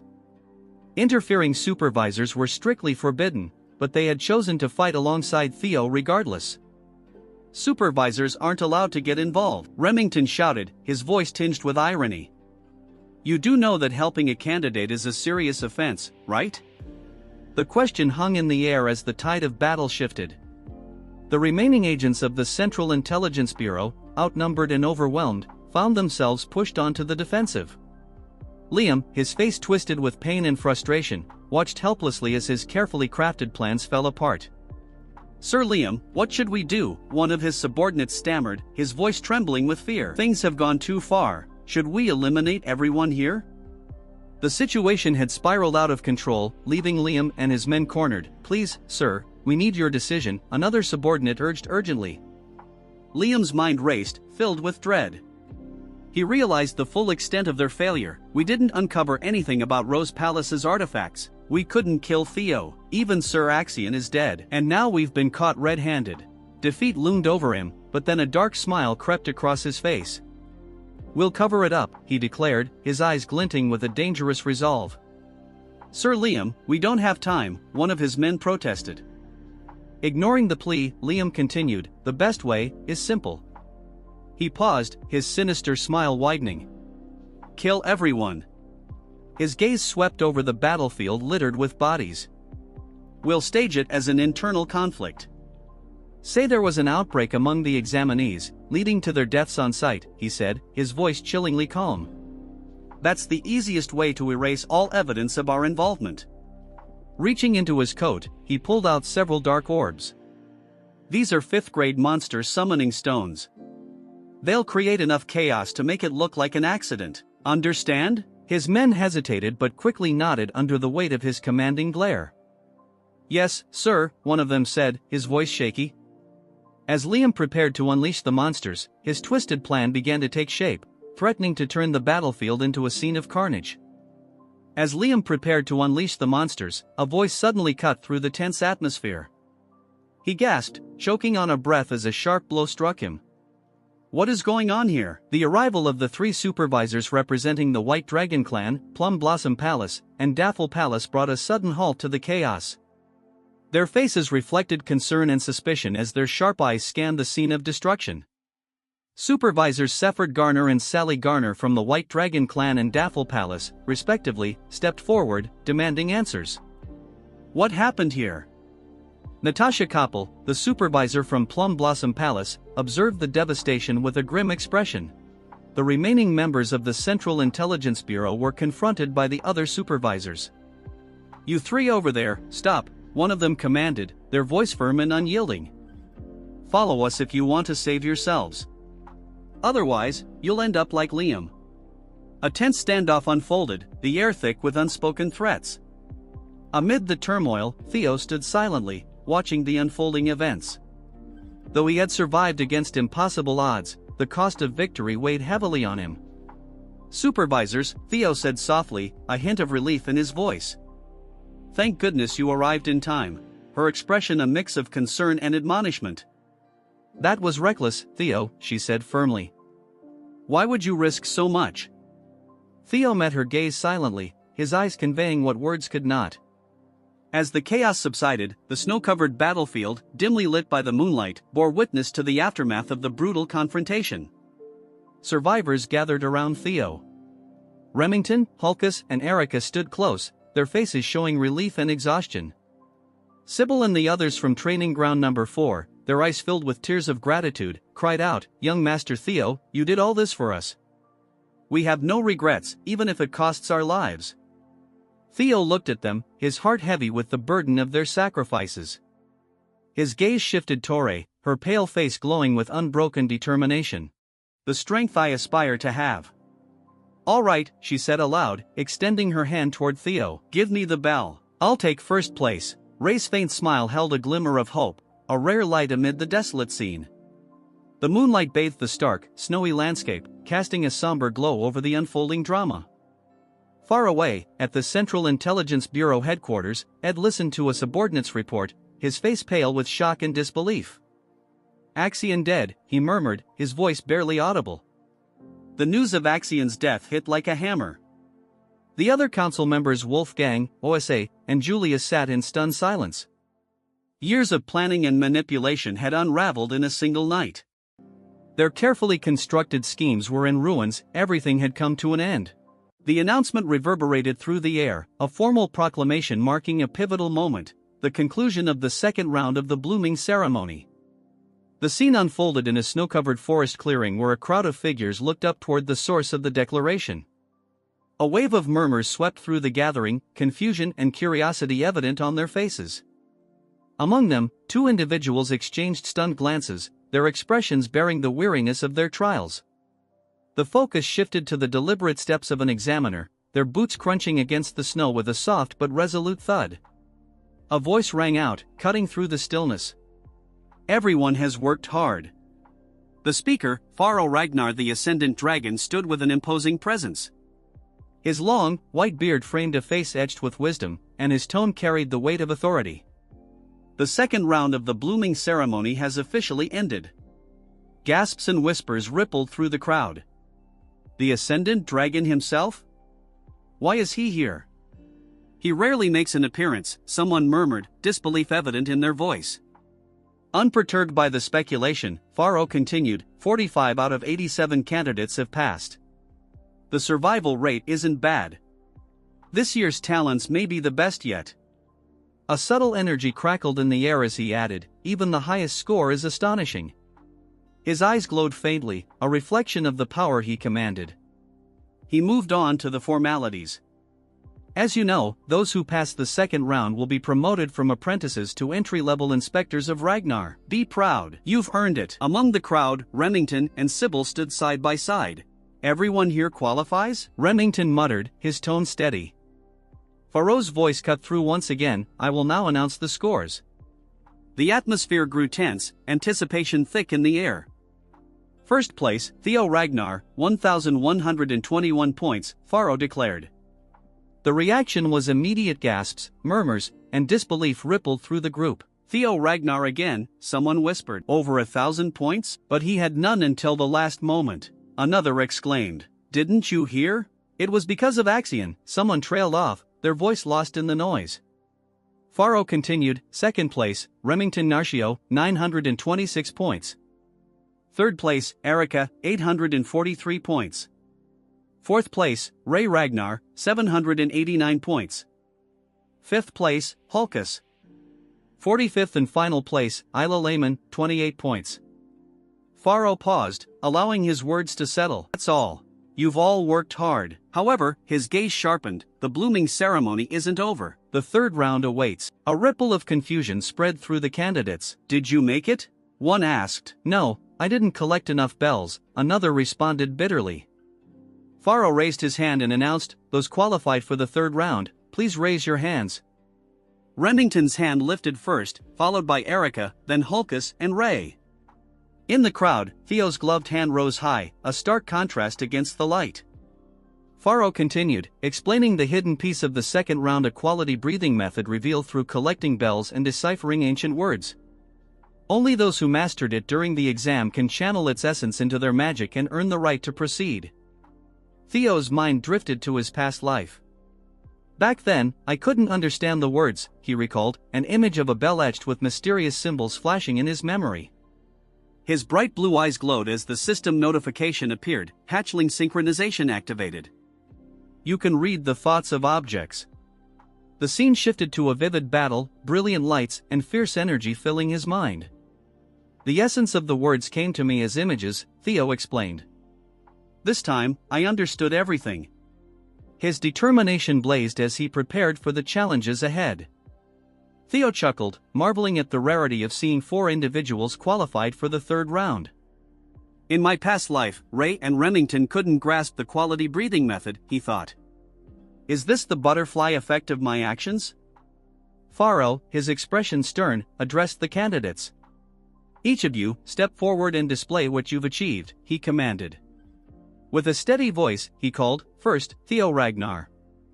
Theo's resolve was unshaken. With Axion gone, the future will be better, he thought as he stepped forward. A faint blue aura enveloped his foot as he declared, what I've gained. The air crackled with latent power, and Theo's blue eyes narrowed. A glowing system notification appeared, its words etched in bold, grant, express, control, expand, solidify. Theo's voice resonated as he muttered, first, grant the mana a thunder attribute. His face was calm, yet determination glimmered in his gaze. Then, express it, he thought. The ground trembled violently as brilliant lightning exploded around him, illuminating the area in flashes of raw energy. No way, Theo has reached the level of expression, someone shouted, as expected of young Master Theo. Sybil cried with excitement. Lightning coiled around Theo like a living entity, his power drawing awe and disbelief. But Theo smirked, determined to go further. His chest began to glow as concentrated energy surged within him. With a sudden burst, he unleashed an enormous wave of lightning that tore through the ground, the skies above flashing as bolts rained down. "I like him," Erica murmured in admiration, while Hulkus yelled, "He's amazing." Pharaoh observed with a faint smile, his deep voice breaking the stunned silence. "Impressive. I didn't expect you to wield such control," he remarked. Theo, his expression steady, said nothing. Energy swirled around him as another explosive display of lightning magic erupted, leaving the crowd in awe. His red eyes gleamed as he roared, "Thunder Dragon!" The manifestation of the spell stunned the onlookers. "He's attacking the supervisor!" Someone cried in disbelief. Pharaoh merely chuckled, clearly amused. "He's already at the level of expansion," he said. With a flick of his hand, water spiraled around him, countering the lightning. "You've earned the right to test me," he declared. Theo met Pharaoh's gaze, unwavering. The spectators gasped as the exchange unfolded. "Good, Theo Ragnar, I'll grant you an additional 1,000 points, Pharaoh announced with a satisfied grin. Theo simply replied, "Thank you." Murmurs of admiration rippled through the crowd. As expected of the Ascendant Dragon, someone remarked. "He rewards those who rise to challenges," another added. An updated score display appeared, first place, Theo Ragnar with 2,121 points. Second place, Remington Narcio with 926 points. Third place, Erica Ragnar with 843 points. Fourth place, Ray Ragnar with 789 points. 2,000 points? That's insane, Hulkus exclaimed. He's nearly on par with Lord Thorkel, another voice cried out. Pharaoh chuckled softly. He laughs, his amusement evident. The scene shifted to the remaining candidates. Remington Narcio's turn came next. A system notification appeared, Remington Narcio with 500 points. Then Ray Ragnar stepped forward, Ray Ragnar plus 300 points. Lastly, Erica Ragnar with 300 points. Pharaoh, holding a scroll, declared with pride, "This group is exceptionally talented." Normally, surpassing 1,000 points secures the top spot, yet here we have 4 contenders. The updated rankings displayed, first place, Theo Ragnar with 2,121 points. Second place, Remington Narcio with 1,426 points. Third place, Erica Ragnar with 1,143 points. Fourth place, Ray Ragnar with 1,089 points. The snowy mountain range loomed in the background as Pharaoh addressed the crowd. Everyone has worked hard. Those not advancing to the third round may leave. Prepare for the nomination ceremony in 1 week. The crowd began to disperse, leaving the 4 candidates before Pharaoh, who stood atop a stone platform. Suddenly, a malevolent energy surged from the mountain's peak. A crimson aura radiated outward, the ground shaking beneath its force. The 4 candidates stumbled as a burst of energy caught them off guard. Pharaoh's voice, now laced with dark power, echoed ominously. "Shall we begin the third round?" Theo's eyes widened as an unfamiliar surge of energy filled him. "What is this feeling?" He thought, his vision blurring as the faint outline of a dragon appeared before him. It was none other than Rodbrok. The third stage of the exam is to meet the clan head. Anything can happen during this meeting. It's an exam where everything is up to the clan head. This meeting dictates whether or not one will be nominated for the clan head's manor. As each of the 5 major candidates has previously served in the clan herd's manor, being nominated for the clan head's manor is an acknowledgement of being a promising successor candidate. Theo thinks to himself that the one waiting for us at the top should be the clan head. But Theo cannot understand because he is sensing Lodbrok's energy. That's when he realizes that the one who might have taken Lodbrok's heart is no one other than his father. Moving on, the old man orders them to break through the dragon fear and greet the clan head. The pressure intensifies so much that they fall to their knees, barely holding themselves together. Under the pressure, Erica asks the instructor how they can make it to the top in this state. Theo tells her that he would give up on overcoming it with brute force. He explains that the only way they can advance is by matching the mana's wavelength.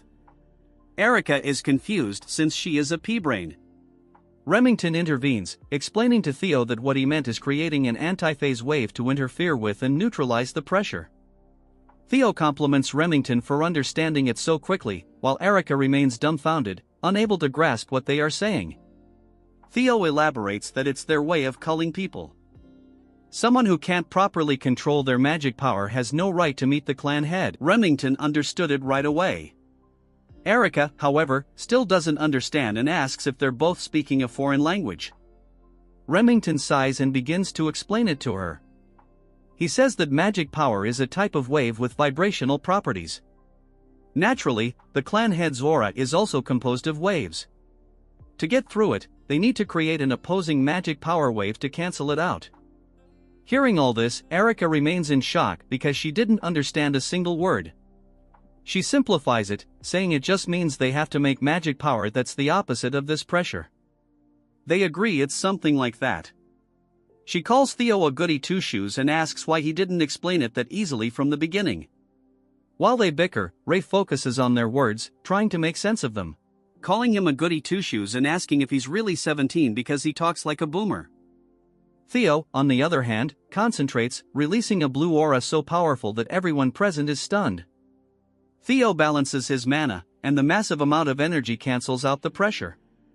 With a cold and sharp tone, he tells everyone that it's only natural since he is the next clan head.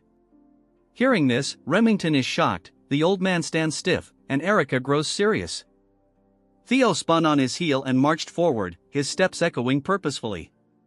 "I'll go ahead," he declared with confidence, as if the outcome was already set. Behind him, the remaining participants shouted after him, their voices filled with frustration and desperation. The Zenith Dragon observed the 3 remaining participants with an amused glint in its eyes. Its deep, booming voice carried an unusually cheerful tone as it spoke. "Don't dawdle, little ones. The points depend on the order you arrive." The revelation struck like a thunderclap. The 3 remaining participants exchanged startled looks, the stakes climbing higher yet again. Erica exclaimed, her irritation transforming into determination. Without wasting another moment, all 3 pushed themselves to the limit, breaking through the heavy aura and sprinting toward the next stage. As their hurried footsteps faded, the Zenith Dragon stood alone, laughing softly. "To think I'd start wanting a disciple in my old age. What a time to be alive," it mused. The scene shifted to Camellia Palace, its grand halls bustling with activity. A voice rang out, calling, "My precious daughter, where are you hiding?" The palace staff exchanged knowing looks as they followed the source of the voice. One maid whispered, "Oh no, the demon craftsman is at it again." The other maid chuckled. "Ever since young Master Theo became famous, she's been unstoppable." Inside one of the palace rooms, Cecilia sat talking with a guest. The atmosphere was calm until the door burst open with a loud bang. Grinning widely, Curson strode in.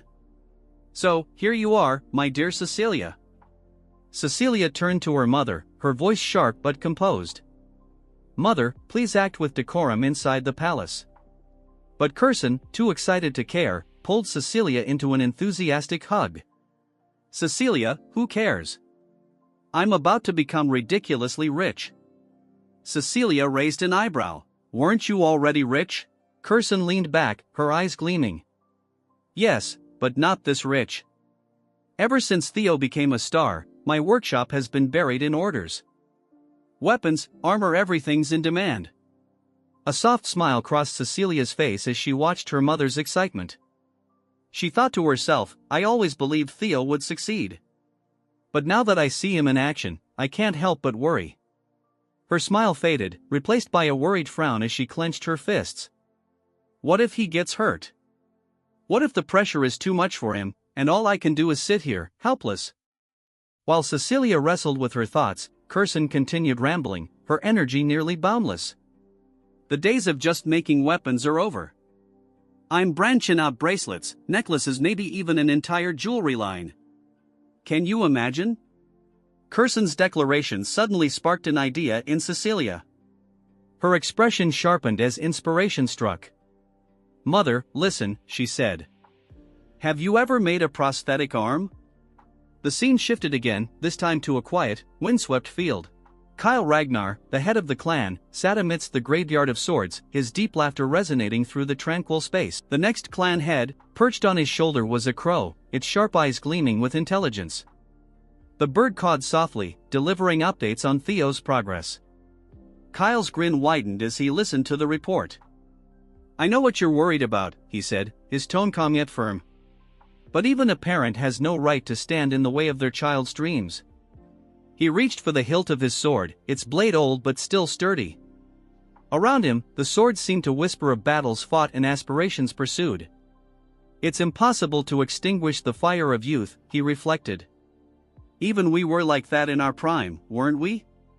He gestured to the countless swords surrounding him. "This place is proof of it, the graveyard of swords. Each one stands for a dream, a challenge, a legacy."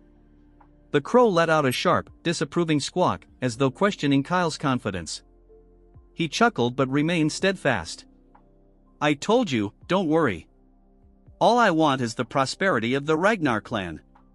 Anything that threatens that, I'll handle it." The crow tilted its head, still unconvinced.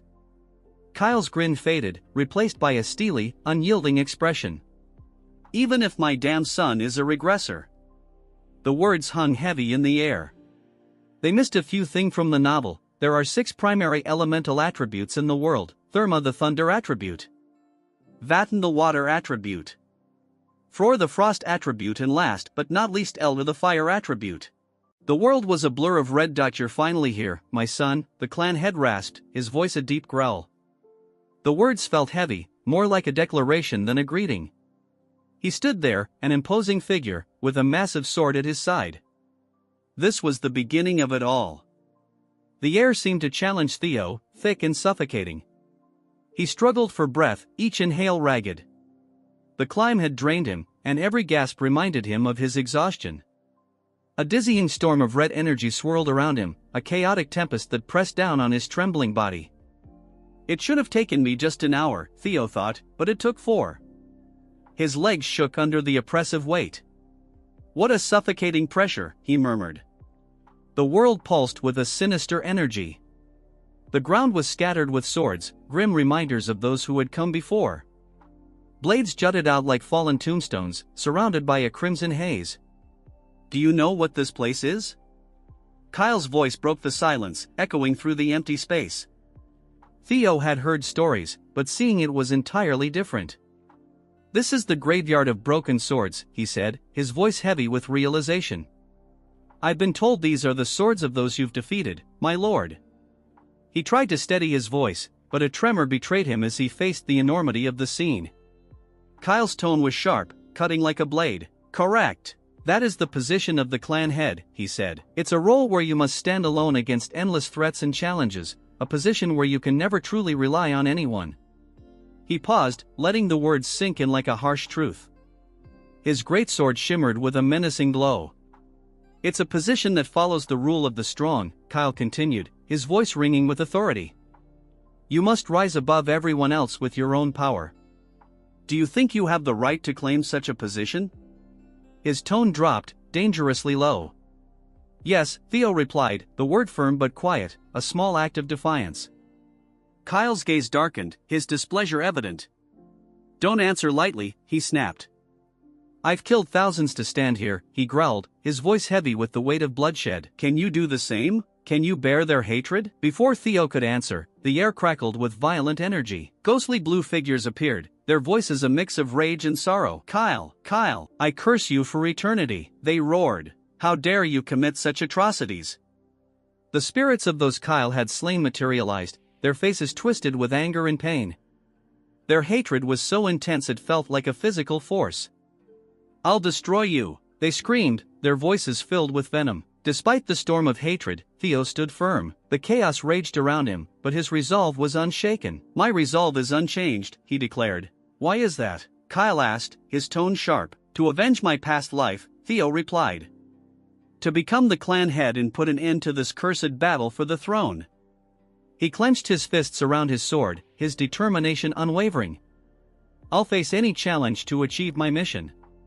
But doubt flickered in Theo's mind. "I know that's not the answer he wants," he thought. With a sharp movement, Theo raised his sword, his voice ringing with determination. "I'll answer with my blade." Kyle's lips curled into a cruel grin, a glimmer of excitement in his eyes. "Very well," he said, his voice laced with anticipation. From this moment on, I won't see you as my son but as a challenger. His gaze pierced through Theo. Let's see what you've learned from her teachings. The mention of her startled Theo, confusion flashing across his face. But there was no time to dwell on it. He exclaimed in surprise, his mind racing as a dark thought began to take shape. Did he just say her? Theo wondered to himself. Drawing his blade, Theo's face hardened with grim understanding. His eyes widened in realization, but there was barely time to react.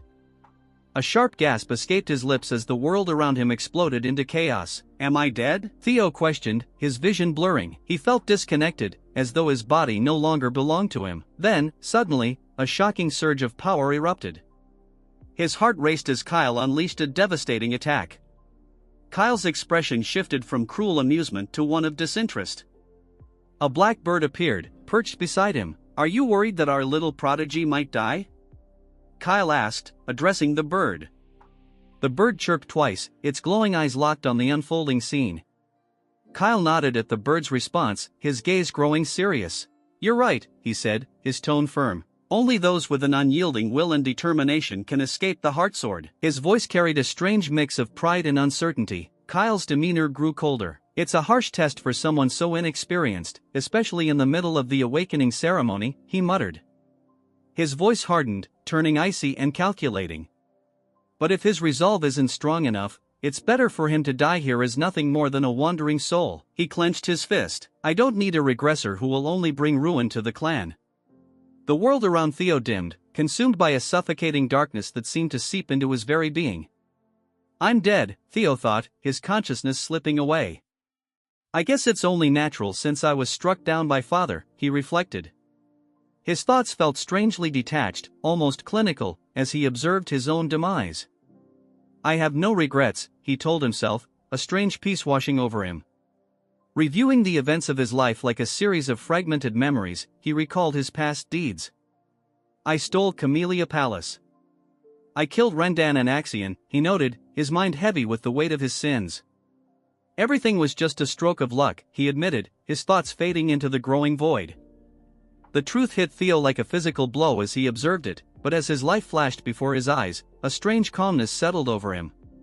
This life was happier than my previous one, he realized, his face softening into a serene smile. That's right, he said softly, my time has come. It's time for me to go now. His thoughts began to fade into nothingness, the edges of his consciousness blurring. Rest peacefully, a distant, hollow voice echoed as his awareness slipped further away. The last thing he saw was a swirling darkness that soon dissolved into oblivion. But then, a harsh, guttural voice shattered the silence, startling him. It was loud and clear, and it didn't seem to be meant for him. Out of the shadows emerged a magnificent beast, a creature woven from light and darkness. Enough already, get up, it commanded, its voice brimming with authority. If you were going to sulk like this, you should have just let me devour you. A small spark appeared, faint but powerful. It grew rapidly, flames licking at the edges of the void. You're right. Thanks, Theo thought, a newfound strength surging through him. He felt alive again, the icy grip of death retreating as his determination rekindled. I can't let it end like this, he resolved, his consciousness stirring. I swore it to myself. Lifting his head, Theo's eyes shone with a fierce inner light. His mind was sharp and focused. Drawing his sword, he felt a surge of power flow through him. I may break, he thought, his body stretched to its limits, but I will never yield. He roared, his voice a raw challenge to the encroaching darkness.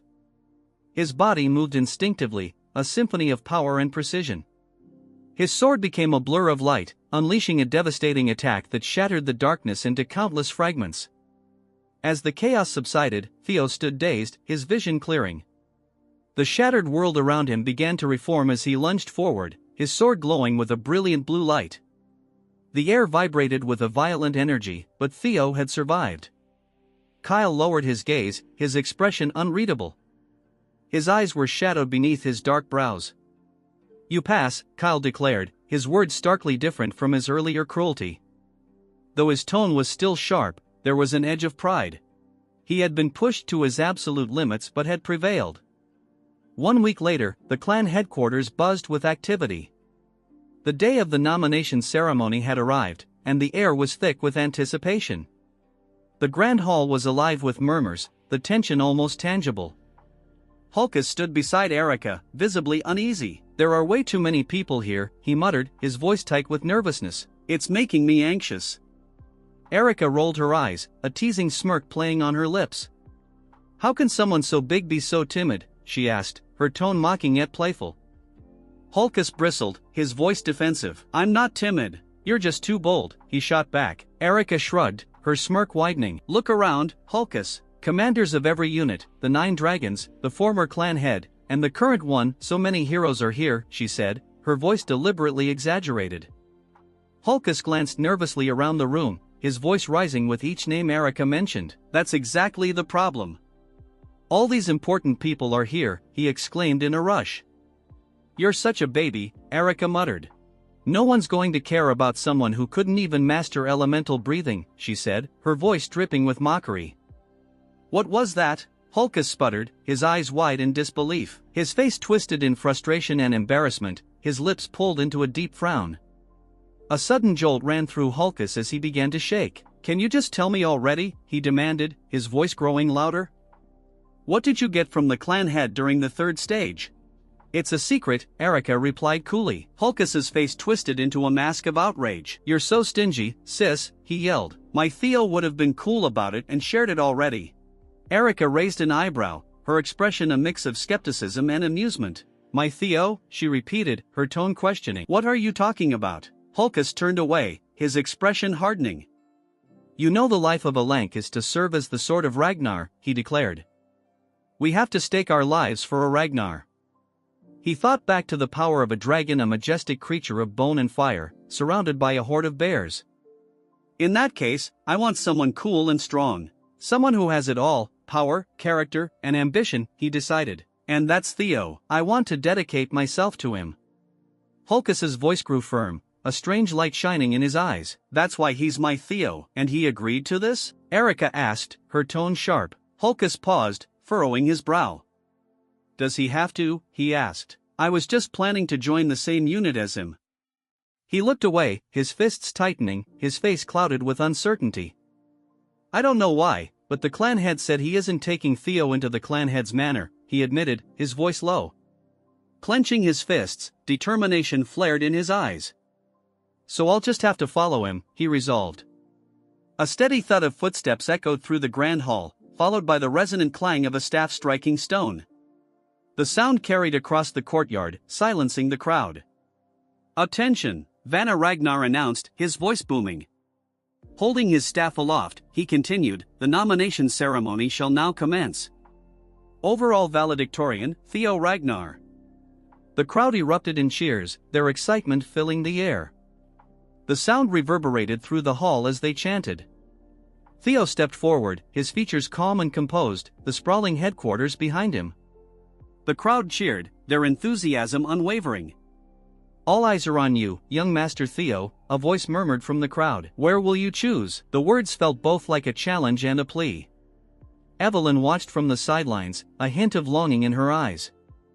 "I'd love it if he joined the white-armored dragon cavalry," she thought wistfully. "But that's just wishful thinking." Theo stood alone in the courtyard's center. "Congratulations on being the overall valedictorian, Theo Ragnar," Vanna declared. "Your excellence in every category was truly inspiring." A sharp sound interrupted him, drawing everyone's attention. Vanna's face shifted to shock, his eyes wide. Ed, the director of the Central Intelligence Bureau, stepped into view, his expression unreadable and his eyes obscured by shadows. "Sky Dragon," someone whispered, the murmurs quickly spreading through the crowd. "Is he here to avenge Axion?" one man speculated nervously. "No way," another responded, eyes darting to the 9 dragons and the clan head, who were observing silently. Vanna's voice was strained as he addressed Ed, director. "I don't know what your intentions are, but please sit back down," he commanded. Ignoring him, Ed spoke with calm authority. "Theo Ragnar," he began, his voice cutting through the tense atmosphere. "The Central Intelligence Bureau," Theo thought, narrowing his eyes. He recognized Ed as the Sky Dragon. He must still be angry about Axion's death, Theo reasoned. But even he wouldn't dare disrupt a nomination ceremony. Ed extended a hand, a charming smile on his lips. I'd like to offer you the position of deputy director, he announced. Theo's eyes narrowed further, his face a mask of suspicion. He didn't trust Ed, not even a little. Theo's valedictorian status carried profound significance, symbolizing his remarkable journey as a Ragnar who had begun at the very bottom. A cracked dark egg nestled among twigs represented his humble origins, while a silhouette of a majestic dragon soaring across a radiant sky embodied his triumphant rise. Whispers rippled through the crowd. I knew he became strong, but to think he'd defeat Ashian? One voice murmured. Another added, I heard he nearly killed a proctor before being stopped. Theo's tale of ascending from ridicule to greatness resonated deeply with aspiring swordsmen, shifting perceptions from scorn to admiration. The once dismissed imbecile of Ragnar had transformed into a figure of awe. A notification flashed before Theo. You have become the overall valedictorian of the awakening ceremony. Another alert followed. Congratulations! You have completed scenario quest number 3, Victor of the Awakening Ceremony. You have obtained an ether core as a reward. The item had been stored in his inventory. Theo blinked at the message. Ether core? He wondered. Considering how long this quest took, it must be something valuable. His gaze shifted to Ed Trovan, who stood among the crowd. The Central Intelligence Bureau? Theo's eyes narrowed in suspicion. Ed smiled warmly, extending a hand. I'd like to offer you the position of deputy director, he proposed. Theo remained silent, his sharp eyes fixed on the man. Activating his skill, he assessed Ed, age 46, title, Skydrag, talent, wolf in sheep's clothing, status, aims to recruit Theo Ragnar as a pawn to uncover the secrets of the primordial dragon's relics. Theo's lips curled slightly. So that's his aim. He probably knows I already have one, he mused grimly. But nothing will ever go your way again, Trovans. I'll crush you myself, he vowed, his hand tightening into a fist. What is the meaning of this? Demanded Julius Ragnar, the central director, his face tense. Ed responded smoothly, I'm simply following procedure by offering a role to a promising individual. Is there a problem? Don't insult our intelligence, Julius retorted fiercely. This is clearly a poorly concealed attempt at revenge for your nephew. Ed chuckled softly. I can see why you'd think that, but you're mistaken, he claimed with a sly smile. While I may harbor personal anger, as central director, my only objective is to recruit top talent. A snake, he thought bitterly. He cares about nothing but his mission, even after his nephew's death. Vanna Ragnar intervened, stepping forward. I understand the desire for skilled individuals, but we've yet to officially begin the proceedings. Hold your horses. Turning to Theo, he asked, Theo Ragnar, have you made up your mind? Not entirely, Theo admitted. That's why I'd like to hear what offers there are. His gaze swept across the grand hall until OSA Ragnar stepped forward. I offer not only to take Theo Ragnar as my disciple, she declared, her voice clear and bold, but to appoint him as junior lord of the Plum Blossom Palace. The crowd erupted in whispers. Did she say junior lord? Someone exclaimed in shock. Lady Plum Blossom doesn't have any children of her own, another murmured in disbelief.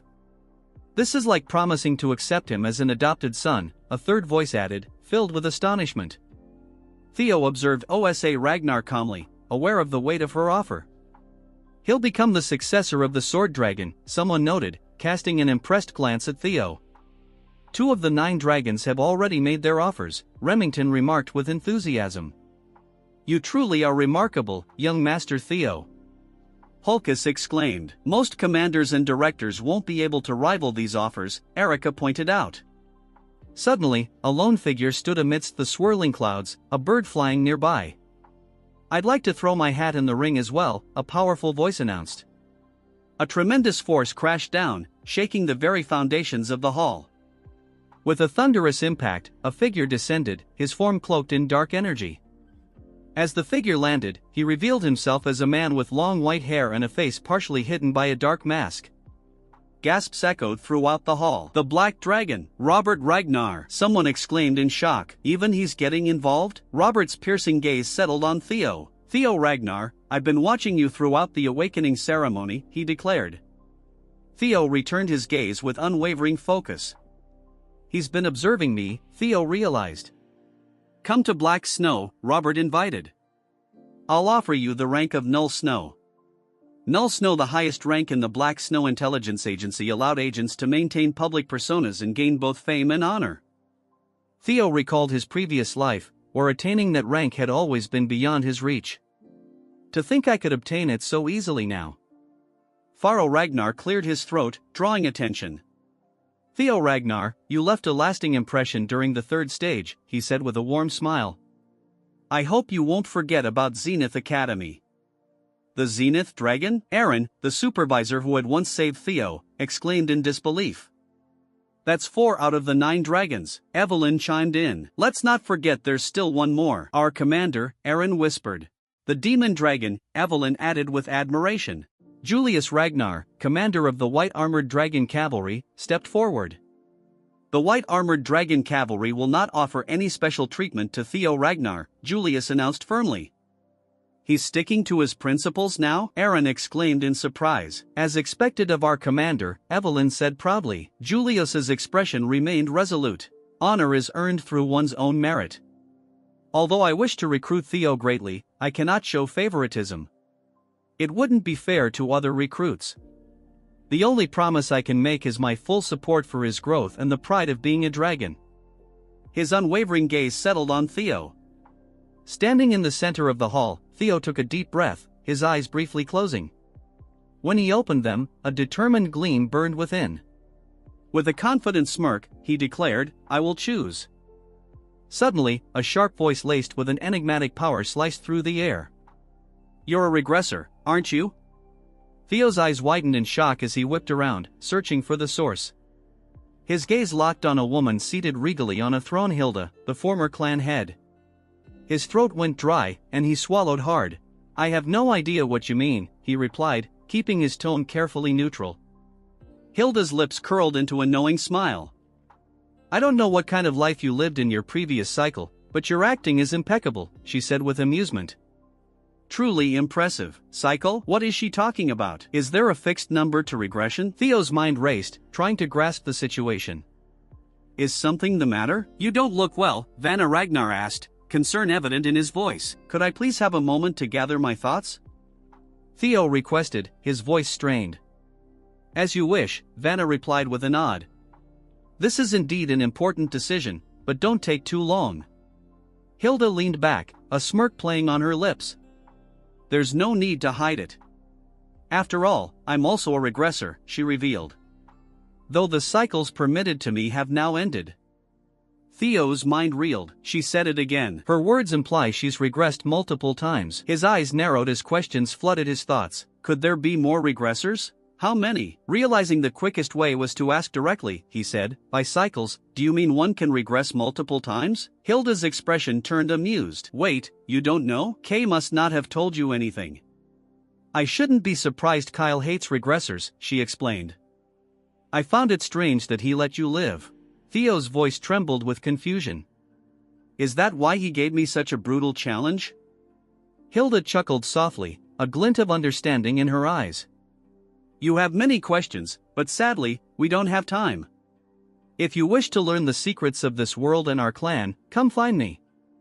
Let's finish this conversation later. Theo stared at her, his thoughts in turmoil. During the third stage of the awakening ceremony, Father gave me no answers, only the heart sword. His gaze lowered as he recalled the ceremony. So Father hates regressors. But that energy Lob Brock's essence I sensed from him back then. A realization dawned. The stolen heart of Lob Brock. Was it really Father who took it? Is it because Lob Brock, as an ancient dragon, welcomes regressors? A human defeating an ancient dragon seems impossible, but perhaps not for Father, who is called a demigod. He glanced toward Kyle Ragnar, seated on his throne, watching silently. To uncover the clan's secrets about regression, I have no choice. Vanna Ragnar's voice shattered his thoughts. Now then, Theo Ragnar, has your heart decided where you will go? Theo took a deep breath, his resolve firming. Yes, I have decided, he declared confidently, raising his voice. This part starts with Theo declaring which side he will choose, but it ends keeping the suspense. Remington chooses the Zenith Academy and directly becomes the Zenith Dragon's disciple. Theo thinks that he likely made this decision because they both use the water current breathing. past life, Remington returned to his Narshio clan to grow stronger. And he eventually started a rebellion against the Ragnar clan. But this time he did not leave the Ragnar clan. Theo is certain that this is another chance brought on by him. The buddies shake hands with each other, as Theo tells Remington to do their best and meet again once they are stronger. Remington tells him that he is looking forward to their reunion as they face each other with respect.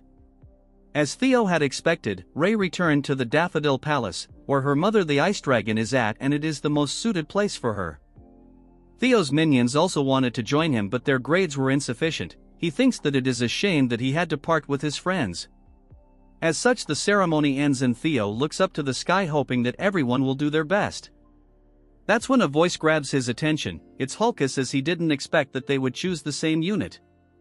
He is accompanied by our muscle waifu as they come towards him. Theo is glad that he has made new friends, telling them that it's nice to see them here, thanking them for helping him back at the second stage. Erika Shai tells him that he owes her one, thinking to herself that strong guys are the best. But like a sibling, Hulkus also thinks that strong guys are the best. As they bicker, Theo thinks to himself, why they are into him all of a sudden. A supervisor tells them to pay attention as the commander is coming, but regardless, Theo thinks that he has achieved his goals joining the most honorable group. It is the perfect place for him to start his plans to become the clan head. It is the White Armored Dragon Cavalry, as the commander congratulates them on becoming a member of the White Armored Dragon Cavalry. Theo thinks that he will see Hilda later and clear his queries as we move on to the commander. He asks them to say their declaration as fresh recruits. Hulkus the Dumb tells everyone that he wants to become an awesome dragon. A turd shouts, telling everyone that he wants his name to be known far and wide.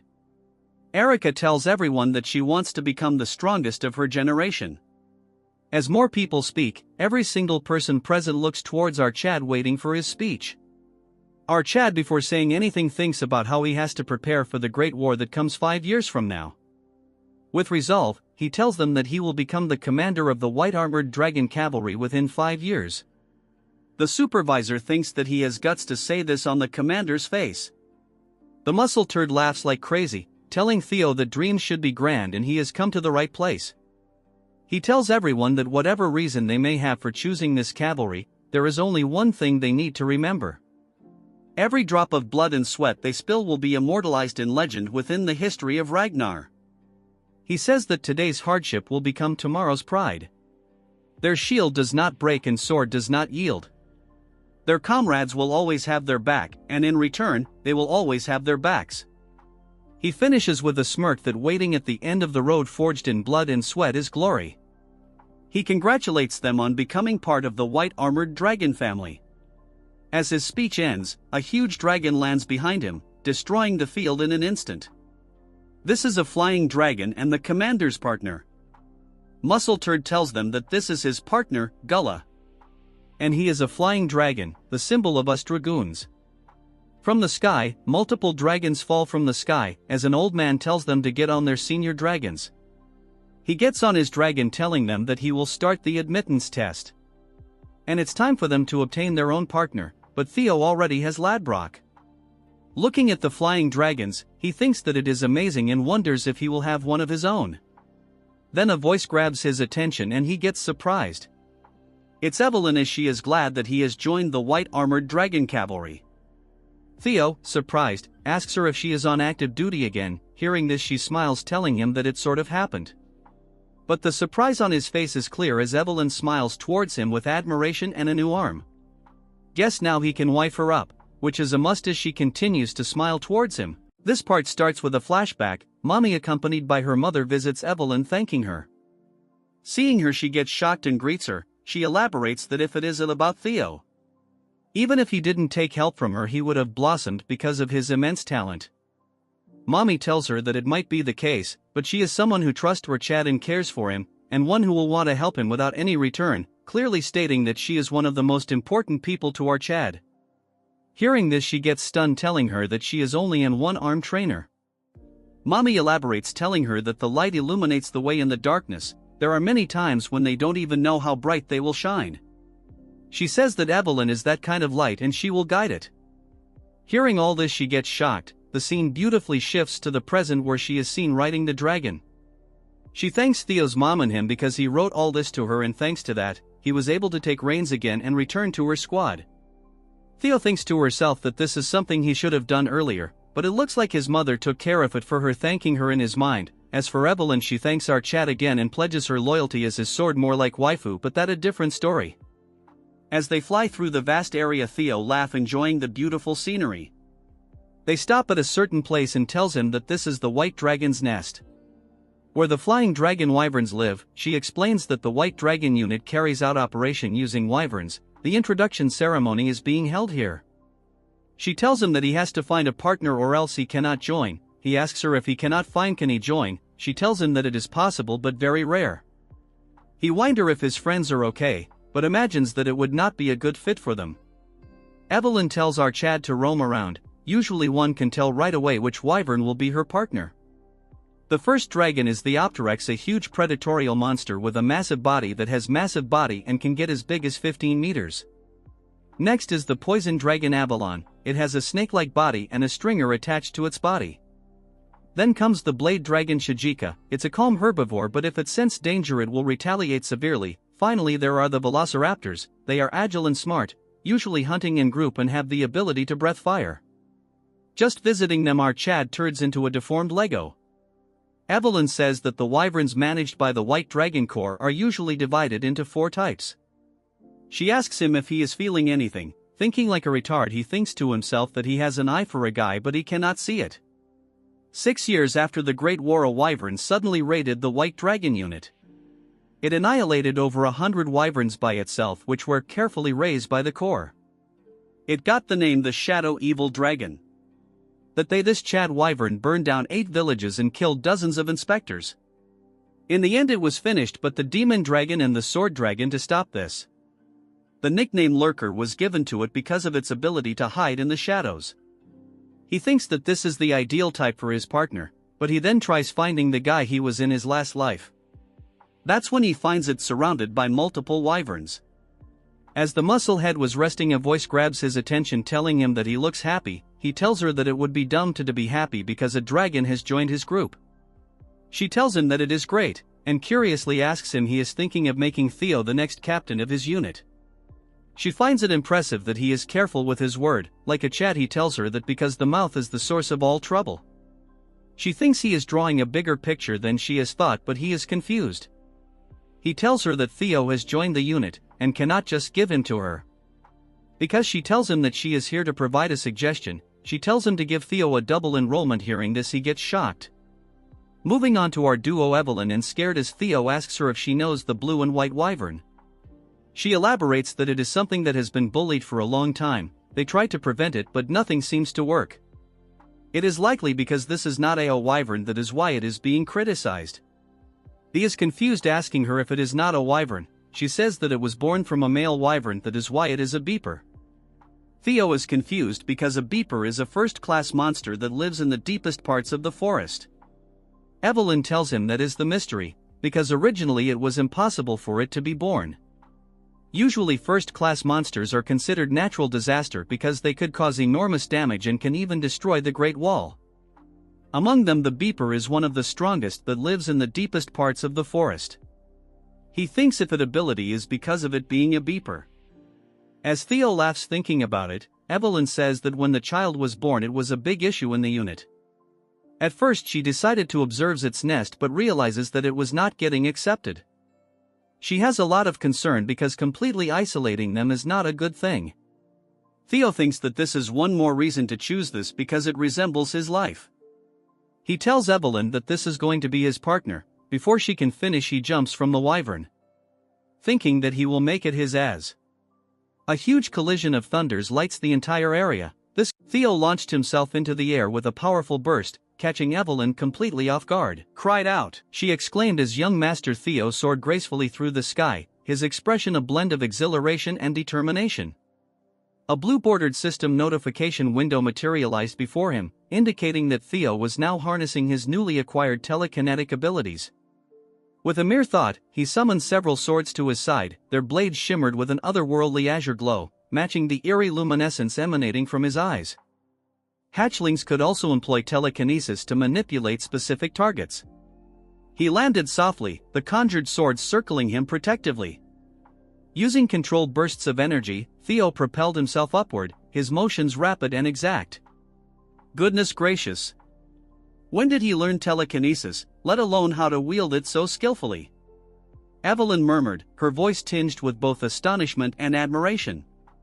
Wow, his progress is simply astounding. The wyverns in the nest reacted to Theo's display of might. Their cries were a blend of dread and unease.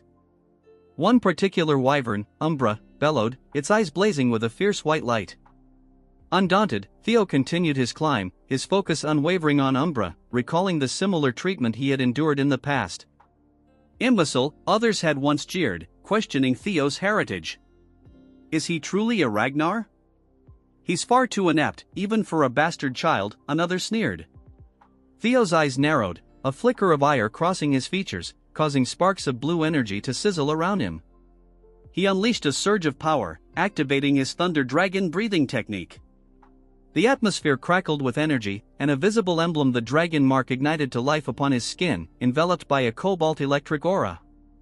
The wyverns, sensing Theo's formidable strength, shrank back in terror, their shrieks growing louder. A few tried to escape, their actions frantic and disjointed. Fleeing at the first sign of intimidation, Theo commented, his tone dripping with disapproval. Bullies are nothing more than cowards hiding behind masks, he added, his gaze locked onto the retreating wyvern. Theo, noticing Umbra's distress, called out, "Are you all right?" Umbra responded with a low growl, its voice laced with a mix of fear and defiance. "Key," Umbra cried out as it began to take flight. Sensing the wyvern's apprehension, Theo shouted after him, "I'll wait." Evelyn, observing the scene, cautioned Theo. "He's on edge, so approaching him won't be easy. You should give it time and try again later." However, Theo remained steadfast. "No, that's precisely why it's more crucial for me to be by his side right now," he countered. Turning his attention back to Umbra, his tone softened.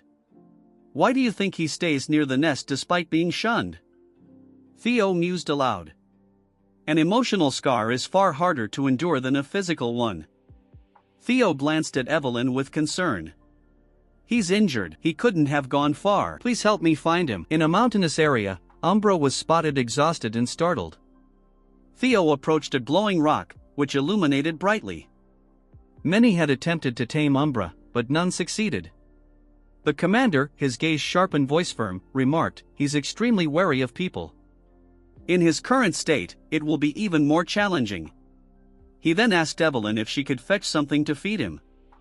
"In the meantime," Theo said, "I'll try to understand him. After all, this is my admittance test." Theo unleashed his ability, Wyvern Fear, while Umbra countered with Drake Fear. Umbra let out a thunderous roar. Theo took a step forward, Umbra mirrored him. Theo advanced again, and so did Umbra. Using his abilities, Theo began to heal Umbra. Holding a vial of healing potion, he splashed it onto the wyvern. "How's that? The pain has lessened, hasn't it?" Theo asked gently. Umbra appeared bewildered. Theo pondered silently, "Perhaps it's because of the dragon heart, but I can sense Umbra's emotions, his fury toward the herd that cast him out, the conflicting sorrow and attachment, the longing to still belong, the prolonged and agonizing loneliness. His feelings for me are contradictory too. He's suspicious of me, someone who appeared out of nowhere offering kindness, yet at the same time, he hopes I won't abandon him." Theo reached out and touched Umbra's face. "Don't worry. I won't turn my back on you," he reassured him warmly. With that, Theo reached into his inventory. He knows how much he adores things like this. A gem materialized, catching Umbra's attention. The wyvern stared at the gem with a gleaming expression. Theo asked, "You want it?" Umbra, clearly captivated, reached out for the gem with an eager look. Theo handed it over, saying, "Here, it's a gift. If you follow me, there's plenty more where that came from." His eyes sparkling, Theo inquired, "What do you say?" Umbra was speechless. Theo extended his hand to Umbra. "I'll have to go raid some from Grandma Curson," he muttered, shivering at the thought. He couldn't shake the feeling that he was about to lose a fortune. Back with Theo and Umbra, Umbra responded with a thunderous roar and a firm nod. A blue system notification window appeared before Theo. New skill acquired: Wyvern Taming, rank C. Dash Mastery, 1% higher. Mastery increases a tamed dragon's trust when mounted and grants a 10% power boost to both rider and mount. With that, Theo soared into the sky on Umbra's back. Evelyn, who had been watching, stood bewildered, dragging a couple of bulls behind her.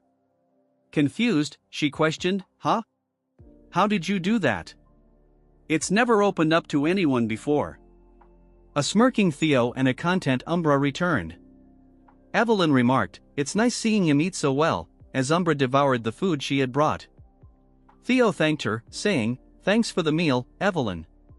Flustered, Evelyn pressed further, "Seriously, how did you manage it?" Theo replied casually, "He simply tended to the wound in his heart." Once his emotions were wavering, the gift sealed the deal. Evelyn was left speechless. Jokingly, Theo teased, "Haha, you want him to eat that?" Evelyn, still puzzled by the unfamiliar food served to her, thought to herself, "That's so like young Master Theo. Not only is he skilled at charming people, but he can even win over a wyvern." Evelyn, now astonished, exclaimed, "Congratulations, young master. He's acknowledged you as his partner." She explained further, "A wyvern offering its neck and back is a sign of trust." Suddenly, panic struck her. "Wait, no, what are you doing all of a sudden?" she cried as Theo prepared to mount Umbra. Theo calmly reassured her, "It's fine, I've got this." Evelyn interjected, "Even if he's accepted you as his partner, you haven't received any flight training yet. Riding a dragon without reins and a saddle is extremely dangerous." Her expression turned frantic as she shouted, "Taking off like that is a one-way ticket to disaster." Theo, with a confident grin, assured her, "Relax, I've got plenty of tricks up my sleeve." A system window popped up, activating skill, Wyvern Taming to compensate for insufficient riding skills. With that, Theo and Umbra took to the skies. Evelyn watched in shock and concern as they flew gracefully. Theo, smiling, mused aloud, "I get it, he wants to show me something, right? Let's go together." As Umbra continued to glide through the air, Theo's thoughts drifted. Something's not right. How did a pure-hearted dragon like him turn into such a fearsome demon, earning the title Evil Shadow Dragon? The scene shifted to a waterfall, where black liquid seeped into the water below. A surge of pure energy radiated outward, a visible sign of the ancient ritual underway: purification and rebirth. The process removes impurities from the body and enhances one's ability to gather mana more efficiently. It is an ancient secret technique requiring multiple strong mana users and days of intense suffering to complete. The scene shifted to Theo, his body glowing with power, though it was noted that this method had only been effective on children under 5 years old. A sense of impossibility lingered in the air as a close-up revealed Theo's face, now marked by the swirling dark energy of the phantom dragon. This purification happening to Theo was the result of countless perfect coincidences. First, the deadly core poison that invaded his body, a skeletal figure with burning red eyes lunged at him, its chain form representing the poison. Second, the concentrated mana gathered from decades of consuming ghost shade, symbolized by ominous purplish-black flowers. Umbra, who had mastered neutralizing the poison, was shown alongside images of crystals, flowers, and leaves. Everything balanced precariously, depicted by a spectral image of Theo's body where light and dark energies intertwined.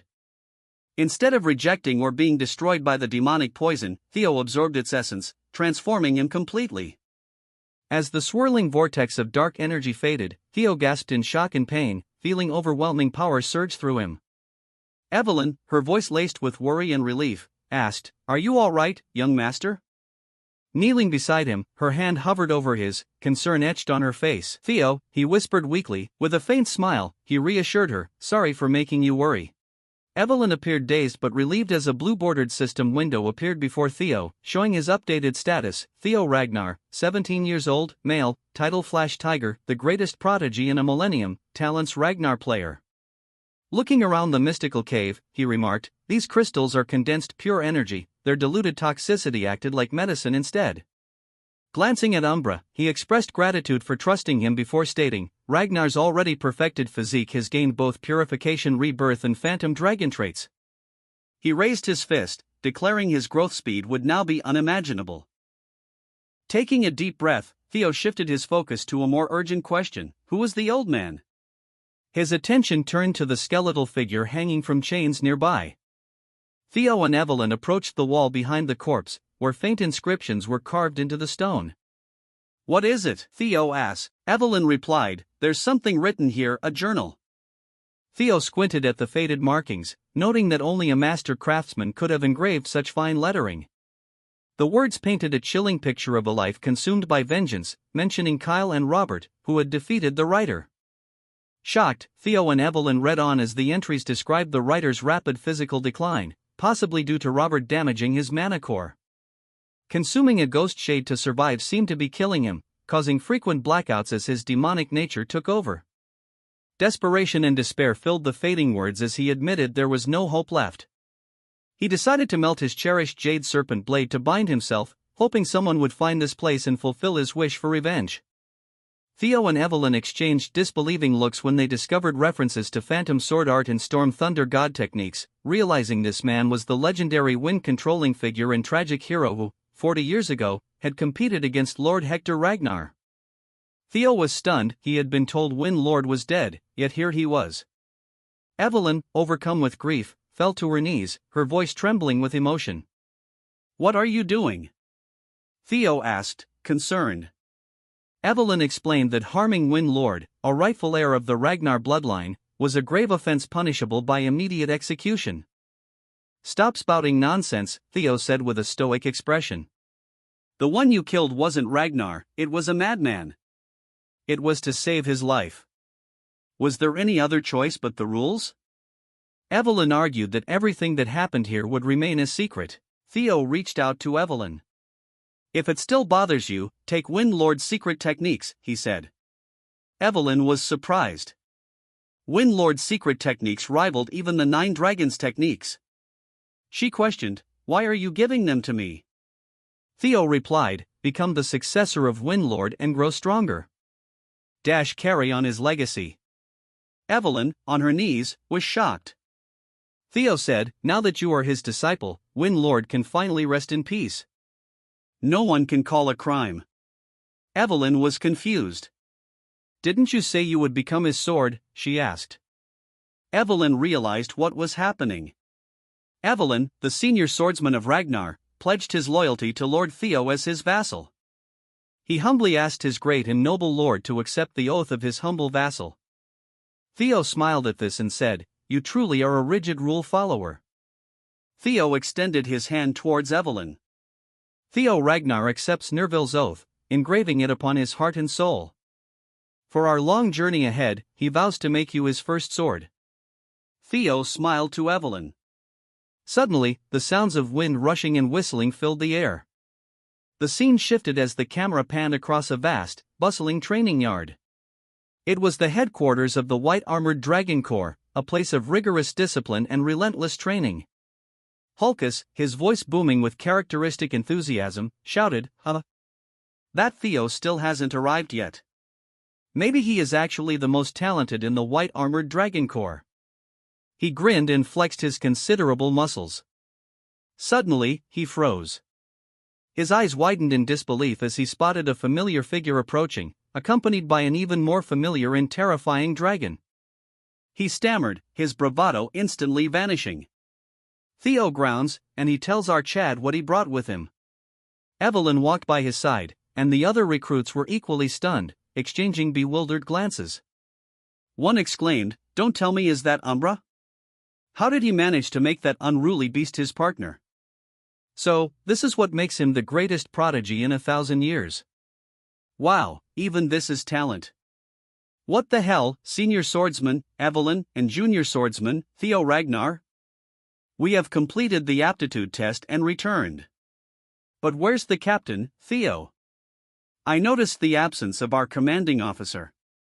I received an urgent message just now and returned to my office."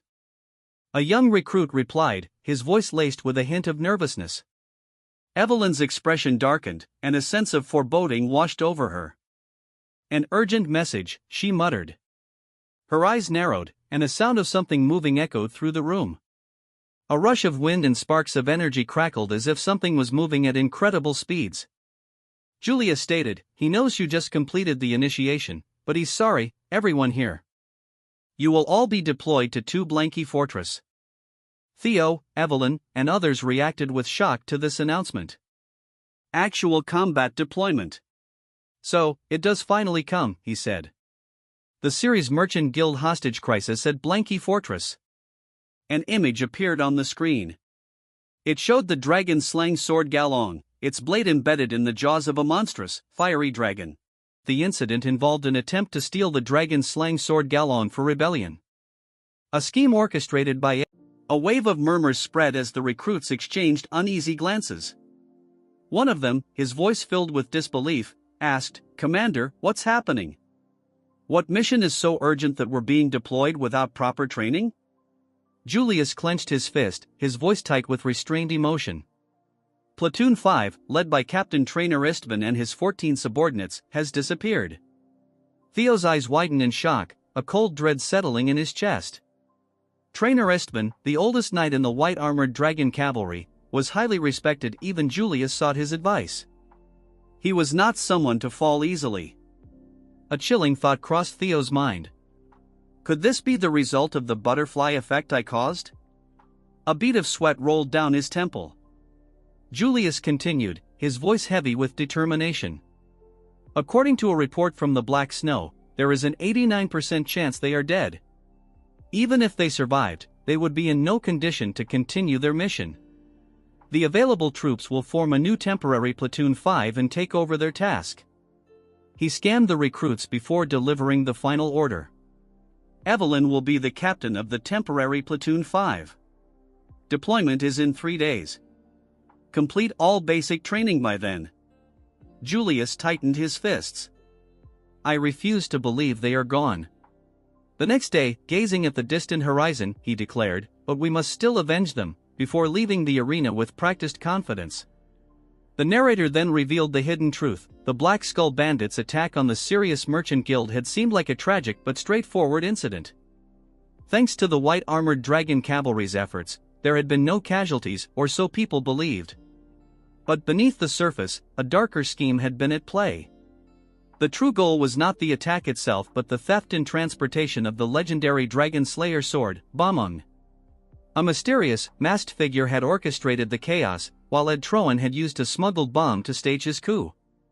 Theo, his expression troubled, reflected on the unfolding events. Things are happening differently from my previous life. A chilling thought gripped him as a single drop of sweat ran down his face. If this is my fault, I need to witness it myself. Suddenly, a blue, translucent system window appeared before him, displaying an ominous message: hidden quest obtained, the Dragon Slayer sword, Bamung. 3 days later, the recruits, wrapped in thick furs against the biting cold, stood before the towering walls of Fort Blanky. It's freezing. I can't get used to this weather, one of them complained, their breath misting in the frigid air. Why does the moon look so strange? Another muttered, staring at the oddly distorted celestial body. Suddenly, a chorus of shouts rang out. It's the white-armored dragon cavalry. A sentry perched high atop the fortress walls shouted a warning, sound the alarms. It's the white, but before he could finish, a barrage of dark, magic-infused projectiles struck the tower, silencing him in a violent explosion. Evelyn, her voice sharp with command, cried out, "Bombs away!" The recruits, their expressions set with determination, unleashed a relentless volley of explosive attacks as the air roared with the cries of their dragons and the deafening blasts of impact. The ground trembled under the onslaught, a chaotic symphony of destruction. Take cover inside the castle. Don't waste your life. A desperate voice urged amidst the chaos, while warriors clashed in a deadly storm of steel and fury, blood splattering onto the snow, painting a gruesome scene. Theo and his comrades moved with precision, cutting through enemy forces with lethal intent. Kill them all. Show them the price of crossing the white-armored dragon cavalry. Evelyn shouted, her rage fueling every strike. The once mighty fortress, a beacon of strength and security, was now engulfed in flames, its walls collapsing under the merciless attack.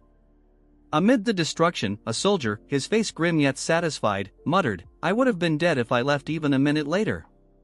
Wiping the sweat from his brow, a smug grin spread across his face. Whatever. As long as I deliver this, my mission's done.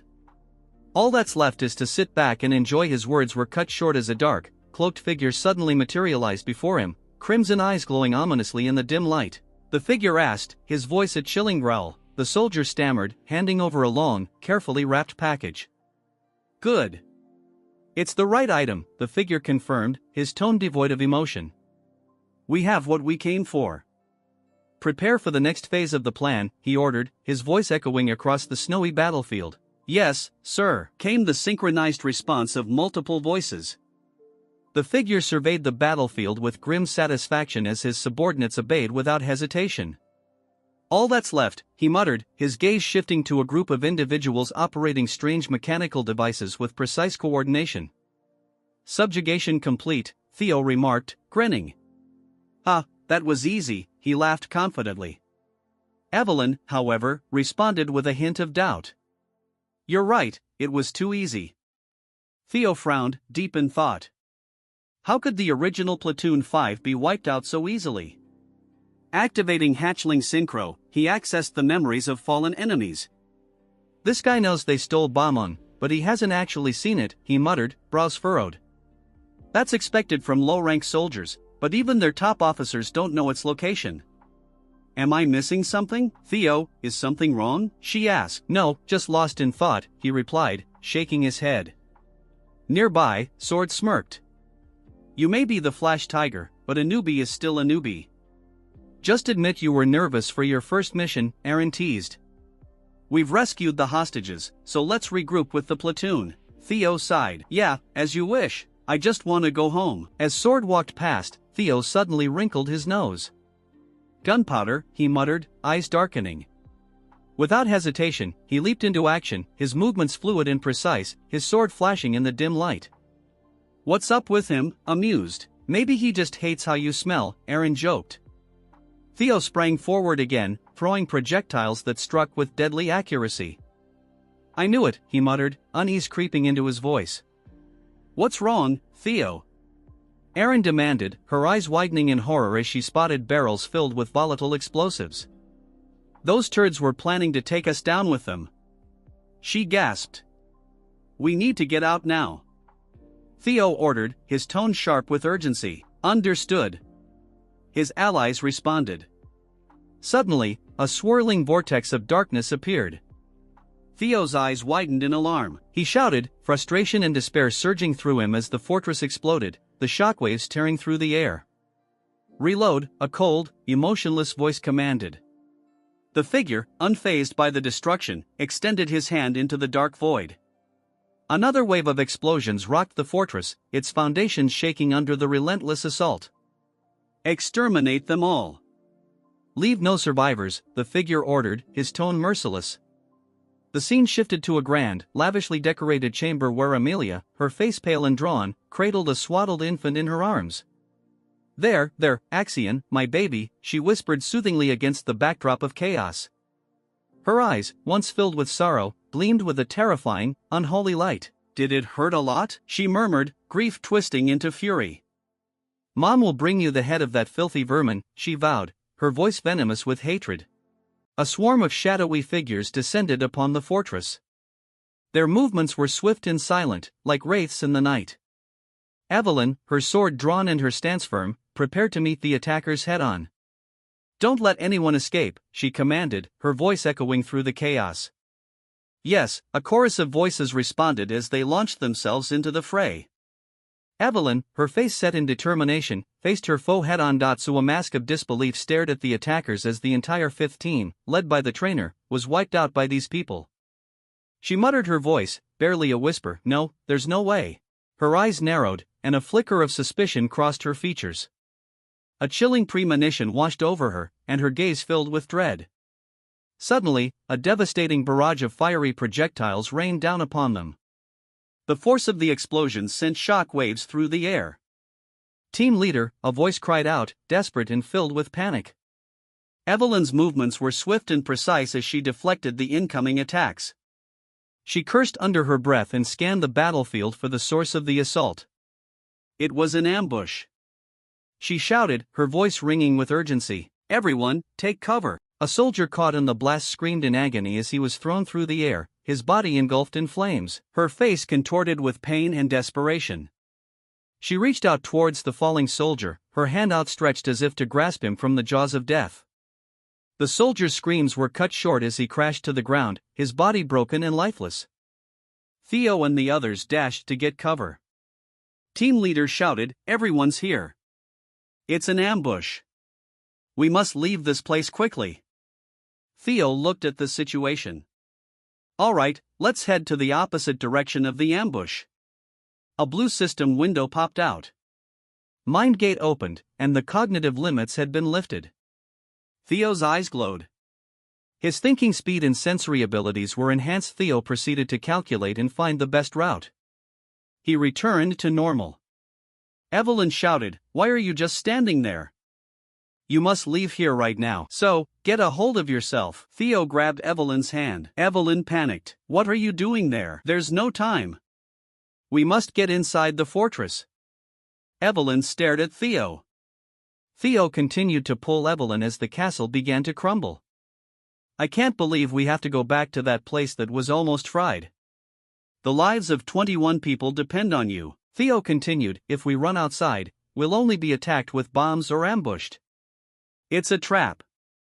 He explained that they must think we won't survive inside the castle. With shining eyes, he used his hatchling synchronization ability to read the layout. He continued, "They must believe we won't be able to survive here." Using his abilities, he noticed that there was gunpowder buried on the left and cannonballs on the right. They must head to the stairs ahead. The group ran through the stairs, but Evelyn noticed something was wrong. It was a dead end. The soldiers looked betrayed. "Hey, you told us to trust and follow you," Evelyn said. "What's the plan? We can't even turn back now." As the fortress started to collapse, the group looked frightened as they fell with the rubble. Theo looked at the falling rock with Umbra and Hulkus. He landed on solid ground, surrounded by the falling debris. The fire spread, and all the cannonballs were used. A soldier said, "Keep in mind, this is our revenge for young Master Axion.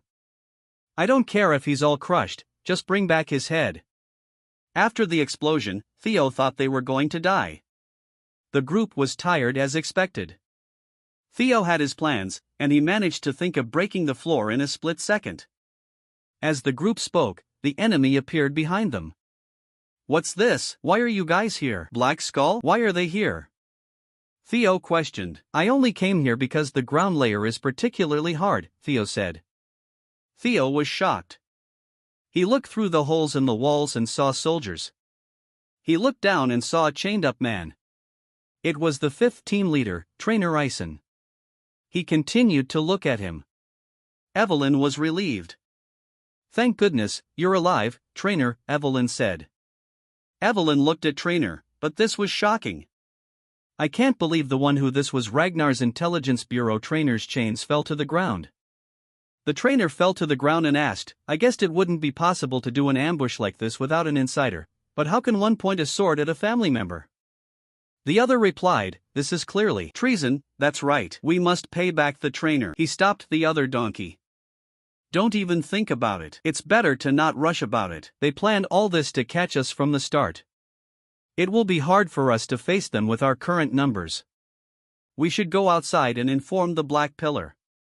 Theo looked down. "That's not possible. Seeing that there's no backup from the Black Pillar right now means that the Black Pillar members who were ambushing them were also trapped. That's why I brought us inside the castle.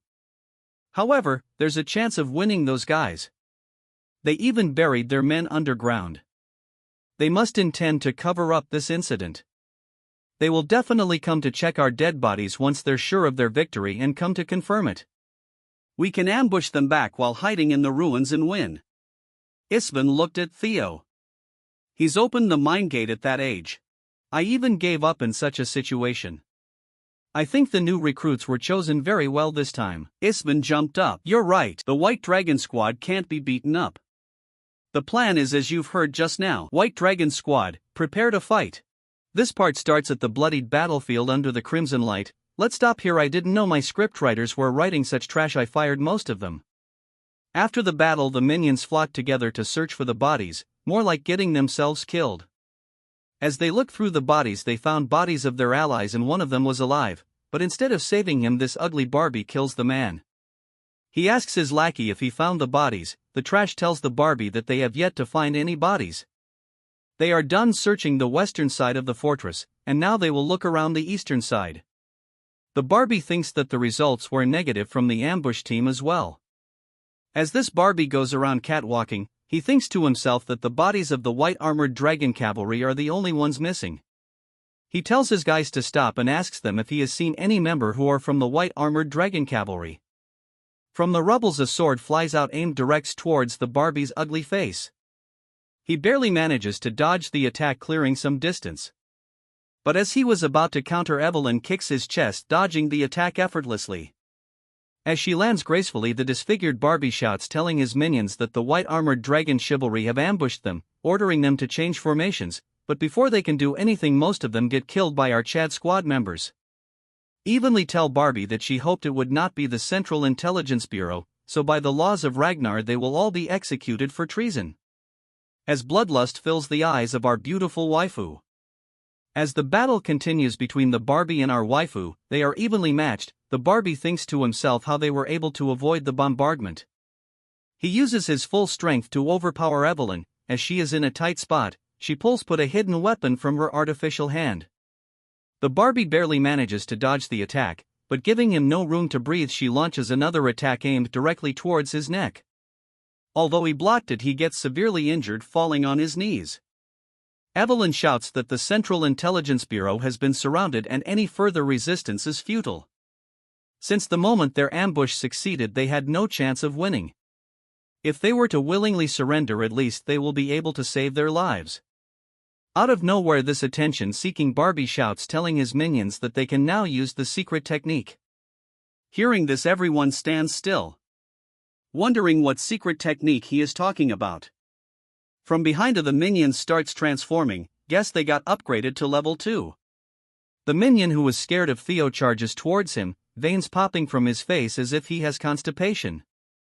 Theo realizes that the technique he is using is the reverse blood surge technique.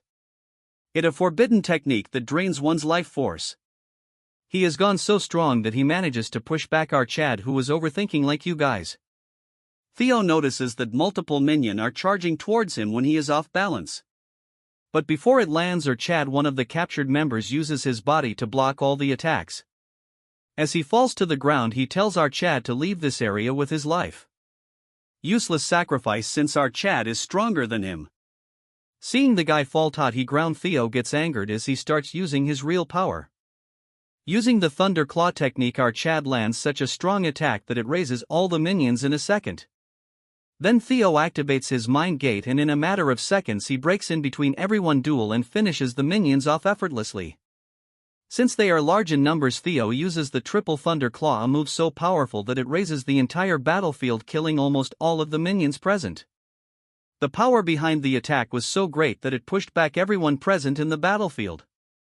The battlefield had formed patterns of the sword strikes our Chad lost. The Barbie managed to survive, but he cannot believe that our Chad dealt so easily with their secret technique. As such, he cannot let an anomaly like our Chad live. The other members cannot believe that our Chad pulled of such a technique. Glasses thinks that they will have to work harder to reach his level. As for Theo, he is vomiting blood because he sued the mind gate to raise his powers, and because of that his body has received a penalty. Since the power he executed was too much for his current self. The Barbie rushes towards Ken, telling our Chad that since he is going to die, he will at least take him to hell with him. Theo realizes that there might be something wrong with this mana core. Then he realizes that this ugly Barbie is trying to blow himself up with our Chad. But Evelyn comes in front of her future husband and uses the powers of the God Tempest. This is the technique Theo gave her. Using the first move Squall, she throws him afar and then rushes towards him, and uses its powers to attack him. Wait a minute, where are you looking, perverts? Anyways, the technique Maelstrom directly hits his mana core. Theo is shocked to see that the mana hall explosion has been stopped. The attack was so strong that he gets shocked into the ground, causing a huge eruption of energy. The attack was so strong that the Barbie won't last another chapter. Rest in peace, you will not be remembered. A voice call for Theo. as Hulkus shouts that he was right to choose Theo as the Lord and he is certainly his first sword. Bad luck man Evelyn already took that place. They thank our Chad for saving them, seeing their earnest gratitude our Chad laughs, and he gets up with their help. The other asks our Chad and Evelyn where they managed to learn skills of this caliber. Theo tells him that knowing will only hurt them as his partners jump on him to celebrate. The old man looks at the sky telling everyone that a long night has passed and a bright new dawn has greeted them. The new part starts at the Rose Palace, where the ugly turd is on the ground foaming. Look at her, she looks like she has consumed some kind of poison, if you know you know. In reality is Ed choking her using his strength. Then he throws this turd on the ground, barking at her like a dog. Telling her that where she got the guts to pull something like this without knowing her place. The stewards tell him to calm down, while he cannot understand that she used his seal, and ordered his private army to go kill Theo Ragnar and the White Dragon Armor Unit. As he throws the paper on the ground, he says that she has meddled into the grand plan of the Troibans. Since this chick has gone crazy, she acts weirdly, then starts sobbing, telling her brother that she just wanted the head of Theo who killed her son. Then says that everyone who was affiliated with as well. She wants to tear them apart and burn them to satisfy her rage, to soothe her son's soul. Hearing all this rubbish, he clenches his fists, telling her that she forgot her role just because a trash like him died. All while punching the dead body of Axion. As blood splatters on her face, he tells her that she has lost the Dragon Slayer sword, the key to their entire plan. From this moment onwards she is expelled from the family. She gets all scared because the look in his eyes right now is the one that his father has. As he tells his men to lock her away where no one can see her, to get rid of any worms connected to her so information leaks out. Realizing that she has messed up, she tells him to reconsider at once and spare her. He leaves the room unable to hold back his anger. Thinking to himself that the rebellion plan he has worked so hard has gone up in smokes. All of this because of one person, that is Theo Ragnar. He swears to himself that he will kill our Chad by himself. Next we move on to our Chad as he pulls out the great sword. A status window pops up showing that this sword is sealed, and will only unlock under certain conditions. Theo inspects the sword and infuses his aura. Only to see the sword react vigorously as it flies out of his hand. Theo realizes that it reacts vigorously with his hands as it even caused minor wounds. He had suspected earlier that he cannot use the sword without unlocking the mystery. A legacy from the ancient mythic age, like a phantom it's not easily grasped by human hands, but if one uncovers its secrets it grants my mystical powers like those of mythic heroes. A legendary item. In his past life Ed managed to unlock the mystery, so he recalls his movements from back then. After a while he smiles, thinking that only one place comes to his mind. He puts it back into the inventory since until he unlocks its secret, it nothing but a useless lump of metal. As he throws it into his inventory, someone knock on the door. It's Evelyn. She formally call our Chad, apologizing for disturbing him, wanting to have a moment with him. He says that the commander wishes to see him. Moving to the commander, he is glad that his friend came back alive, but cannot understand why he is planning to retire. Old man says that it is embarrassing to say, but he has lost leg and his drake in the last battle. Besides, his old body won't last much longer, so he plans to spend the rest of his life back home honoring his fallen comrades. The big bear knows that he cannot stop his stubborn bum, so he can do whatever he wants. As the man sips his tea, he says that is not a replacement, but he has something to say about the new recruitment Theo Ragnar. He says that at 5 his age he has unlocked his Thunder Gate. Big Bear finds it hard to believe that he has crossed the wall separating the ordinary from the superhuman. He was shocked to see it at first, since it is clear that he was not a prodigy born with it already open. It felt like him that he had forcefully opened it, but nonetheless his vessels have expanded. Compared to what he holds, it was absurdly vast. Hearing this, Big Bear gets excited, telling him that he has to fill the enlarged vessel. The old man says that's all he has to say for today. Moving to the night, the big bear confronts Theo, telling him that from now onwards he will have to learn and grow by his own. Hearing this, Theo is all tensed up. He then tells Theo that he heard our Chad played a huge role in the mission. Theo gracefully tells him that it not just him but his comrades also helped him. Big Bears tells him not be so modest and asks him how much his martial path has developed. Theo thinks that if he is talking about combat power and says that he has become much easier compared to before. He tells our Chad that he is not talking about the level of his combat technique. With a cold stare, he asks him what sort life his sword is trying to express. Hearing this, Theo gets taken aback for a second, then he says that he is not entirely sure about it.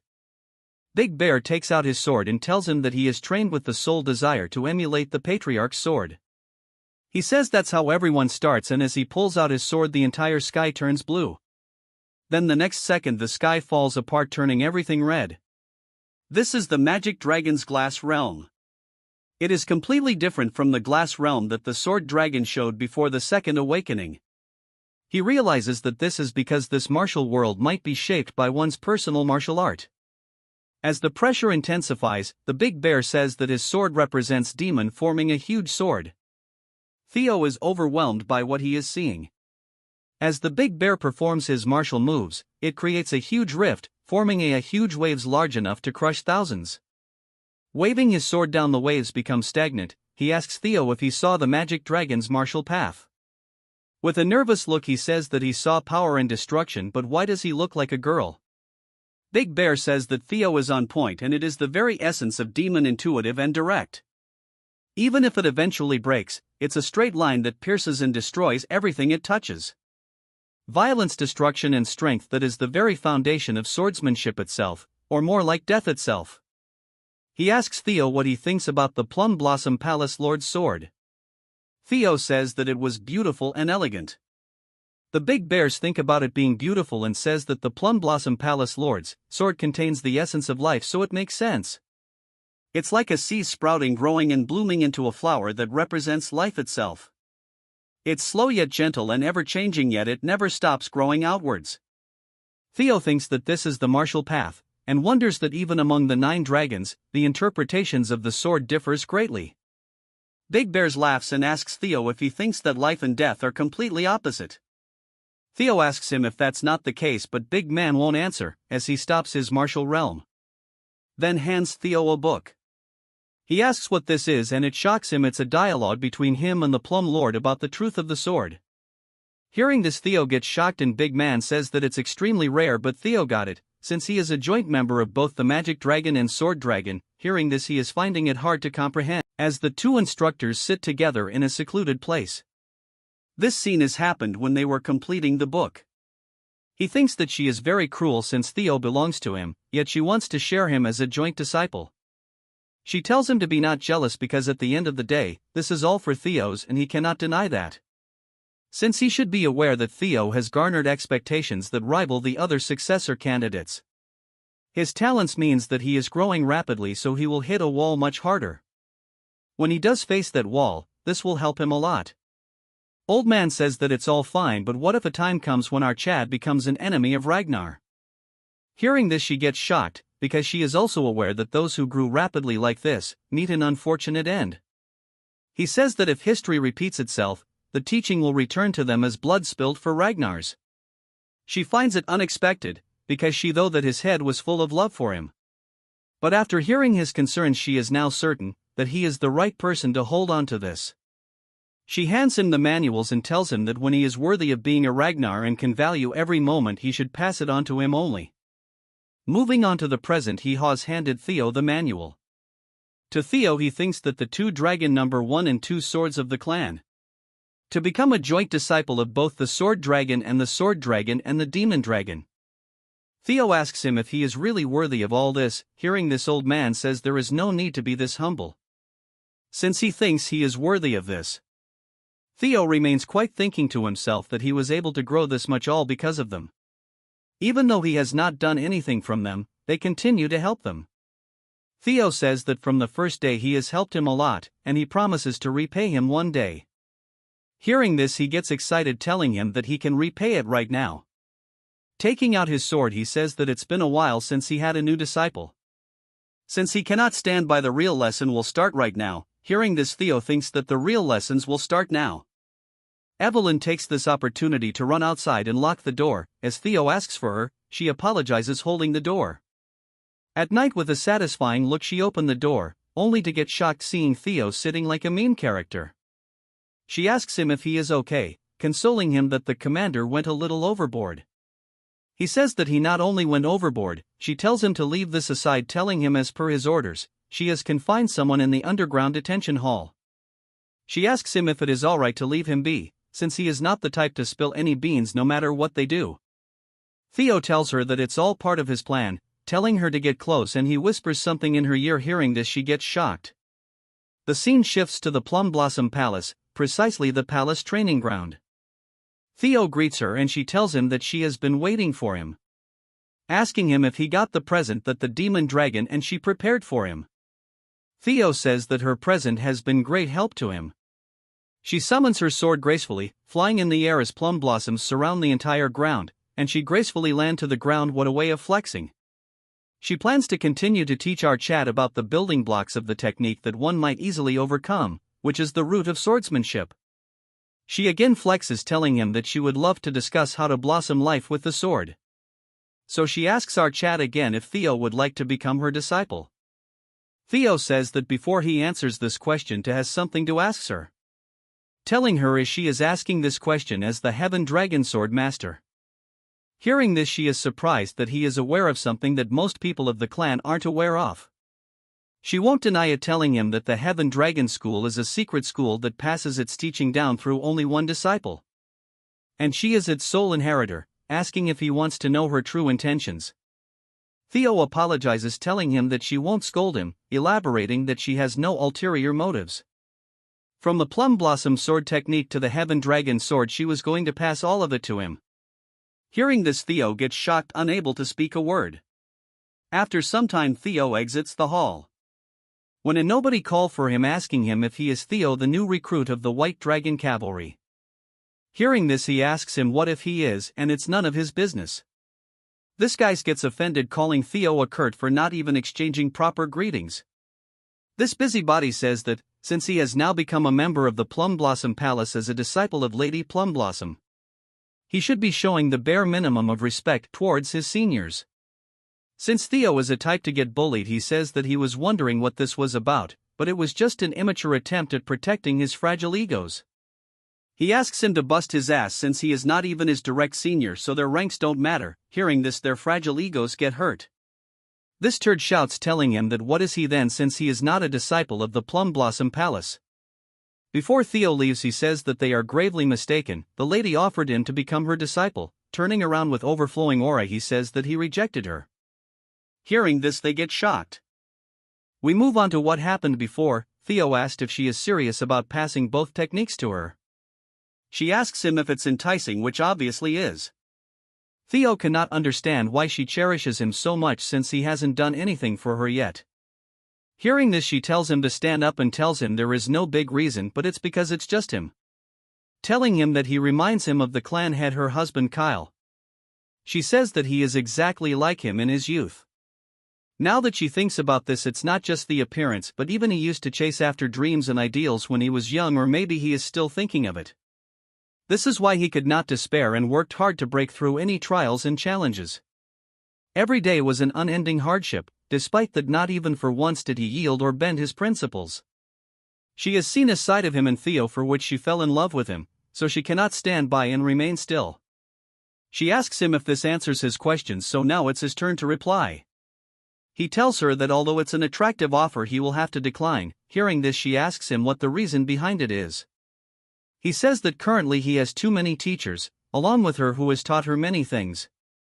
The demon commander Julius, his teammates, and his friends Hulkus and Erica, and even Ed and Axion, he considers them all his teachers. She gets shocked that he even considers Axion and the Sky Dragon teachers, since she heard they are on bad terms. Theo, in a nervous tone, says that because of the hardship they created is what built the current him. She remains quiet as he says that his sword has learned and changed because of everyone who has either loved or wronged him. For this very reason, he is not confident he will be able to uphold the school's tradition and pass it down to the next generation. She thinks it is regretful because his sword is ever changing, but Theo tells her that although he cannot become her disciple, he will gladly become her son. Hearing this, she seems genuinely shocked. Moving to the present, she is chilling in her garden, sipping wine, when her assistant asks her that she must have taken a liking to him, which she agrees while laughing. She says because the heavens didn't permit, she could not have her own child, yet a child just like her husband promised to become her son, so it's foolish if she is not happy. The assistant says that she is happy to know that she is delighted.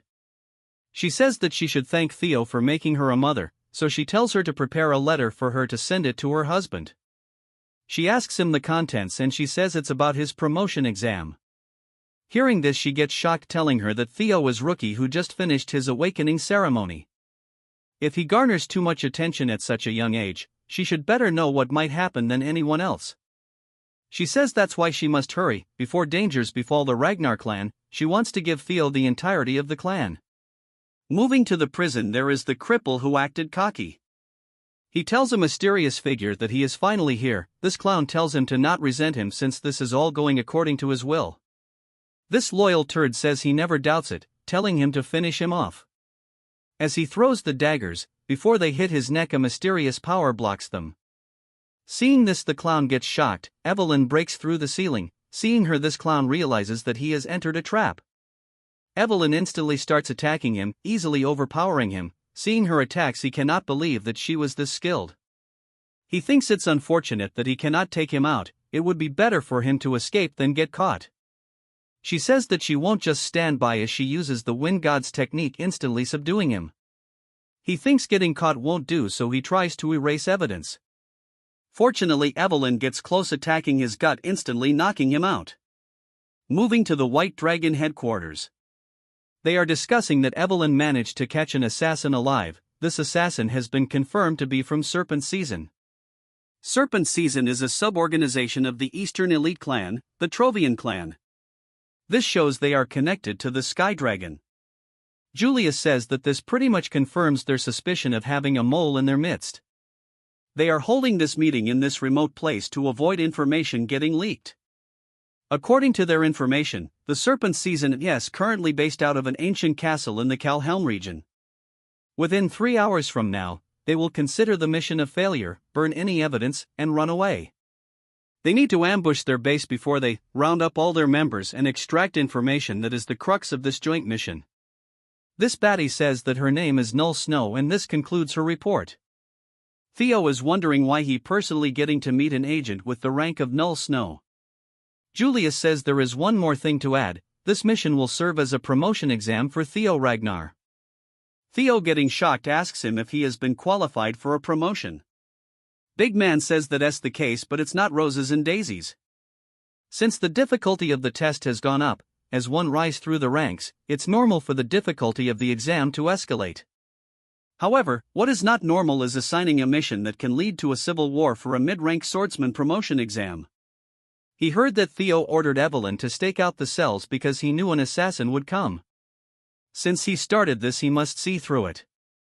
Theo apologizes as he says that even if he is an heir, it is disrespectful of him to plan things without discussing it with the higher-ups.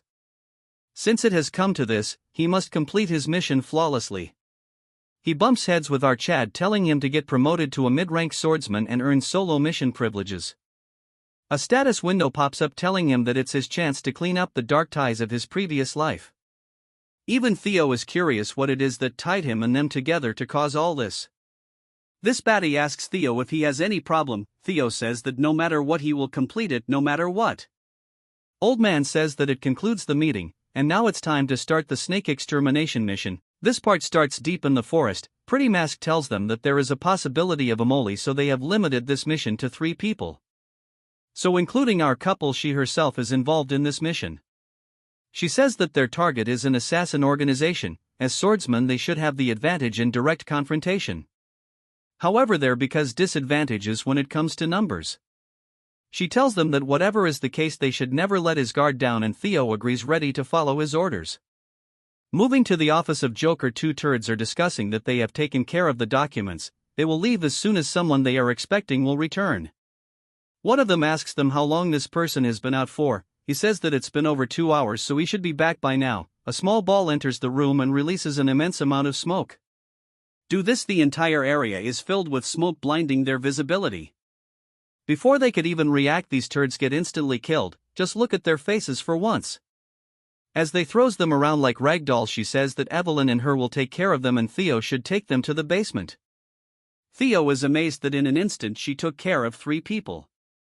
Theo rushes towards the basement. all while thinking to himself that the blueprints they got during the mission briefing are accurate. Then according to it right up ahead will be the stairs to the basement. That's when Theo notices that he has stepped into a trap. Instantly an arrow is aimed towards his head, which our Chad barely manages to dodge. Then he uses his sword to stop multiple strikes in a matter of a second. Afterwards he uses his skill to read the area's information. Getting to see a detailed outline, Theo sees that not only are there traps, but there are men lying in wait for an ambush. Theo uses a dark white energy to levitate sword. The technique he uses is the thunder dragon breathing. As he launches the attack, the blades fly through the traps at blazing speed, cutting through all the traps. Moreover, it finishes the turds who were waiting for an ambush. As Theo gets down, he thinks to himself that if the security is this tight, there must be something in the basement. As he reaches the basement, he gets shocked. In front is someone who says that the stench of an impurity is reaching him all the way here. He says that to interrupt sacred prayer with slaughter, our Chad is an impatient follower. If I let the roasting go to the other side, this looks sick. Seeing this figure, he gets shocked because this turd is from the Holy Demon Church. These twisted turds believe that with a doctrine that says that the apocalypse is soon coming to the world, and that a savior will descend from the heaven. These people are a cult that have captured the ignorant masses. They are also the culprit behind the great war that will collapse the empire. The bald Barbie tells Theo that he seems to know exactly who he is. Theo uses hatchling synchronization to read the surrounding flow of mana. Looking at his mana flow, our Chad is shocked because he cannot believe a mysterious mana that doesn't follow the basic rules of mana is flowing from his broken open mind gate. Theo wonders if this is the grace referred to by the blood priests. This turd says that it seems that he is still a non-believer, which is alright, because this delusional Barbie is giving him the honor of becoming a sacrifice for the one and only God. As he rushes towards our Chad, he says that he should not reject the grace of their God. Although Theo managed to block his attack, it's as unbelievable that his hand is this hard. As the exchange moves, Theo gets pushed back. So he uses his dark aura to land a strong attack, but to his surprise this turd blocks sword using his bare hands. Theo cannot believe that he blocked a full-powered strike this easily. This Mortal Kombat character uses a fatality move and our Chad blasts through a wall. Theo is finding it hard to believe that he is a blood priest, who is part of the bottom ring of the demon church, yet he is this powerful. And inside here he cannot use his ultimate move unless he wants to get buried down here alive with him. But the problem is that simple mana attacks don't work on him. So he wonders what he can do with his sword now. That when Theo remembers the essence of death and the life he was taught, since they are polar opposites, it would be hard to combine them. As for the turd, he is ready to strike our Chad, calling for his lord, saying that the sheep is spilling precious blood. And as he tries to use a finishing move, giving our Chad as a sacrifice. The impact was so strong that it shattered the ground, but looking at his side he sees Theo rushing from the side. As their eyes meet, this TikToker says that he is a persistent young sheep. Theo has realized that the two swords were not opposites. Life and death are a natural cycle. Death always waits the end of life, and using death as a nutrient, life blossoms. They are not two powers but one. If he apples that principle on the four, that's wasted by being applied too widely. And gather all of the power in one strike, the turd tries to act as if he can block it. As Theo lands his new move Dragon Flash, the impact was colossal, but the turd blocks, saying that although it's louder, it's not any different from before, but blood spills from his hands, which shocked him. He realizes that the attack feels alive. In an instant he gets thrown to the wall, severely injured. The injured Barbie says that to attain knowledge during slaughter he is a seed of evil. But he cannot allow him to sully the Lord's world any longer. Theo grabs onto his head using the system to read his memories. Theo thinks that he needs to use this chance to figure it out, because he needs to know the source of this strange power that the Holy Demon Church uses. By some reason the space distorts and Theo is in some place. Theo thinks that this is a completely different from all the other times he has read memories. It's as if he has been transferred to another place. That's when Theo realizes that this system is malfunctioning. It says that he has encountered an enemy who is at a far higher level, so he should run away. Theo cannot believe what is happening. That's when a voice asks him who he is. asking him what he is. A huge ice surrounds the entire void. A huge creature the size of a planet asks our Chad why he is breaking his sweet slumber. Theo is nervous, thinking if this is the being that the holy demon church worships. The ugly trash orders him to answer his question. Theo thinks that if this is their god, at the grace that they are all on about. Our Chad is very nervous, as the ice comes closer, taking a look at our Chad. It recognizes him and call our Chad by his name. Theo cannot understand how he know him, as the minster says that he has been searching for him all this time. As he calls Theo the blight of this world, he devours our Chad. As the eye turns into a weird liquid devouring him. From the huge moldy yellow light is released. The cheap copy of venom gets blasted when a dragon breaks through. It's none other than Lodbrok. Seeing her, our Chad gets shocked. She tells Theo that the overweight venom is not something he can face yet. It's a being so strong that even if he reaches the ancestors' level will not be suffice to get a certain victory. She tells him to leave this place to her as she pushes his out. The next second he wakes up from his slumber. As Theo is vomiting blood, he cannot believe that Lodbrok has been standing up against a thing like that all by herself. Then he notices the priest going crazy because a non-believer sought his lord, yet he who has dedicated his entire life didn't get a glimpse. As he goes crazy, Theo takes this opportunity to finish him off, telling him that a god like that is not something even he wants. But Theo is surprised to know that the god the demonic church worship is the nameless sovereign that Lodbrok spoke about. She had told him that for the past 1,000 years she has remained here, bound by the duty to protect the world from it. But because she has lost her heart, she won't last longer than 3 years. In 5 years, during the Great War breakout, which is centered around the demon church, the death of the guardian dragon and the rise of the holy demon church, the rebellion started by Ed Trovan. There is no way all this happened at the same time, so they all must be connected. Before Theo was about to faint, Evelyn grabs onto him, telling him that he has done a great job. Mommy Assassin thinks to herself that they hurried because one of the targets was a blood priest.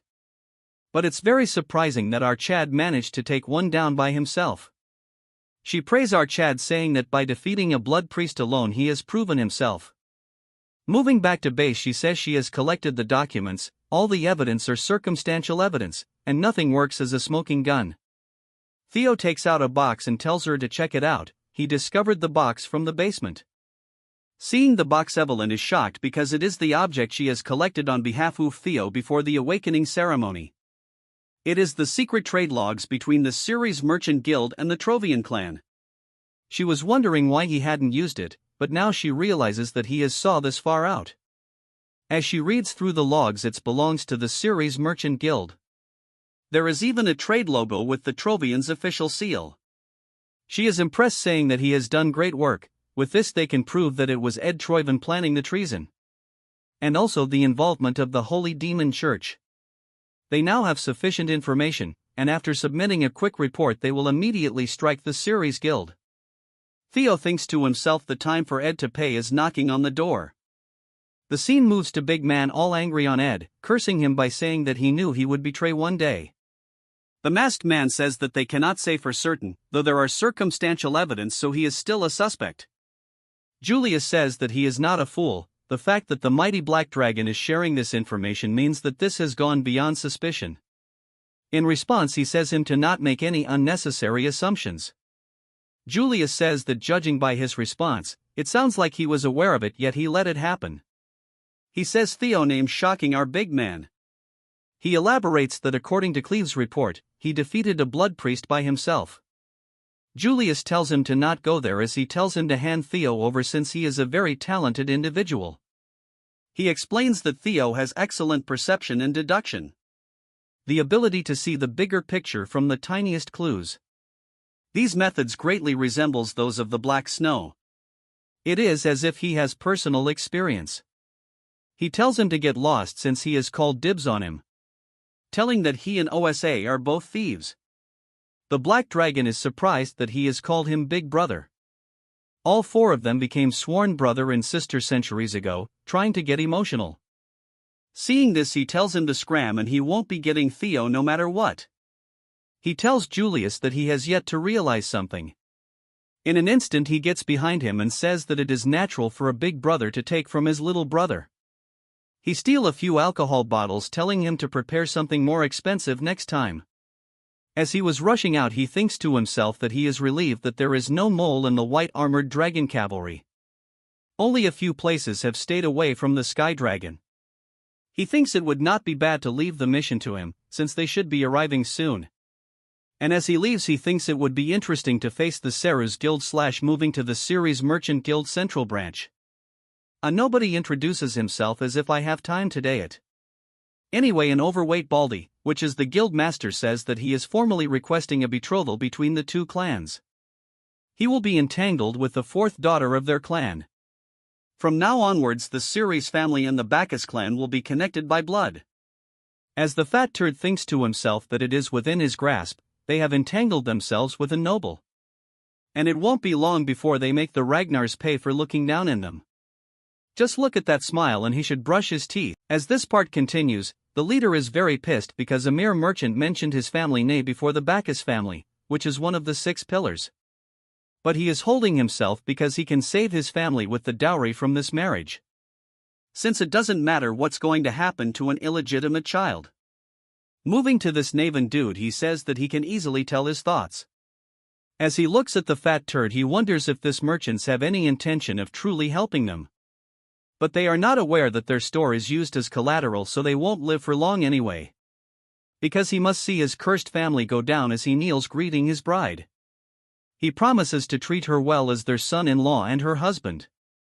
Hearing this, she shocks him, saying he can prove it. He tells her that it looked to him that she wants something, but his family is bankrupt right now. So much so that even he is being sold right now. The old man gets shocked when he says that as his bride wants something, he can give her his family seal. As for the old man, he continues to curse him. As she starts taking her overcoat off, she goes crazy, telling him to bring the head of Theo Ragnar, since he is the one who cut off one of her arms. Naven thinks that since she is openly telling him to assassinate a family heir, she is not a normal woman. Hearing this, everyone is talking among themselves. Fatso calms her down, telling her not to say such things in public. That's when his voice gains their attention, as this turd says that since his bride wants it, he will bring his head over. Outside, the public are seeing wyverns flying in the sky, as 3 figures jump from the sky. They get shocked when they see the Ragnar insignia. Assassin waifu tells them that from now on, with Ragnar's name, they will enforce justice. They have discovered that the one who attacked Ragnar has close ties to the Ceres merchant group. She elaborates that they have discovered that the one who attacked Ragnar has close ties to the Ceres merchant group. With that, they will search to analyze the traces of treason. If anyone dares to interfere or stops them, they will be judged to be taking part in treason, thus killed on spot. She shouts, saying that if they are innocent, they should allow the investigation by the Ragnars. The fatso is stuck because they have been caught. He tells himself that he must remain strong right now. The old man asks him just what is he saying. Pretty Mask asks him to come out right now, as the fatso is burning fat, as his subordinate asks him not to mess around. He barks, telling her not to mess around since a small piece of paper can be fabricated easily.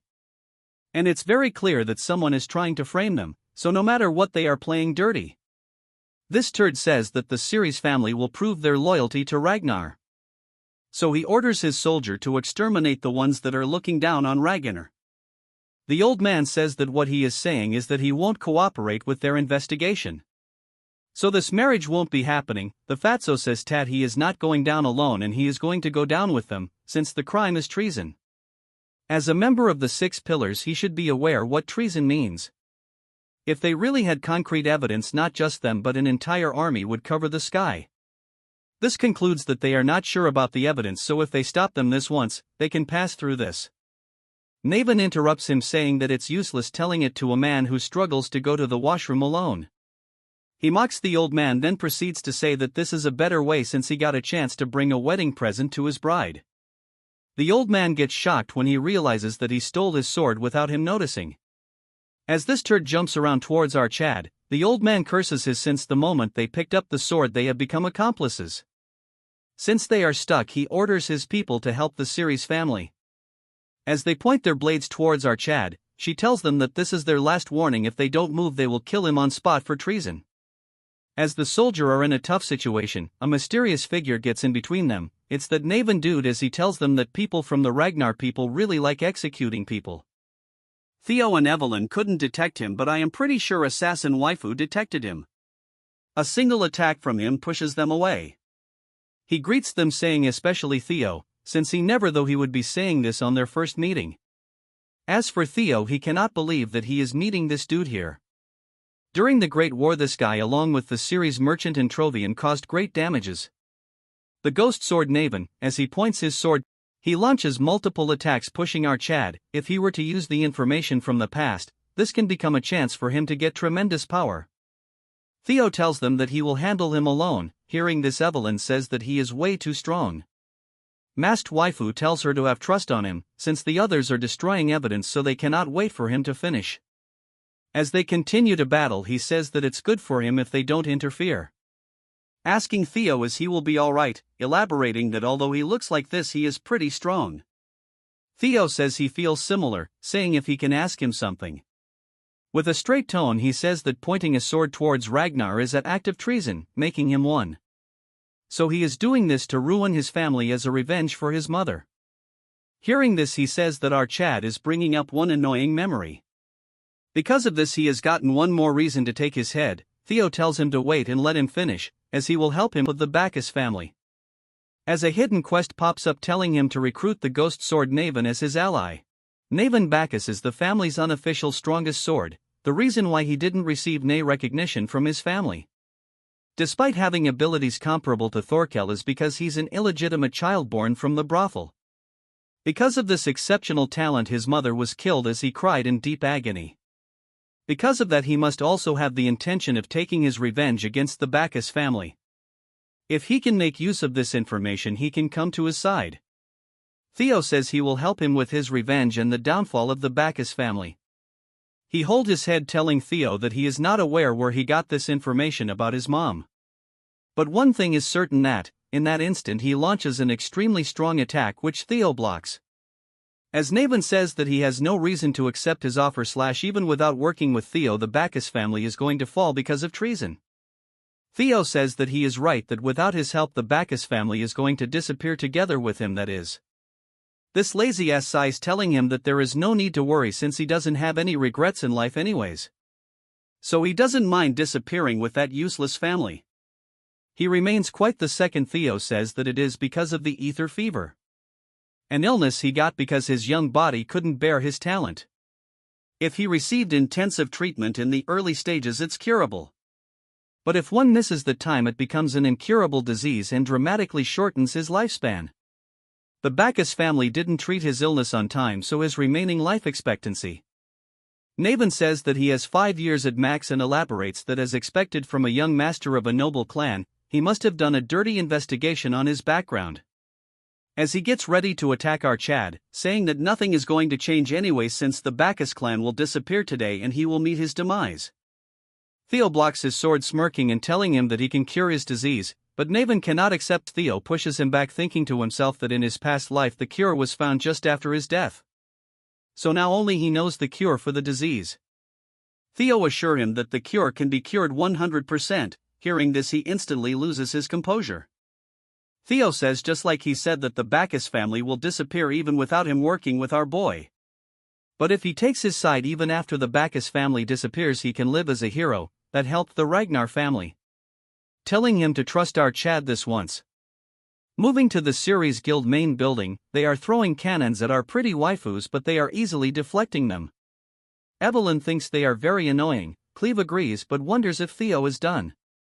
Looking at them from far, they are rather having in conversation. Cleve throws aside the spear and thinks it too much for her and wonders if she should kill everyone. In a flashback, we see the Black Dragon ordering her to not act up, since their priority is to analyze his potential and they should recruit him soon. She asks him if what he means is for her observe him. He agrees, saying that although he caught the priest, she didn't witness it directly. She agrees and he says that is why they will have to confirm it. The mission of the Black Pillar is to accurately analyze the individuals who will lead the future of Ragnar's. She should keep that in mind. Securing additional evidence is Theo's mission in this operation. So she should focus on assessing in Theo's capabilities. She says that she will keep that in mind, but what is the limit beyond which she can intervene? He thinks for a second, and since it is related to the demonic sect, he will let him interfere for the level of bishop and above. Moving to the present, she thinks that the leader is going to nag him a lot if she interferes at only in this level. But if the mission is delayed, her time off time will also be delayed. That's when a figure rushes forward at blazing speeds, it none other than Naven Bacchus. Evelyn is worried if our Chad lost to him, but her future husband is rushing behind him. Seeing all this, she gets shocked, as he blazes through all arrows, telling the ladies that if they will forgive him for the discourtesy with this. Since now they are on the same side, the hidden quest of making the ghost sword Naven an ally succeeds. The three of them charge towards the minions, with Naven being overexcited. As he leaps in the air, one of the turds say that they can shoot him down, since he won't be able to avoid the arrows mid-air. But he is no ordinary fighter, as he jumps over them and lands on top of one of the weapons. Then he proceeds to destroy the weapons along with the people operating them. The clan leader curses him, saying that he dares to betray the family that raised him, telling him how he could point his sword towards his family. Hearing the word family, Naven charges towards him. With cold-blooded eyes, he says that for an illegitimate child there is no family. Then in an heartbeat he splits him in half. In a matter of seconds he finishes them off. Seeing the display of power, she is surprised that he lives up to his reputation of being able to fight equally with young Lord Thorkel. She wonders how he managed to convince him. Hearing this, our Chad says that he just promised him what he wanted, telling them to not stay still and follow him. As Theo leads the group, he tells them to capture Quadrax Ceres. Moving to the Fatso, one of his minions informs him that they are getting pushed back. The Fatso is aware of all this, so he tells them that they must destroy all documents. At first, they must burn documents related to the Trovian clan. He tells the minions that they cannot burn those documents. He tells Fatso to think rationally, or else there will be unnecessary casualties. This side-eyed pig says that if they burn those, how will they get back their investment? Asking him if he is going to give up on that money just because of these turds. A figure enters the scene, telling the pig that he cannot think far because he is drunk on his greed. With a frightened look, he says that he is here and require his help. There are two shadowy figures. As for Theo, he is charging straight towards the castle. In an instant he neutralizes the minions guarding the door. But the door opened by itself, and a huge figure followed by his minions say that it is time for his believers to rejoice. This part starts with a turd chanting religious terms, saying that the sentient beings have been blinded by greed and failed to see the bigger picture. The Fatso says that currently he requires his help right now. As the two cosplaying TikToker walks towards him, he says that they came 80 the perfect time. As fat rapidly burns from his body, he says that the universe wouldn't let him die in vain, telling them to think the Holy Demon Church sent their bishop, since they came a bit of help would suffice. This blabbering dog says that since they are in the same bed with the Trovian clan, since they are all in the same boat, he is sincerely asking for Theo's help. One of the cosplaying turds says that they will be needing him on the day of the judgment, so they will lend a hand. But before all that, they want all the documents related to Trovian. He asks them why they are looking for it. He has hidden them since they are his cash cow. He blabbers about money, but before he could finish, this cosplaying turd grabs the Fatso by his mouth, calling him another fool. He called this Fatso worthless non-believer, asking him if he is trying to defile the Great Lord's grand plan. The bishop tells his minion to just kill him, since they have people standing in queues to fund them anyways. As Fatty was getting crushed, he apologizes, telling him that he has committed a great sin by showing discourtesy. He says that if he dies now, Trovian will continue to be under suspicion. He tells him to stop, so the mini cosplayer throws him to the side. He tells Fatso to burn all documents related to Trovian right away.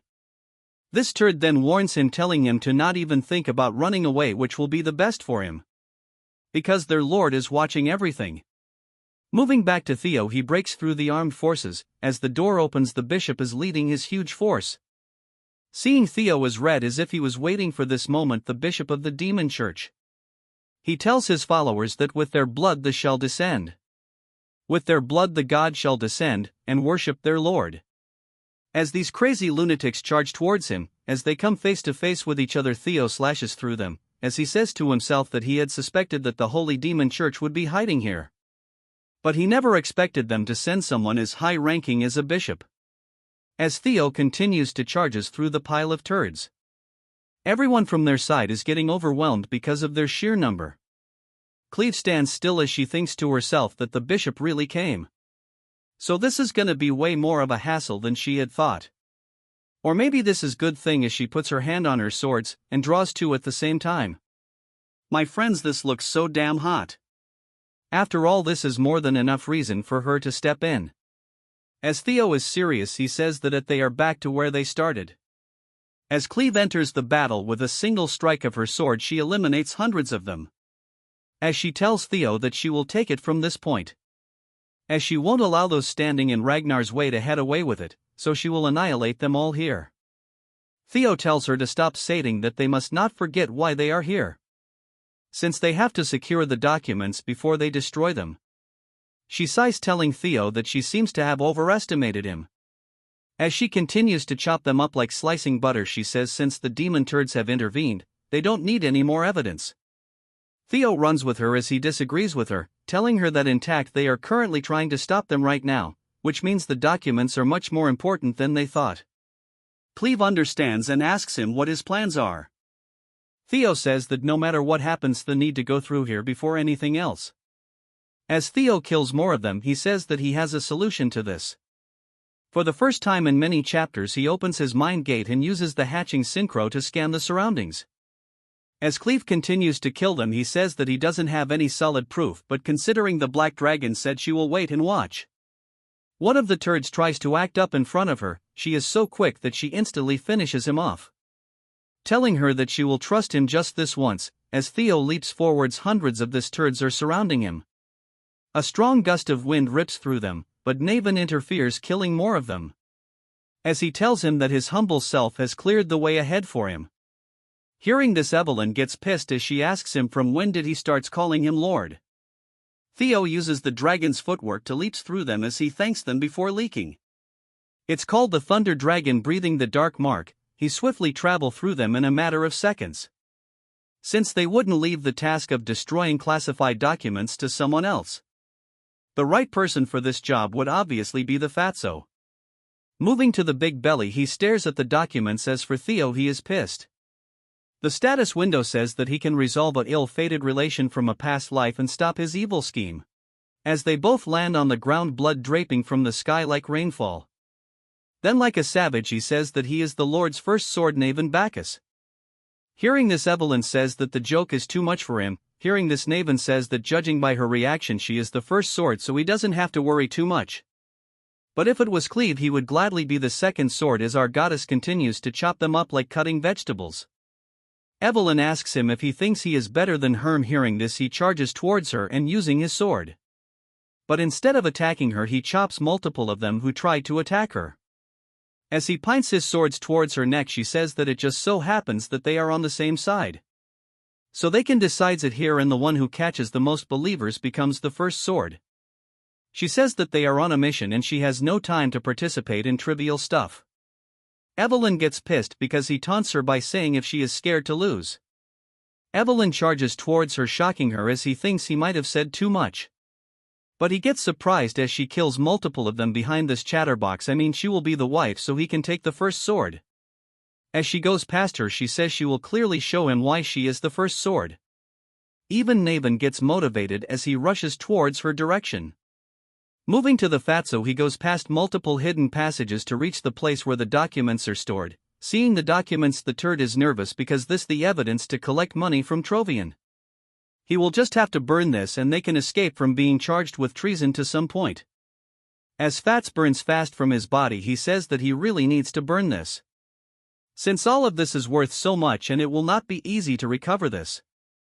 Furthermore, if he counts the business they have given to the Sky Dragon, he must get it back no matter what. As he lets go of the torch, thinking he has no other choice.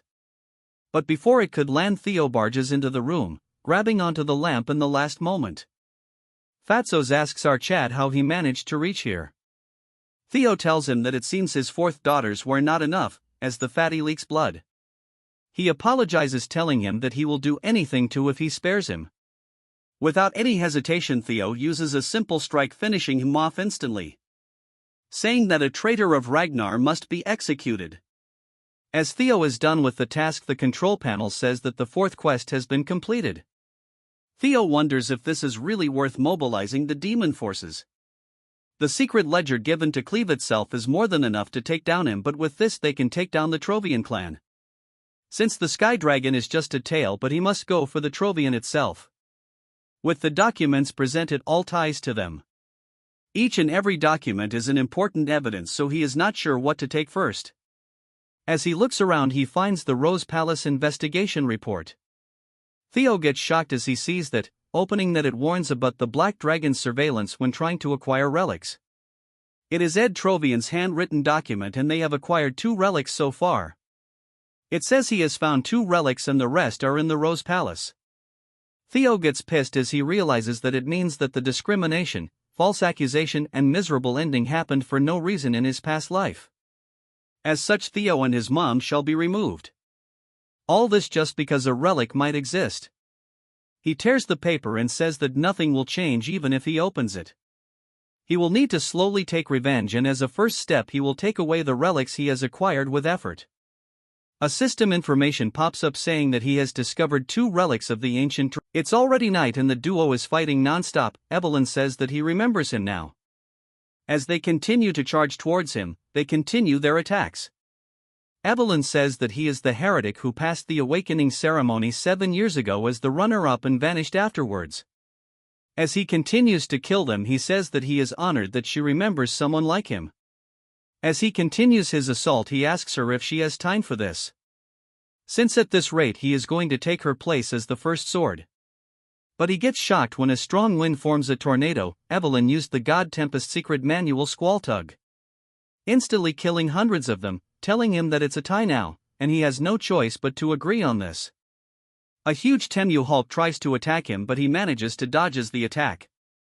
Moving back to the Temu Hulk, he says that our duo are a bunch of insolent for interfering with the god's plan. Naven tells Evelyn to end the comet with this guy, and Evelyn agrees, telling him to settle this wager with this guy. As they both charge towards him with full power, a figure appears behind him, instantly crushing him to death. It's Evelyn's subordinate as he asks her how his performance was, telling her that he showed up at the perfect time. But both of them are extremely pissed, asking him why he touched him. As for him, he is turned into a donkey, thinking what they are talking about. Soon enough, hundreds of drakes surround the place. As 1F, the squad leader orders the platoon to annihilate the Ceres Merchant Guild and Holy Demon forces. As their battle continues, from inside the church a voice echoes. It's the bishop, as he says that he deeply yearns as the blood sky herald a new sun that never draws its end. And their faith shall not falter. And their sacred guide should bring in peace. As for Cleve, she is exhausted after her battle. She sighs, saying that being calculative doesn't sit right with her, as she went all out for this battle. As for the bishop, he has been turned into a pile driver, as she says that it feels like weight has been lifted off her chest. After battle, Evelyn sits with townspeople and tells them to show their trade association ID and they are free to go. She orders them damage control people to move over to another desk. As for the guy helping her, he has gone mad, telling her why she even needs this information. Everyone has gone crazy as rumors mention that someone ate Flying Dragon's cargo horse. Another turd asks if they will get special allowance for this commission. Their voice flood our waifu's ears as she cannot control her temper. As she loses her control, she throws them away, telling them to figure it out themselves, since she sucks at paperwork herself. She then starts looking for Black Snow since they dumped their work onto them and ran away.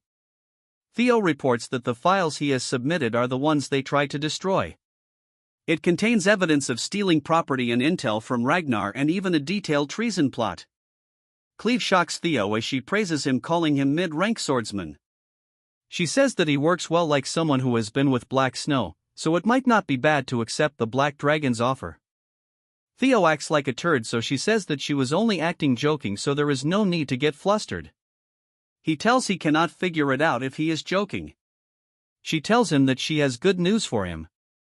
The Sky Dragon operation is underway, as the ledger from last time was enough to prove their treason after all. She says that Black Snow's elite arrest team is on the way.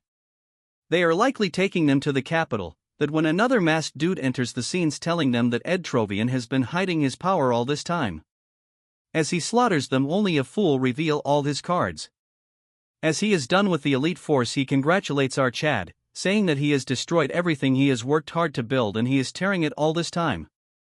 As he laughs like crazy, saying that he will go crazy if that is what he wants. Because the Trovian's plan is still in motion. Although they might have lost the Dragon Slayer sword, but he got his hands on this, which is more than enough. He says to his father that the time is coming and he will need to call him forth. This part starts at the Camellia Palace, which is filled with people and everyone is busy making clothes. And it seems that they are serving customers. Elf Mommy is surprised because this place is getting busier as days pass by. Cecilia greets her mother as she asks her what is it with the tailors. With enthusiasm she says that they are starting a new business, a high-end brand dealing with luxury fabrics and accessories. How did she get prettier then? Before moving to her mother she gets shocked by her preposition. She laughs, telling herself that it has been ages since she saw her smile like that. Just look at her, man, never mind, I should stop simping on her, as they keep glazing her and lets her collect aura points. She tells her mother that she does not have to worry about payment anymore. Before she could say anything she tells her that she must be here for money, and Elf Mommy tells herself that she catches on way too fast. She agrees, but that is not the only reason she is here. Hearing this, Cecilia asks what news it is about. But hearing that it is about the Rose Palace, fear struck her face. With a worried look she asks her if anything has gone wrong with her son. Then says if that wicked wench Emil did something to hurt him again. Looking at her face she wonders how worried her daughter has been all this while. She holds her head, telling her to calm down, since it's the opposite of what she is wondering. She tells Cecilia to not be surprised, but her information shocks her to the core. Back at the Rose Palace everyone is shocked to the core since what they are witnessing is her at the top of the gates. Just the sight of this is enough to shock everyone present. Back at the place she falls to the ground, saying that she had though about all this and her legs gave out. She continues to cry, telling her mother if it really happened, and she tells her that if she has ever seen a lying elf. As she cries she tells her that all this time she didn't let it show, since she felt like she was walking on a blade's edge. There has been constant plots, false accusation and even assassination attempts. She has never told anyone, but she almost died many times, and every time she prayed and begged that her son would be spared. As tears pour down her eyes she asks her if all this is really over. Elf Mommy gets shocked by her answers, so she calms her down, saying that it's all over and she has endured a lot on her own all this time. Moving to Naven, he tells Theo that he has turned into quite the celebrity. As for our Chad, he is making tea, telling him that it took him long enough. Asking him if he has wrapped things up, Naven says that he told Black Snows not to let it out, but he already knows about it. He says that the Bacchus clan will be dissolved, from the head of the clan to anyone who has signed the merchant receipts. They will all be stripped of their titles at least. He laughs, saying that they are reaping what they have sown. With this the Bacchus clan will be totally done for. Theo asks him if this is enough. Hearing this, Naven cannot figure this out, so Theo proposes something to him. He gets shocked because he says that he will become the head of the Bacchus clan. With a focused look he says that if everyone besides him loses their title, he will be the only one who can become the head. Also he should join hands with him for the coming war with Trovian. Naven laughs, realizing what is happening, and thinks to himself that he was aiming for this from the start. The power struggles between them is in the open and a war with the Trovian is inevitable. The involvement between the Holy Demon Church and Trovian has been confirmed in the Sky Dragon Rebellion. Outside this information is available in the notice board. And the people of Ragnar thinks that it is a declaration of war between the clans. Since they have been exposed, the Holy Demon and the Trovian won't stay silent. Naven says that these mean nothing to him since he has no time left. He also needs to be getting something in return as well. Theo laughs, saying he has done something about it, and he drops something on the table. It's an Iron Man heart core, as he says that this is the cure to his disease. He hands him the recipe for the cure of the ether fever and the main ingredients of an ether core. Although it is not publicly known yet, but ether fever is caused by disrupted internal mana flow. The core will stabilize his mana flow, saying he didn't expect this. Theo gets shocked, saying her had figured he would treat him just enough. And he wouldn't and keep him on a leash, then suggests if what he takes what he wants and then run away. Theo says he wouldn't mind if he did. Right now, the way Ragnar's only obsessed with power has a lot of problems.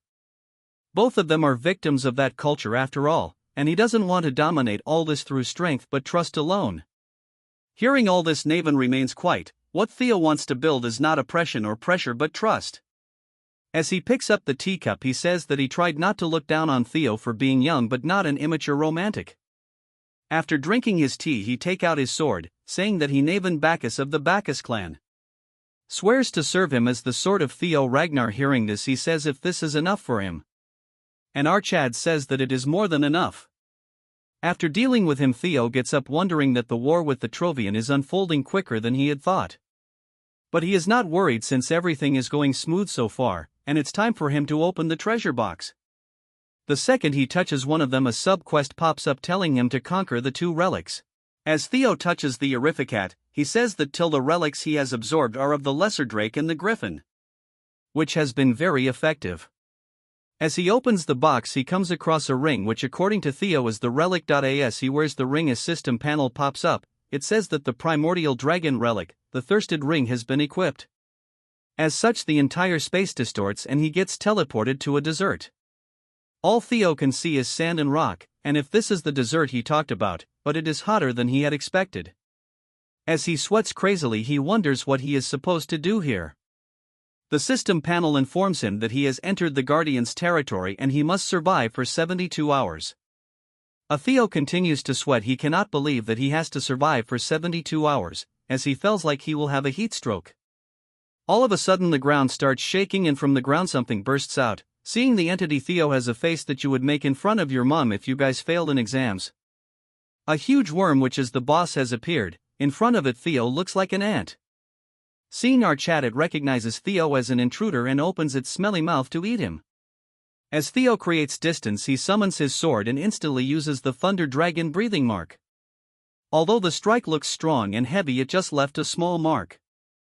Theo is shocked that his dragon mark did nothing to it. That when an attack shocks Archad, turning him into a white face turd.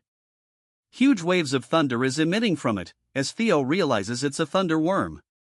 His earlier attack was not effective because they possess the same element. This ugly worm continues to blabber. Intruder, die as it spams its thunder attack. Although it is stupid, it knocks the mount in front of Theo, blocking his escape route. And then opens his ugly mouth and tries to eat our Theo, but he manages to escape in the nick of time. He was so fast that he used his footwork to create some spaces.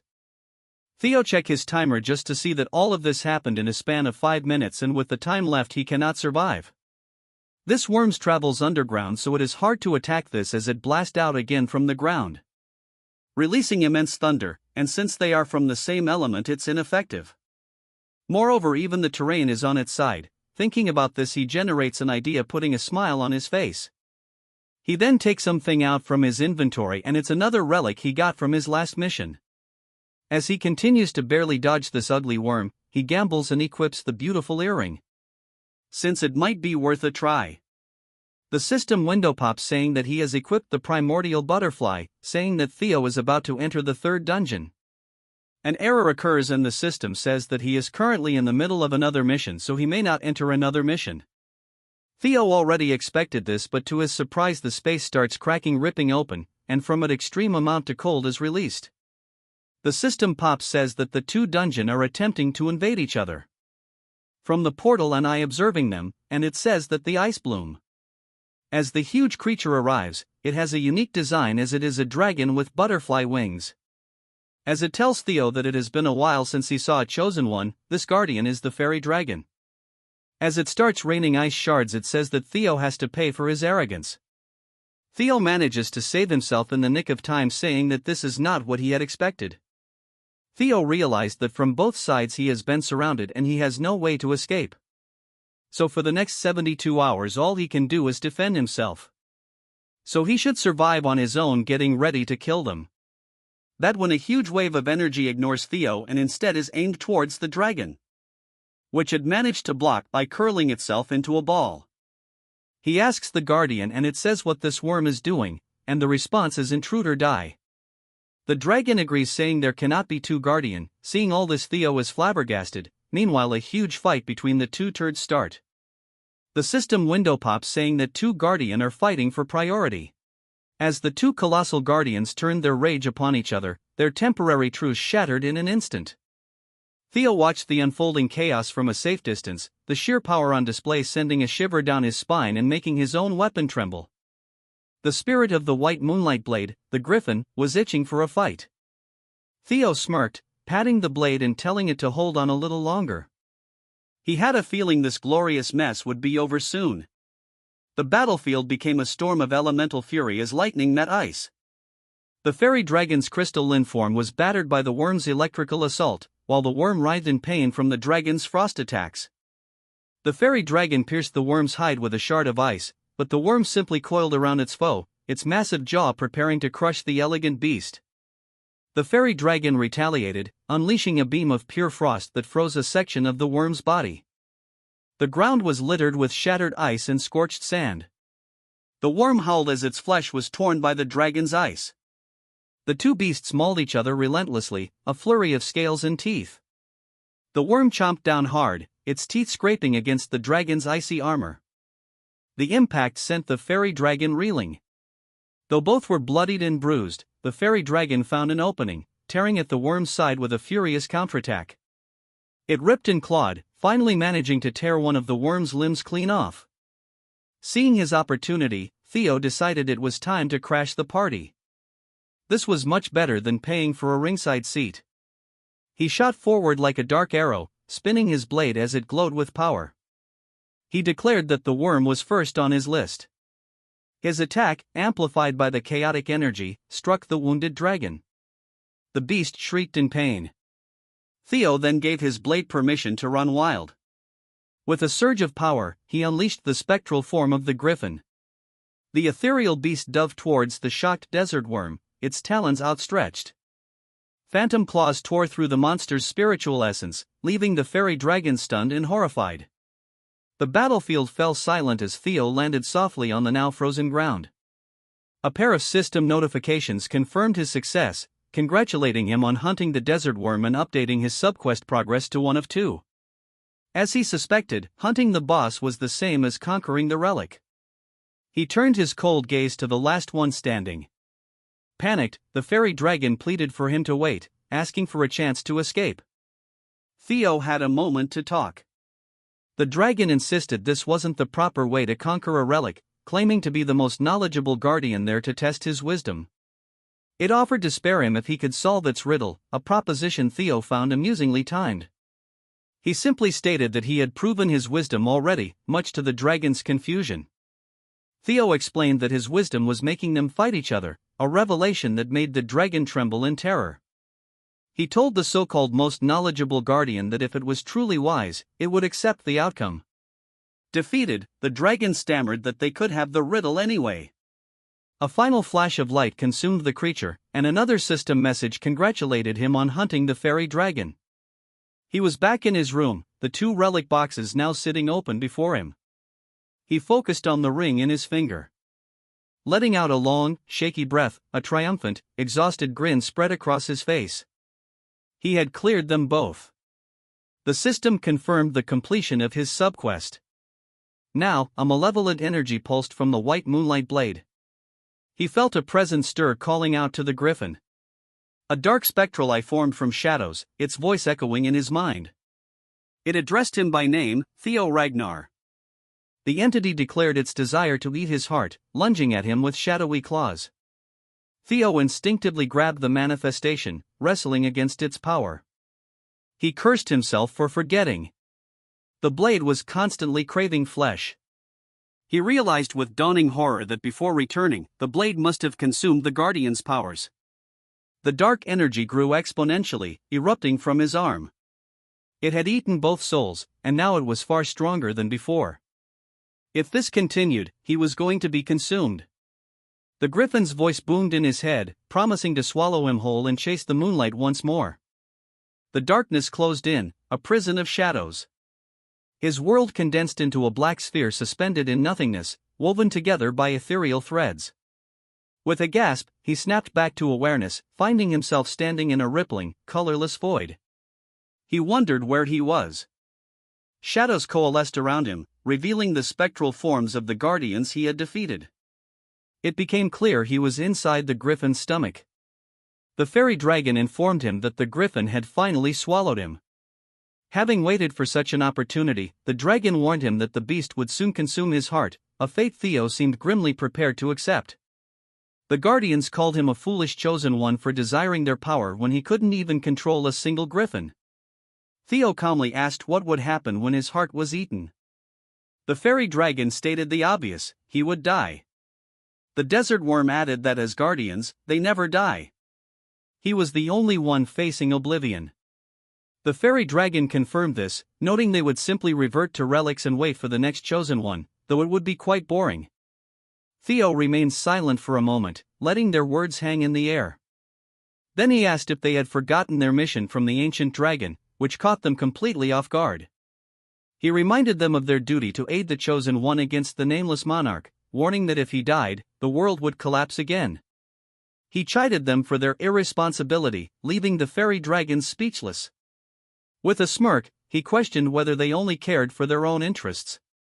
Just like the griffin, the fairy dragon erupted in fury, accusing him of bluffing by invoking their master's name. It threatened him, saying it seemed he truly wanted to die.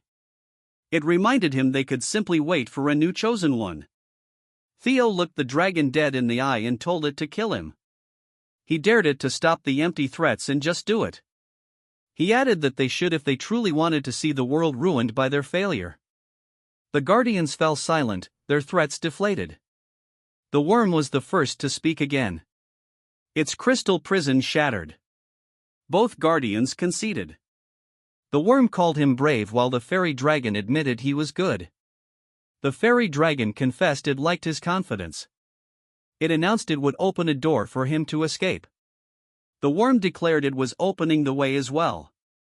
A portal began to swirl into existence before him. They explained opening the door was all they could do. The rest was up to him. They urged him to get in. Theo didn't hesitate. He leapt toward the portal. He vowed to teach the griffin a lesson once he was out. He shot through the swirling void, emerging into a different part of the internal space. The griffin's spirit had finally found his core consciousness. It prepared to swallow the orb of light. Certain that Theo's body would soon be its, the griffin suddenly let out a choked cry. Theo burst out from within, impaling the spirit with his own essence. The griffin writhed in agony as Theo stood over it victorious, having escaped. The griffin's physical form collapsed, stunned at how he had gotten out of its stomach. It looked around wildly, accusing the other guardians of helping him and having no pride. Theo promptly grabbed its beak, shutting it up. He reminded the talkative creature that they had first met through subjugation, not discussion. The griffin stammered, asking to be let go so they could talk. Theo stated he wasn't expecting cooperation, pointing out that if they all kept fighting for dominance, they would just exhaust each other. The guardians considered this. The griffin's glowing eyes dimmed slightly. Theo simply told them to be sensible. As the griffin relented, Theo noted it was a wise choice, but he was interrupted by another presence. The lesser drake, his first relic, materialized, greeting the chosen one and asking if the others had forgotten it. The drake explained that pitting the spirits against each other to control their power was a method used by past chosen ones. When Theo asked about these others, the drake dismissed the question as something he didn't need to know yet. It simply promised that they would all help him grow. Now they would be looking forward to what he did from now on. Back in his room, system notifications confirmed new buffs. The fairy buff granted enhanced immunity, while Worm Eater provided resistance and increased attack power. The dark corrupting energy receded from view, causing Theo to stagger slightly. The ordeal was finally over. He was surprised to find that the guardians were not dead, but living inside of him. His eyes narrowed. The white moonlight blade lay still on his desk, its malevolent aura gone. It was finally calm. He walked over and asked if it had finally settled down. He mused that things had actually turned out for the better, as he now had a deeper understanding of the ancient dragon's power. He picked up his relic boxes, knowing that whether they liked it or not, he would be in their hands. Meanwhile, in a desolate snow-covered graveyard of swords, two powerful figures stood. Robert Ragnar, the Black Dragon, asked Julius if he was truly going to recognize Theo as a successor candidate. Julius confirmed it, but asked if Robert was worried because Theo was a regressor. Robert admitted he was, and Julius noted his well-known loathing for them. He recalled that Robert had killed every last Ragnar regressor with his own hands, a fact Robert confirmed without emotion. This was precisely why he would take this chance to test Theo himself. Julius was taken aback. Robert explained that to be an official candidate, Theo must pass the proper procedure. Julius's eyes fell to the sword in Robert's grasp, noting its dangerous aura. Robert agreed, but said there was no sword more suitable for the task. He revealed it was the sword of the previous family head, the crazy dragon whom he had also killed himself. At that moment, Julius entered Theo's room, announcing that the family head had summoned him. He was to go to the sword grave immediately, a command that left him utterly shocked. The air in the sword grave was thin and cold, each snowflake a frozen whisper. Theo's boots crunched on the icy ground, the only sound in the desolate field of blades. He walked with a grim purpose past the countless monuments to fallen warriors, a crushing weight pressing down on him, far heavier than the last time he had stood here. He understood now, the spectral resentment clinging to this place felt heavier because he now had more burdens to bear. He recalled his father's words from their last meeting, a grim smile touching his lips as their meaning finally clicked into place. A voice cut through the wind, announcing his arrival. Theo immediately dropped to one knee, formally greeting the great family head. Kyle Ragnar stood before him, dismissing the formalities with a wave. From the mooching instructor to his own brother, Axion, Kyle began, listing Theo's recent accomplishments with cold precision. Then came the master of the Rose Palace, whose execution was a direct result of your actions. Julius continued, stating that wasn't all. The Ceres merchant group was exterminated, and the Central Intelligence Bureau was mostly executed. He finished by saying he had heard they all cried Theo's name in their final moments. A statement that struck Theo with the force of a physical blow. Before Theo could stammer out an explanation, Julius commanded him not to make excuses. A family head, he explained, must carry such weight silently. With that lesson delivered, he presented Theo with a massive, wicked-looking greatsword, the Crazy Dragon Sword. Theo stared in shock, recognizing the name of a tyrannical former family head who had massacred thousands, an enemy the current head himself had killed. Kyle noted his reaction, seeing that he knew something. Theo chose his words carefully, stating he was only aware of the name, knowing all information on the man was confidential. Kay was silent for a moment.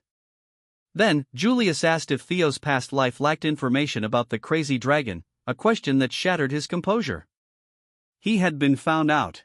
Julius's eyes glowed with an intensity that promised death, and an immense pressure washed over Theo. The family had admitted he loathed regressors, greedy and foolish individuals who could change the world at will, treating it like a chessboard they could flip over at any time.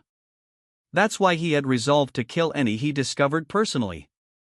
Theo felt the pure, undiluted killing intent. This wasn't a test, it was an execution. He was stunned by the sheer power emanating from his father, who wasn't even a regressor. Kyle ordered him to wield the sword, telling him if he could stand against its resentment, he would be acknowledged. However, Julius would only admit the human Theo Ragnar and completely erase the regressor from existence. Theo asked what that meant, his voice tight. Kyle explained that everyone he met, saved, or earned through his regression would cease to exist. Theo clenched his fist, the shadow of his past life's failure looming over him. He would refuse such conditions, but he informed him he couldn't. He repeated his vow to kill every regressor. Theo had two choices: die for rejecting the offer or survive as the sixth successor after cleansing himself of his past. The choice was his. Theo admitted he wanted his father's acknowledgement, but if he had to earn it that way, then he would refuse with every fiber of his being. Julius attacked, asking if Theo took this position so lightly. Did he think he could reach this point without sacrifice, without determination? The blow sent Theo flying, the world painted in crimson. The gap in their power was still immense. Kyle declared that by being swayed by emotion, Theo was no different from the other aggressors. He struck him down again, asking if Theo thought he could just regress again and escape. Theo pushed himself up, telling Kyle not to misunderstand. The reason he had come this far was to take responsibility and protect everything that was ruined because of him. If he had to throw everything away to be acknowledged, he would do it right now. The swords in the grave began to resonate with his power. He vowed to surpass his father. He launched himself forward in a desperate assault. Kyle effortlessly blocked the attack, his own power flaring. The sky itself seemed to crack under the pressure of their combined might. Kay caught Theo's arm, but Theo used his new guardian's powers to maneuver through the storm of blades, landing a shallow but meaningful cut on his father. As the dust settled, Theo stood before a silent colossal dragon spirit. But cord flew at him, piercing him. He grunted, the impact rattling him to the bone. He landed on the ground, battered but standing. He was alive.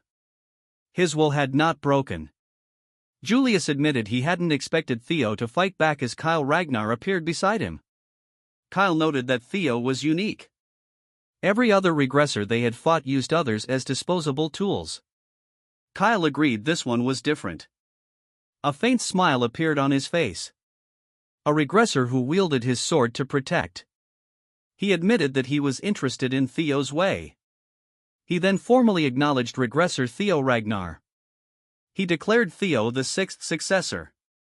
As a token, he bestowed upon him the crazy dragon sword, which had belonged to his own father, a regressor like Theo. He remarked that they were both regressors, but walked different paths. He was eager to see how different Theo's path would be. A brilliant light enveloped Theo. He was absorbed into a pillar of energy. He found himself in darkness, wondering where he was. The darkness gave way to a modern cityscape at night. He saw people at a bus stop, a completely alien sight. The view was utterly unfamiliar. He reached out of hand, touching a glass window. His reflection stared back, the face of his pathetic past self. Now he thought with dawning horror. Everything was truly over. He woke with a start, sunlight streaming into a lavish room. He sat up, groaning, wondering what that vision had been. A familiar voice asked if he was awake. It was his mother smiling warmly at him. She noted he must have been tired waking up so late. She asked if he was all right, a question he felt he should be asking her. She explained that Julius had carried him in unconscious last night, which had shocked her immensely.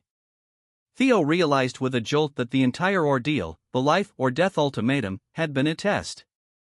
Just then, Evelyn entered the room asking if the young master was awake. Captain Julius was with her and he congratulated Theo on passing the family heads test. Theo was still processing it all when Evelyn cheerfully informed him that everyone outside was talking about him. Indeed, newsboys were shouting the headlines. Ragnar's sixth official successor had been announced. The news sent ripples through the other successor candidates. One pair found a new competition to be fun. Another, a woman standing atop a roof against a full moon, seemed intrigued. A shadowy figure in a wide-brimmed hat crumpled the news in her hand. In another snowy wasteland, a warrior in a tattered cloak stood alone. His subordinate Ian ran up to him, crying that the punk Theo had become the next successor. She lamented that she should have brought him to the Black Iron Cavalry. Her captain, Thorkel, told her not to blame herself. His gaze was fixed on the horizon as he spoke Theo's name. The Black Iron Cavalry captain, Thorkel Ragnar, decided it was time he met this newcomer. Welcome back to the new season of this manhwa. This season starts with a skeleton on a staff. Guess it's going to be fire. As Trovian failed to make an appeal within the set period, war was declared. At the Nine Dragon Chamber, one of them says that it looks like the Trovian lot has been preparing for a while, since the warlord of the north has been moving suspiciously. As the flurry of conversation carry on, of them says that one of them is making jokes even though a seat is now empty. A voice says that although the family head is keeping silent now, they cannot delay the discussion of the succession forever. And the old turd says that it is too soon to discuss here. It was the Sky Dragon, as he says that it is the perfect time. If a conflict were to break out among the heirs right before war, it would be disastrous to them.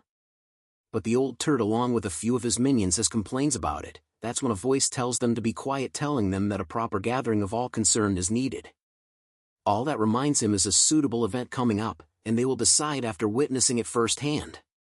Moving to another place which looks like Lodbrok's, inside our Chad is practicing pure swordsmanship without using any mana. As he does so, a voice echoes his mind about a woman called Yora and how he should kill everything, destroy everyone, and steal whatever he desires.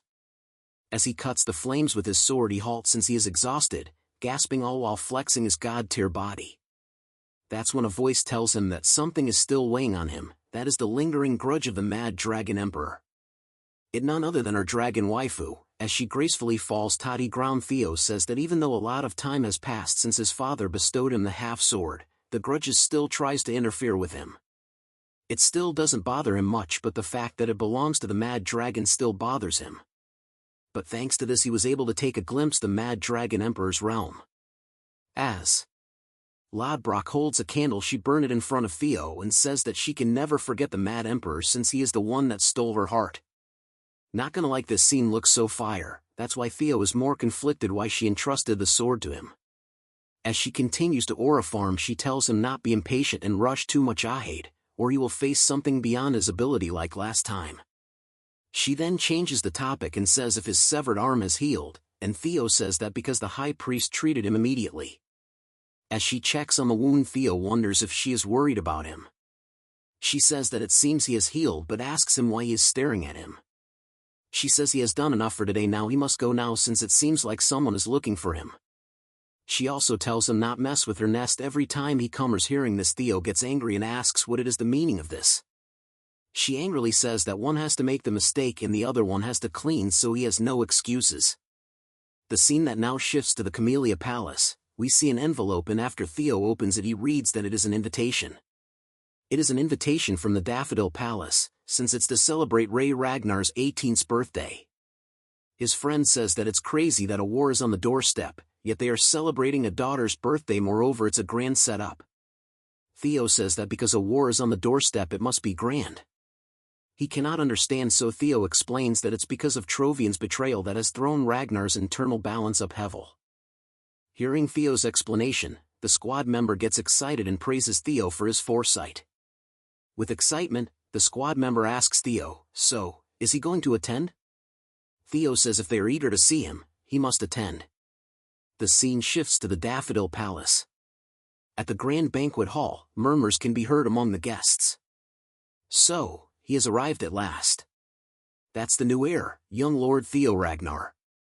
Seeing the banquet hall's environment and hearing the whispers, Theo thinks, as expected, all eyes are on him. Naturally, the birthday celebration is just a pretext. They have come to see the new heir. If he wants to leave a strong impression here, he needs to act decisively. Naven approaches Theo from behind and says he couldn't sit still and caused quite a stir. Addressing Theo as my lord, Naven respectfully says he has been waiting. With a pleasant smile, Theo tells Naven he almost didn't recognize him. Even at the wedding, he didn't shave that beard. Hearing that, Naven gets flustered and says that day was simply too hectic. Seeing Naven and Theo conversing, the banquet guests start murmuring.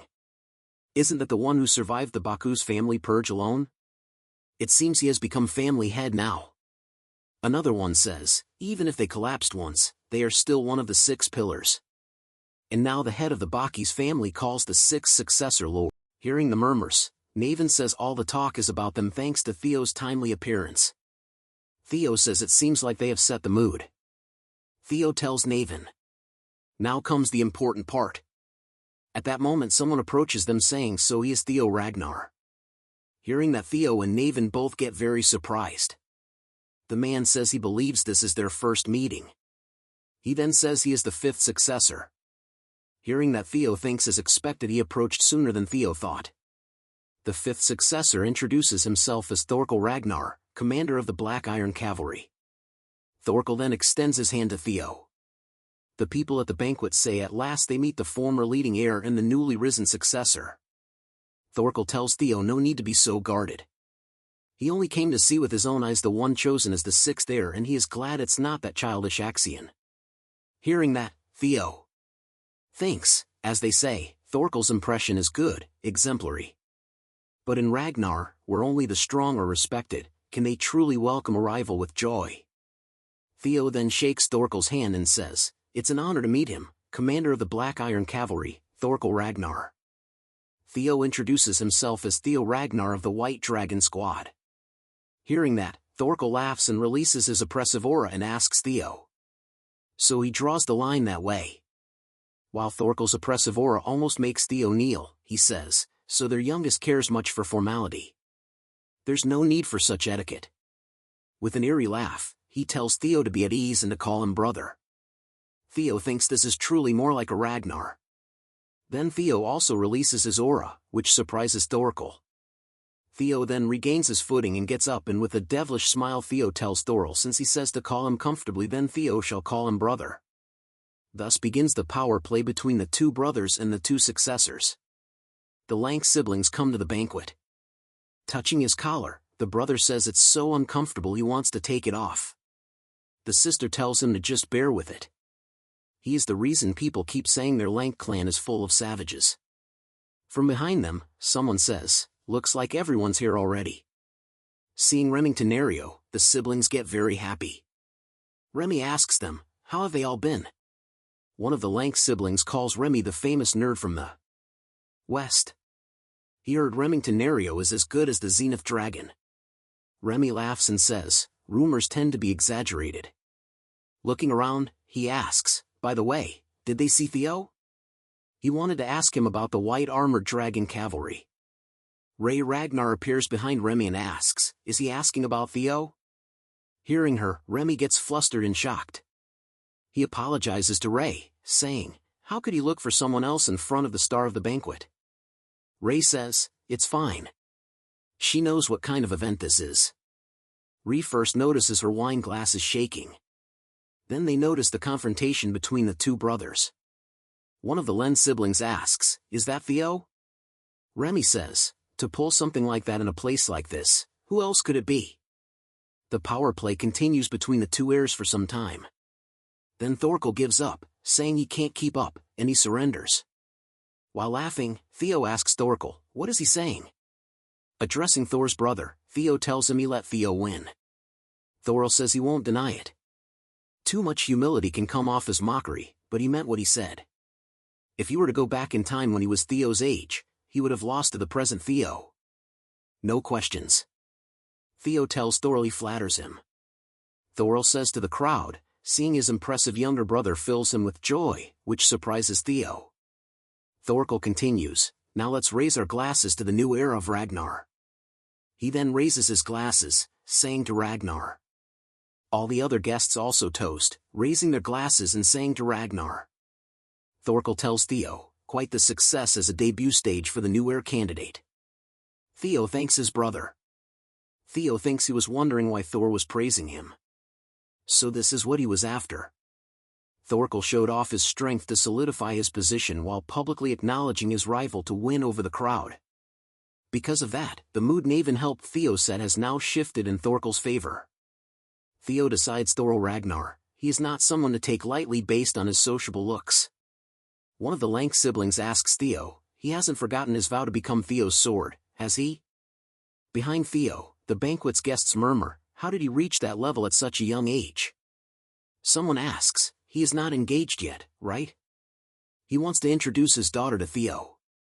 The scene shifts to the second floor where we see the elder dragon get angry and think he was going to criticize that half-breed's actions and get him thrown out of here.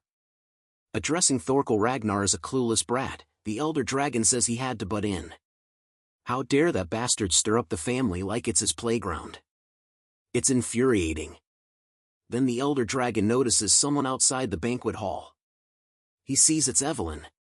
He gets angry and says, how dare she come here? Addressing Evelyn as platoon leader, Aaron tells Evelyn she looks amazing. Evelyn can't believe her and asks, really? While excited, Aaron asks, has she ever said anything she didn't mean? Aaron tells Evelyn she looks absolutely beautiful and adorable right now. Hearing that, Evelyn starts blushing. Then she tries to leave, saying she can't take it. She is going to change into her uniform, but Aaron stops her, saying she can't wear the uniform to a banquet. Aaron is not letting her go, so she can just come with her. At that moment, someone throws a wine glass in Evelyn's face. He says, just dealing with that one bastard is already making his blood boil. Evelyn gets terrified hearing the voice. Evelyn starts shaking. The elder dragon asks Evelyn, "So, why the hell did she come crawling out here?" Eren gets angry hearing that and lashes out, saying, even as one of the 9 dragons, he can't treat Evelyn like this. But Evelyn stops Eren, saying she is fine. While gritting her teeth, Evelyn keeps saying she is fine. She requests Eren for her sake not to do anything. Evelyn begs Eren. Seeing Evelyn's condition, Eren thinks she has never seen the leader this terrified before. She wonders just what did the elder dragon do to her. The elder dragon then approaches Evelyn and says he is sure he told her to never show her face to him again. Looking at Evelyn's mechanical arm, the elder dragon asks, "And what is this now?" Then the elder dragon rips out Evelyn's mechanical arm.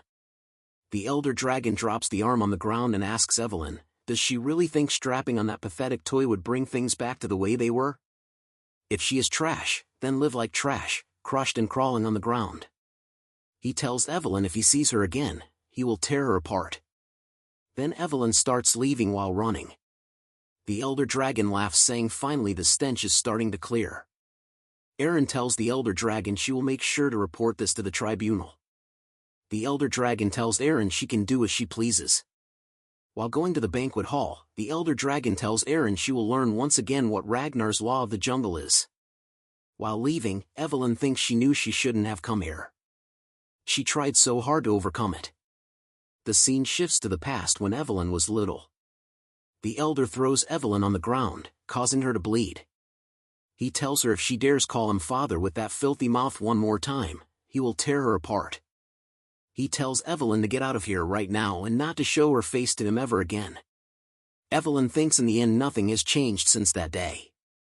Seeing Evelyn crying, the demon dragon stops her and in a calm tone asks Evelyn, where is she rushing off to the banquets the other way? Seeing the demon dragon, Evelyn looked at him like the father she never had. Back to the banquet hall. While everyone was chatting happily, suddenly they hear someone screaming. We see the demon dragon breaking the elder dragon's arm. While screaming, the elder dragon asks the demon dragon, does he realize what he has just done? White armored dragon cavalry commander, Julius Ragnar. Then the demon dragon releases the broken arm of the elder dragon. The elder dragon immediately backs off. In anger, the demon dragon tells the elder dragon he told him, didn't he? That he would do the same to him.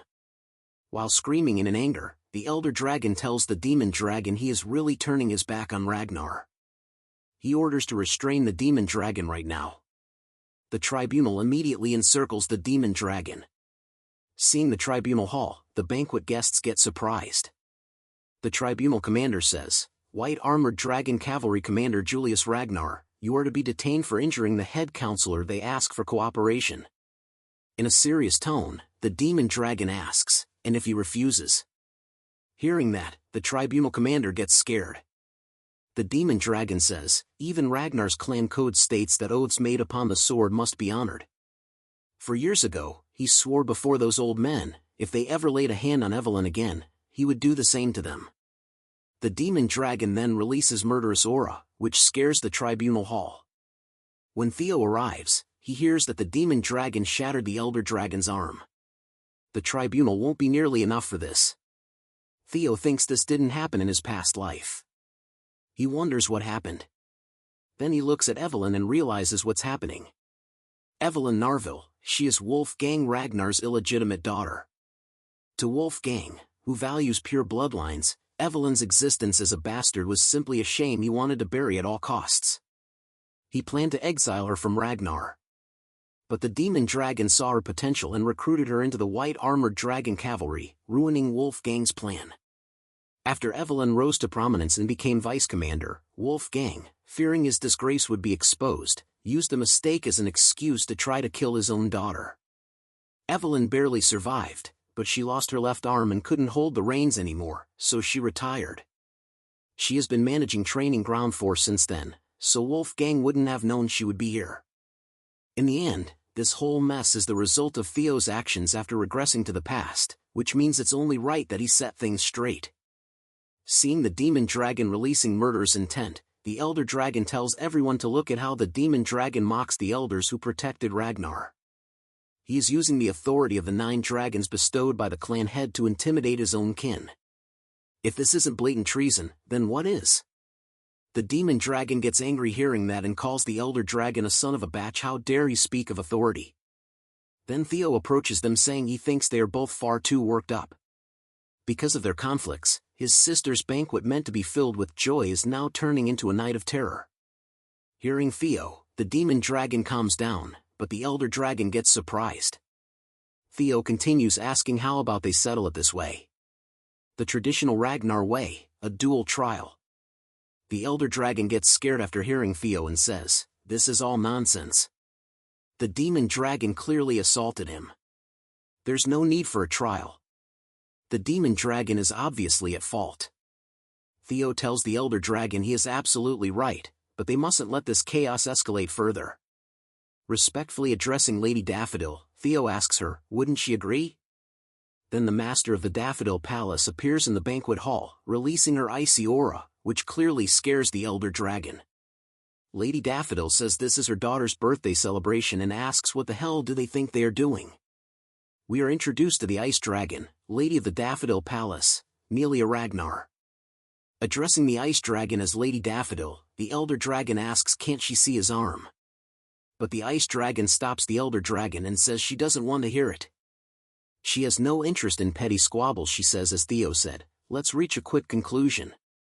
With an angry tone, she says that is the final courtesy her patience can allow right now. Murmurs can be heard about the dual trial. One asks the other, wouldn't the counselors have an unfair advantage? Even if they are retired, they are all above the level of a Dragon Gate swordsman. The other one says, exactly. Only the demon dragon stands a chance. Hearing the murmurs, the elder dragon thinks they have the advantage here. The dual trial rules are simple. 3 versus 3, best of 2 wins. The final duel is fought between the defendant and the plaintiff. But the first 2 battles must be carried out by their chosen representatives who are related. As for the demon dragon's representatives, he has got nothing but a one-armed wretch and that annoying bastard. The elder dragon gets happy, thinking there's no need for it to even reach his turn. He will end this in the first 2 rounds. Then the elder dragon tells the demon dragon if that's his stance. Then the elder dragon accepts. Let the purity of the sword decide what's right and wrong. Thorkel thinks Theo has exceeded his expectations. Knowing the demon dragon's temperament, this situation would have surely spiraled out of control. Had Theo not stepped in, the elder dragon could have used this to politically topple the demon dragon. In such a short time, Theo found a solution that satisfies everyone. This is going to be fun to watch. Outside the Daffodil Palace at the duel ground, the Tribunal Hall commander announces from this moment under the tribunal's supervision, the duel trial shall begin. To ensure fairness, all use of magic is strictly forbidden. Everything that occurs in this duel is protected under Ragnar's law. The Tribunal Hall commander asks, do both parties swear there will be no retaliation or lingering resentment afterward? Both the demon dragon and the elder dragon swear. Then the Tribunal Hall commander asks the first duelists from both sides to step forward. Theo Ragnar steps forward from the demon dragon's side. One of the Lank siblings asks, is Theo really going to be okay? Remy also agrees. Remy says, it doesn't seem like Theo has got a great opponent. The Lank sibling asks, is the opponent of the Elder Dragon's side that strong? Remy says, Elder Dragon's aide, Wild Gust Sword, Vita, he is among the elite, even among high-ranked swordsmen. It's still better than the counselors stepping in. The Elder Dragon tells Vita for this duel not to hold back any lethal moves. Vita asks the Elder Dragon is he saying Vita should kill Theo Ragnar. He is an heir candidate now. The Elder Dragon tells Vita not to worry as he knows everything that happens during a duel trial is pardoned. At the very least, Vita needs to bring one of Theo's arms. The Demon Dragon wonders, is Theo really going to be okay? A moment before the Demon Dragon apologizes to Theo. His reckless actions dragged Theo into this. But is Theo really sure? Theo says, of course, and he asks them to trust him. Through this duel, Theo will make sure to resolve their long-standing grudge. Theo then gets ready in his fighting stance for the duel. The first battle of the duel trial commenced. The scene shifted back to the duel ground, where the first round of the trial was about to erupt. The air in the arena grew heavy with anticipation. Across from Theo, Gale Elder Dragon's aide, watched his opponent take his battle stance, a determined fire burning in Theo's eyes. Gale responded in kind, his blade rising into an offensive guard, his aura bristling with confidence. The tribunal commander's whistle split the silence like a gunshot. At that instant, Theo exploded forward, feet digging into the dirt as he charged headlong with frightening speed. Gale did not retreat, gripping his sword tightly with both hands and surging toward Theo. Steel screamed as their swords collided, sending a shock wave across the arena. The sheer force of their clash sent both men staggering back, boots carving trenches into the ground. But Gale was no ordinary opponent. His form blurred, one moment he was in front of Theo, the next he was gone. With terrifying speed, he reappeared at Theo's flank, blade arcing downward in a massive swing designed to split him apart. Theo barely managed to raise his sword, parrying the strike with his reflexes. Gale's eyes narrowed, his thoughts sharp and cutting. He thought even after this, Theo was not collapsing. Even in simple exchanges, he held his ground, wondering if this was the difference of a successor. The dust from their blows thickened, clouding the arena. In that instant, Gale subtly kicked a small stone across the ground, sending it flicking upward toward Theo's eye. Instinctively, Theo raised his arm to shield his face. The tiniest lapse in his guard exposed. From the haze, Gale lunged like a predator, his eyes glowing red, blade poised for the kill. His thoughts dripped with contempt.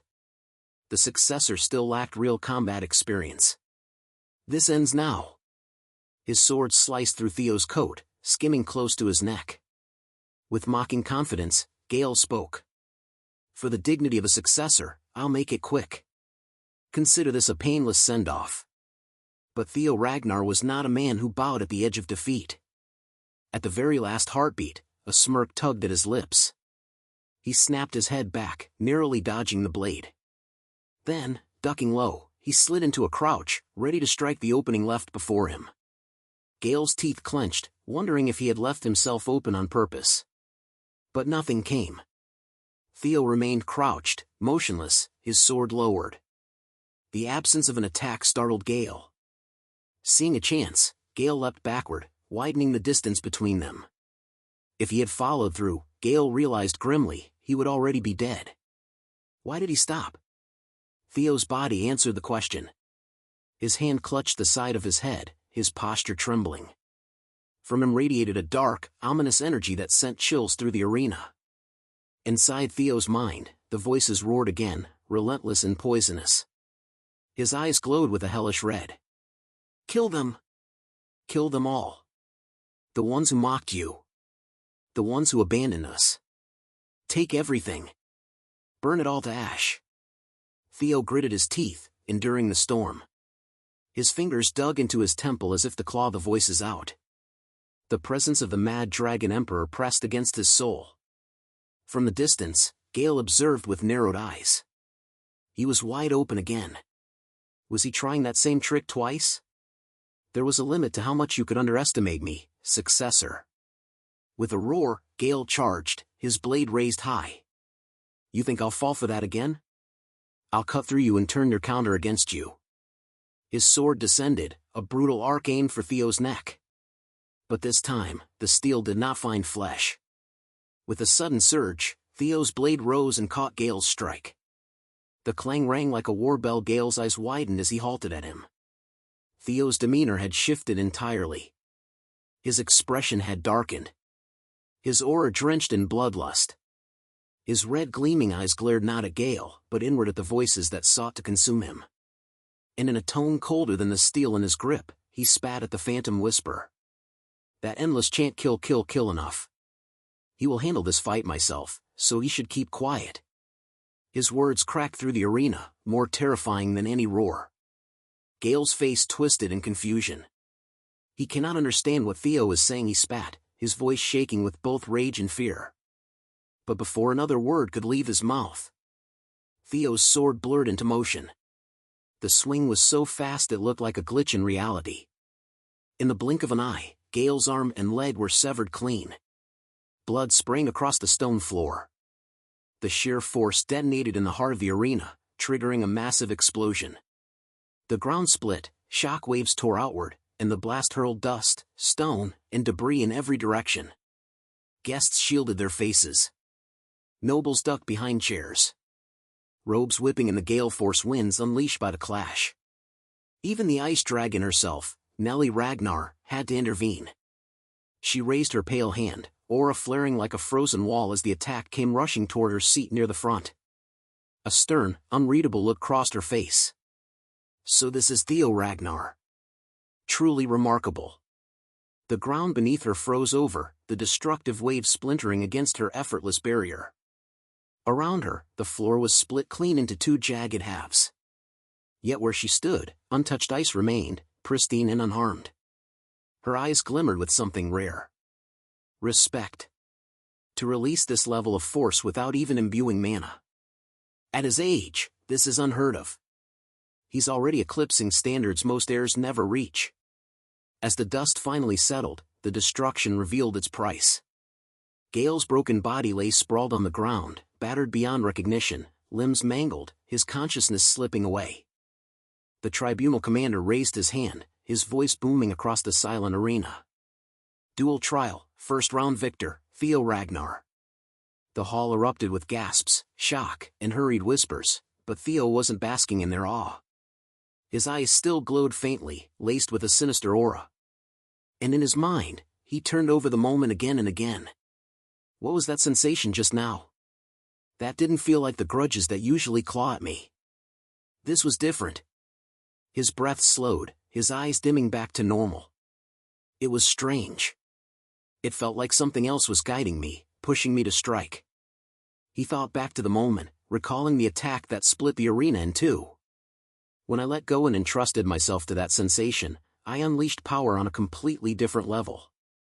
A quiet chuckle escaped him, bitter and curious at once, entrusting myself to grudges. Dangerous. Very dangerous. But if I could control it, his fist clenched, excitement flashing across his expression. If I could master it, I could become twice as strong as I am now. The silence shattered as the commander's voice rose again. Prepare for the second round. Both fighters, step forward. Theo did not hesitate, his boots rang across the stone as he stepped forward once more, his voice cutting through the air like a declaration of war. The defense declares consecutive battle. The crowd erupted in noise at his boldness. On the other side, the elder dragon ground his teeth so hard the sound could be heard. Theo Ragnar staying in for the second round as well. Arrogant bastard. Fine. If he wants to play reckless, I'll kill him here myself. A new fighter emerged from the elder dragon's side. His presence radiating with an authority born from decades of battle. His voice carried like an oath. I'll be counting on you, young blood of Ragnar. The announcement sent ripples across the crowd. This was no ordinary aid. The man was Paige Garson, the Sword of Mystics, a former Dragon Gate swordmaster. His very name heavy enough to silence lesser men. The Lank siblings' jaws dropped. Erica's eyes widened in awe. That sword. He can wield something like that without even channeling mana. Hulkus grinned, eyes lighting up. That blade's a beast. I like it. But Ray's face was grim, his tone tight. This isn't a joke. Paige Garson isn't like the first opponent. Unlike Gale, Garson himself is stepping into the ring. This duel, they don't intend for Theo to just lose. They mean to kill him. Erica waved her hand dismissively, trying to laugh it off. Remy, you worry too much. Sure, Theo might not win this one, but he won't die either. Remy's jaw clenched as his eyes stayed locked on the arena. No, that might not is going to become reality. This isn't just about testing him anymore. This is an execution dressed as a trial. And in the arena, Theo tightened his grip on his blade, staring down his next opponent as the second round loomed. Theo Ragnar and Paige Garson faced one another in the center of the arena like two headlines about to collide. The tribunal commander whistle sliced through the air, marking the official start of the second round. But before the crowd could lean in, Theo lifted a hand as if signaling a pause. With a casual tilt and a look that could have been a meme caption, he said, "I yield." Shock ricocheted across the sand. Paige Garson's composure cracked in an instant. Fury erupted from him like a ruptured dam. "What the hell?" he barked, disbelief raw in his voice. Theo only smiled, the kind of smile that rewrites expectations. How could a mid-ranked examiner like me possibly face an elder and hope to match him? Even without fighting, it's obvious an elder would win. Any newborn could see that? He spoke with the cruel logic of a chess player sacrificing a pawn.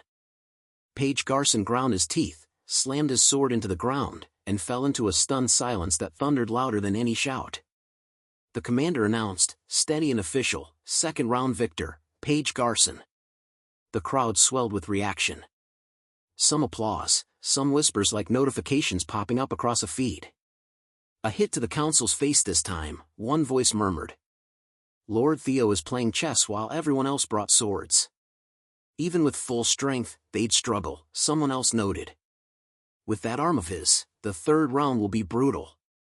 The elder dragon's face drained of color. A cold realization crawled through him.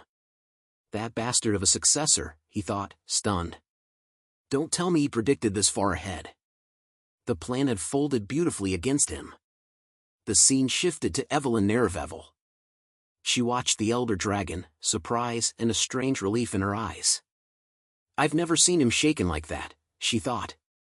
Guilt rose in her throat. My lord, she started, voice small. I'm sorry. This is because of me. But Theo stepped forward before she could sink under blame. Don't be sorry, he said firmly. Comrades, help each other. Julius let out a grin and added with fierce warmth. Right, Evelyn. Watch closely. I'll smash them to pieces. Evelyn's lips curved into a fragile smile as memories unreeled behind her eyes. She remembered Julius's voice like a lifeline. Evelyn Nerevevel, come to the White Dragon Cavalry. You're too talented to rot here. Another flash. So what if you can't ride a dragon? Retirement isn't the answer. Come back and make the one who cast you off pay. Theo's voice echoed too, softer but steady. Didn't you say you'd become my sword? Evelyn, I plan to fulfill your long-standing wish. The past braided with the present, and something fierce lit inside her. She gripped her coat as if to hold herself together and thought, both of them, Theo and Julius, care for me. I can't stay trapped in the past. I can't be the one who can't move forward. Her jaw set like a drawn blade. She opened her eyes and fixed them on Theo and Julius. Captain, she called, voice steady and resurgent, removing her coat with emotion that shed the weight of memory. She stepped forward, sword in hand, resolve carved across her face. This villain's role, she declared. I'll sever it with my own hands. I have something to say. The commander's voice boomed, slicing the murmurs into silence. The third and final round will now commence. Fighters, step forward. From the far end of the arena, the elder dragon advanced, a sword in one hand, while the other arm remained heavily bandaged. He muttered under his breath. Fury and wounded pride tangled together. Damn it, we've come to the third round. Because of that successor, we've lost any reputation we had left to salvage. Even if I die, I'll take Julius's arm with me. Then the tribunal's gavel came down again. An unexpected ruling. The court accepts the defense's request. The defense will change their third-round fighter. A hush fell. Eyes tracked as Evelyn moved forward into the ring with a quiet storm in her chest. Sword clasped like a promise. The elder dragon barked a harsh laugh that cracked the air. This is absurd. There are limits to reckless bravado. What next? You'll beg for mercy? He spat the words like venom. Evelyn's motion was smooth and precise. She raised her blade and slipped into her battle stance as if she'd been waiting for the moment all her life. She met the elder dragon's gaze without flinching. Steel steady in her hands. Don't be a fool, old man, she said, voice cold with the years she'd shed. The one who should be begging is her father. The elder dragon's face contorted into a richness of rage, teeth clenched, veins shutting at his throat. The elder dragon barked a harsh laugh that cracked the air. This is absurd. There are limits to reckless bravado. What next? You'll beg for mercy?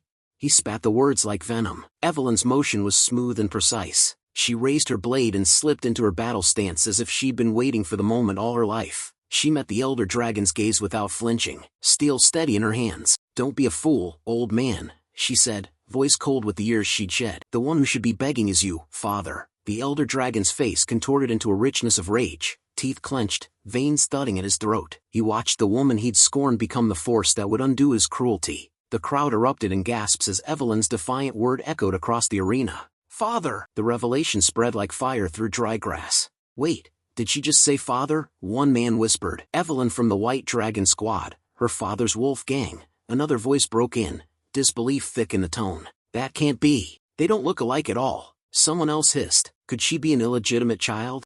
I once met Wolfgang's lawful wife, so everything she said was true." Each murmur cut deeper, every whisper a dagger aimed at the elder dragon's pride. His face burned crimson as he glared at Evelyn. "You wretch, father, you say." "What nonsense." Evelyn's eyes gleamed, calm, but razor sharp. "If I'd known it would please you, I should have called you sooner," she said coldly. Then, stepping forward, her voice rose above the hum of the arena. "Since you love old stories, why don't I tell one? You elder dragon beat me half to death when I was just a child, simply because I dared call you father.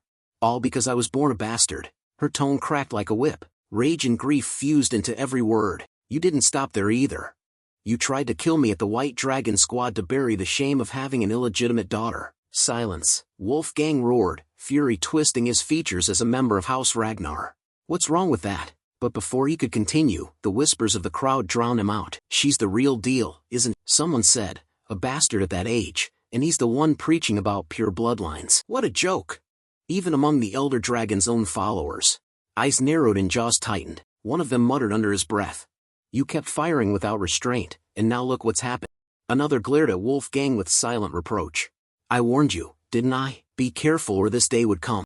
Why didn't you end it when you had the chance?"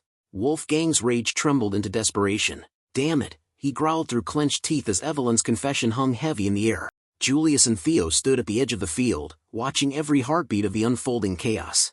"You don't have to push yourself, Evelyn," Julius called out, worry coloring his voice. "If you just let me," Theo cut in before he could finish, his tone sharp but steady. "Instead of worrying, trust her, Captain. Watch Evelyn's resolve." And then the ground thundered. Both Evelyn and the elder dragon moved at once, blurring into motion. Their swords clashed with deafening speed. Every strike louder than the last, sparks flying like a storm of lightning. Wolfgang fought with the fury of a wounded beast, rage feeding his power. Evelyn fought with something deeper, resolve sharpened by years of pain. The fight escalated until Evelyn shifted her stance, and suddenly a faint, swirling energy began to rise from her body. The air itself trembled. Julius's eyes widened as he recognized the pattern of her movements. His voice dropped to a stunned whisper. "No way, that's the wind god technique, Dockhart." A gale burst across the arena.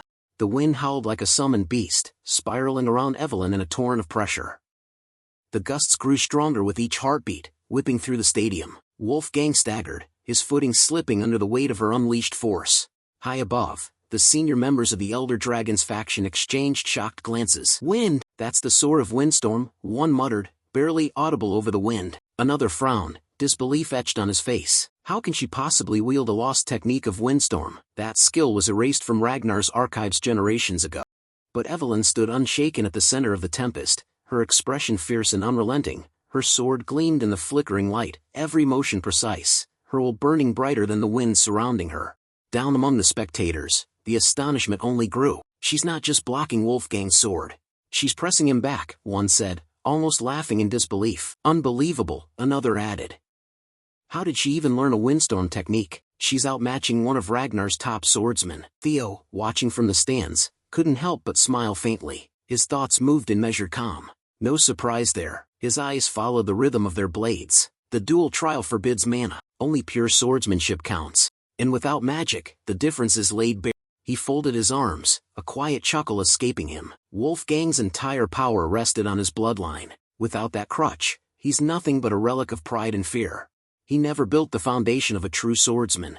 In the arena, Evelyn's storm surged once more. The wind howling like a god's breath as father and daughter stood locked in a battle that would decide not just victory, but legacy itself.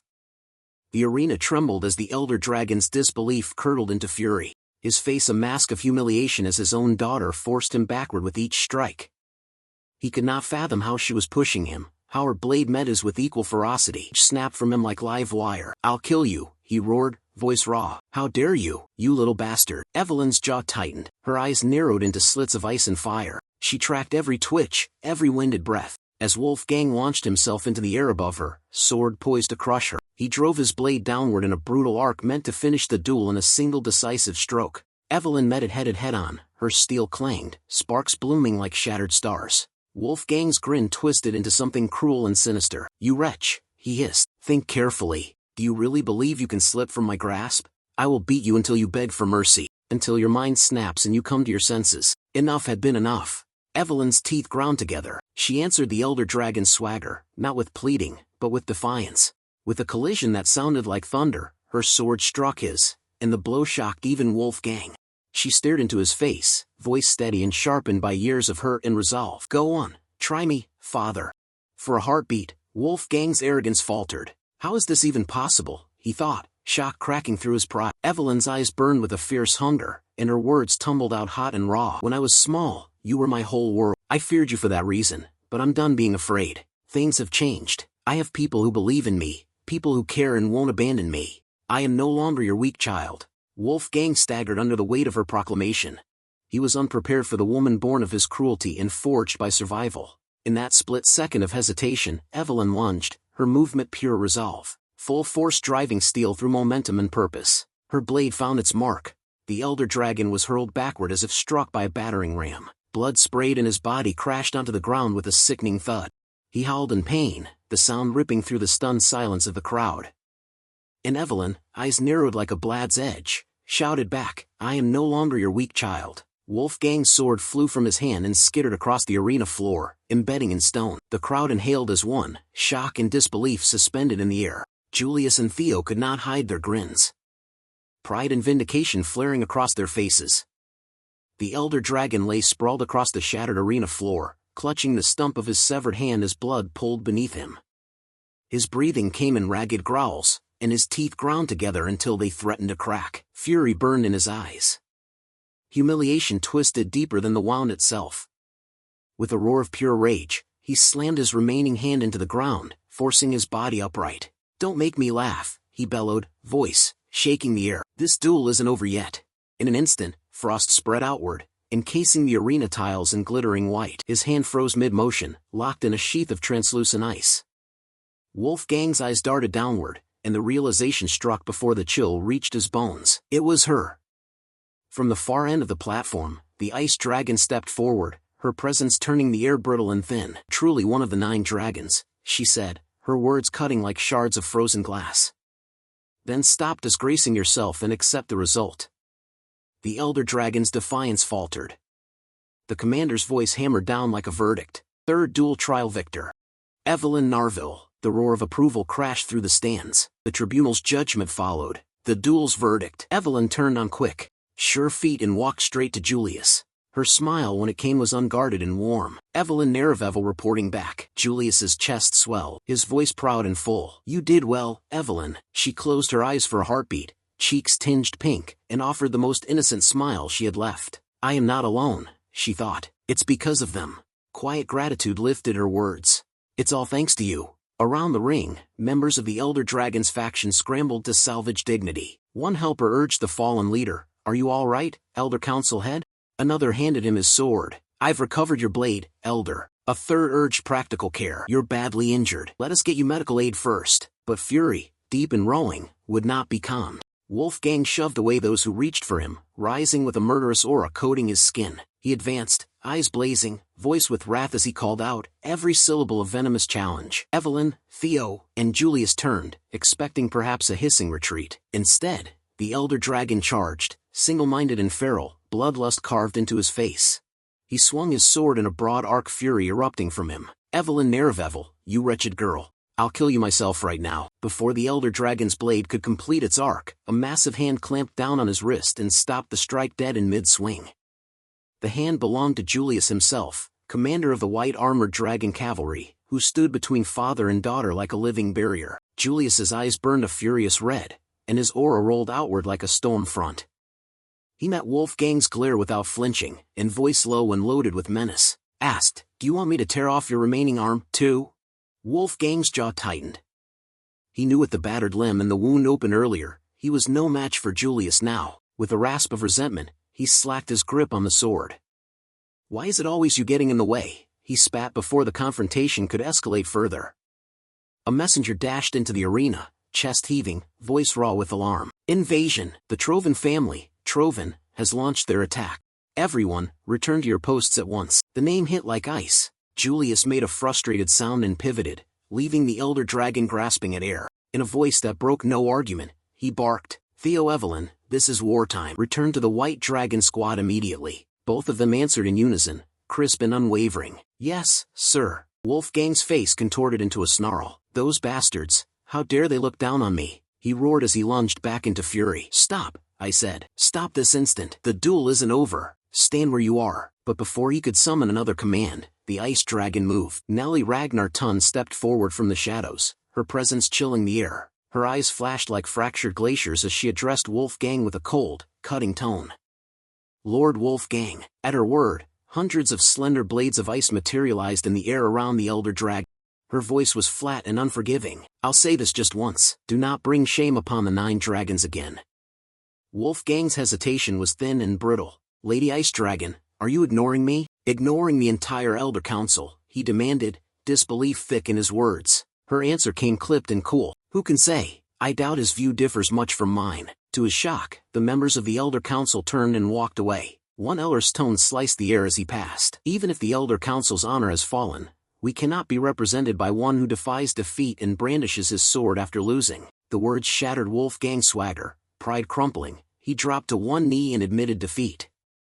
Publicly humiliated beneath the very banner he once commanded, Julius watched the old man's collapse with a small, grim satisfaction. As he and the others mounted their wyverns and took to the sky toward the White Dragon squad, his voice carried back across the arena. "It's finally over. A pitiful spectacle. A greedy old man reduced to a farce." The scene snapped away to the Trovan headquarters where Ed Trovan sat on a warlike throne, his face carved into a mask of cold intent.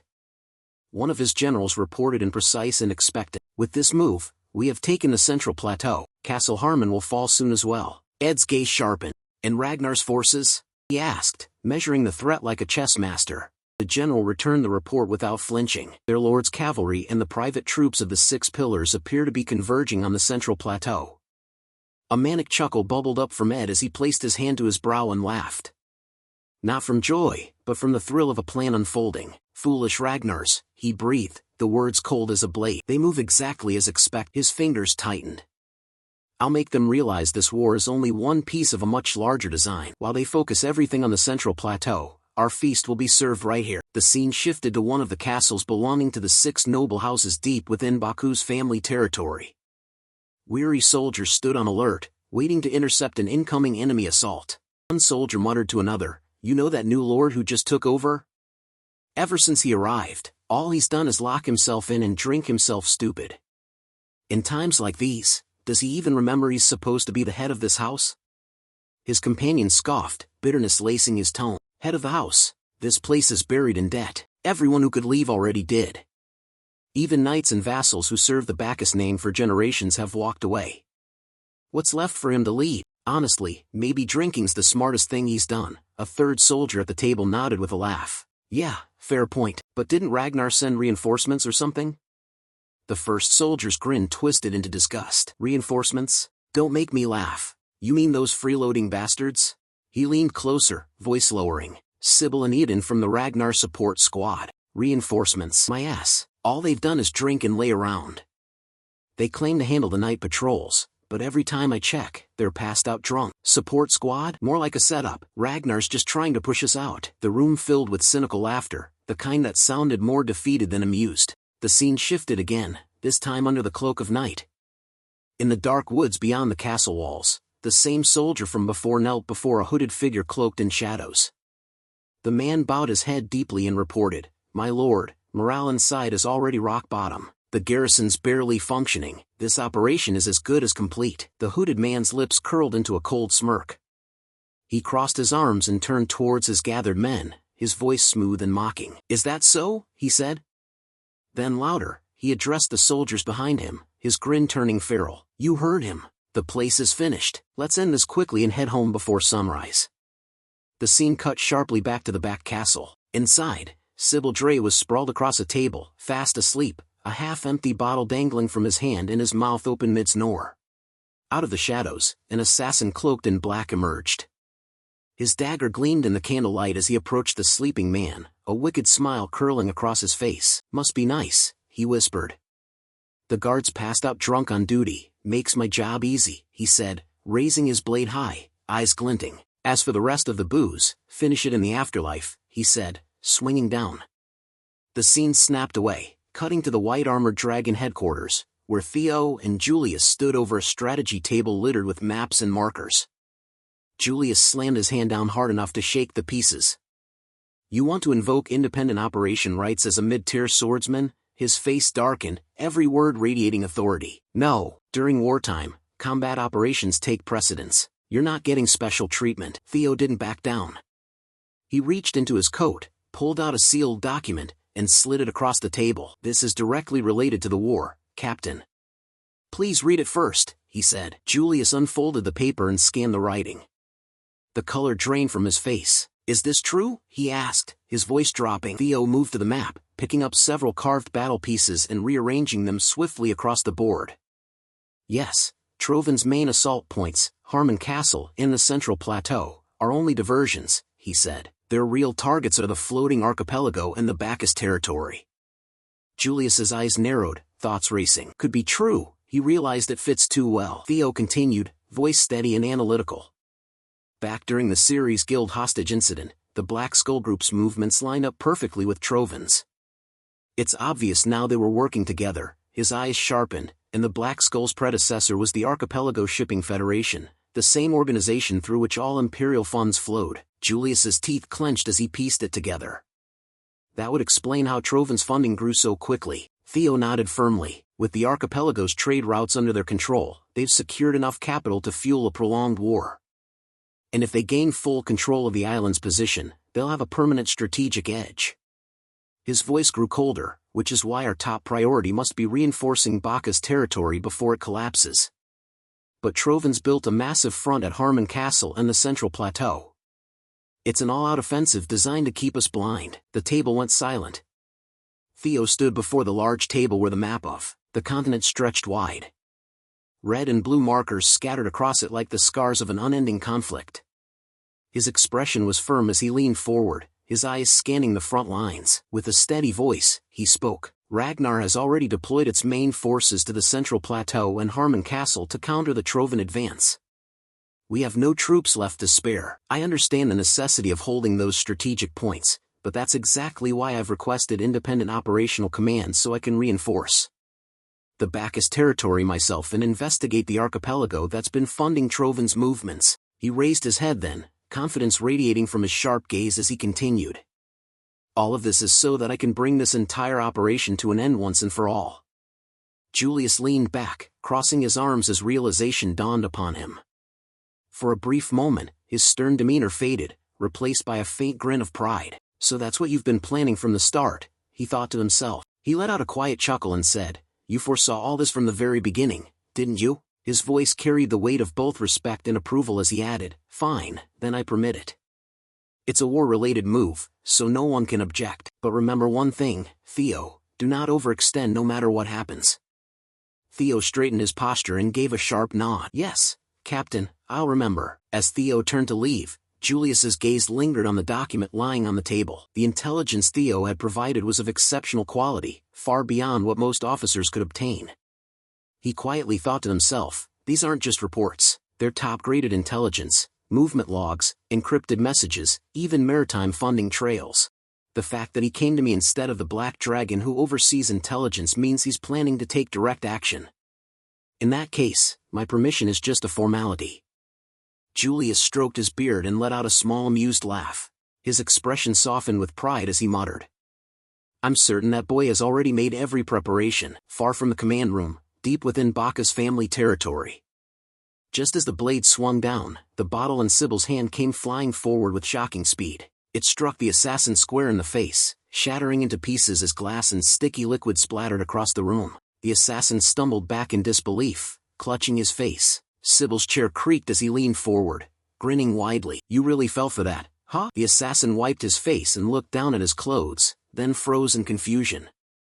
The smell was sweet, not bitter. "This is orange juice," he exclaimed. Sybil laughed loudly, brushing off his coat with mock elegance. "Correct. I don't usually drink alcohol, but it was easy enough to make you believe I did." His expression darkened slightly, his grin twisting into something sharp. "Unfortunately for you, I'm wide awake now." Before the assassin could react, Sybil drew his blade and lunged forward. The strike was clean, merciless. The dagger slipped from the man's hand as his body collapsed to the ground. Around them, chaos erupted as more assassins burst through the shadows, but the Ragnar soldiers were ready. Blades clashed in the dim corridors, and within minutes, every intruder lay dead or dying. One of the soldiers stepped forward, breathing heavily. "Squad leader, we've taken care of all those who came as the vanguard." The squad leader wiped blood from his cheek and nodded firmly. "Good. Then light the beacon. Let the flames announce that Bacchus still stands." He turned to his men with eyes burning in defiance. "Our swords will cut through the Trovan forces. I never thought I'd see this day again since the blooming ceremony." Another soldier chuckled, lighting a torch. "We haven't been idle either. It's about time we reminded them who we are." But as the man leaned forward to ignite the beacon fire, a faint sound behind them caught Sybil's attention. A shuffle of feet, too quick and too close. Before he could turn, a wounded assassin, face bloodied but eyes blazing, rose from the ground with a knife clutched tightly in his hand. He lunged forward, blade aimed straight for Sybil's back.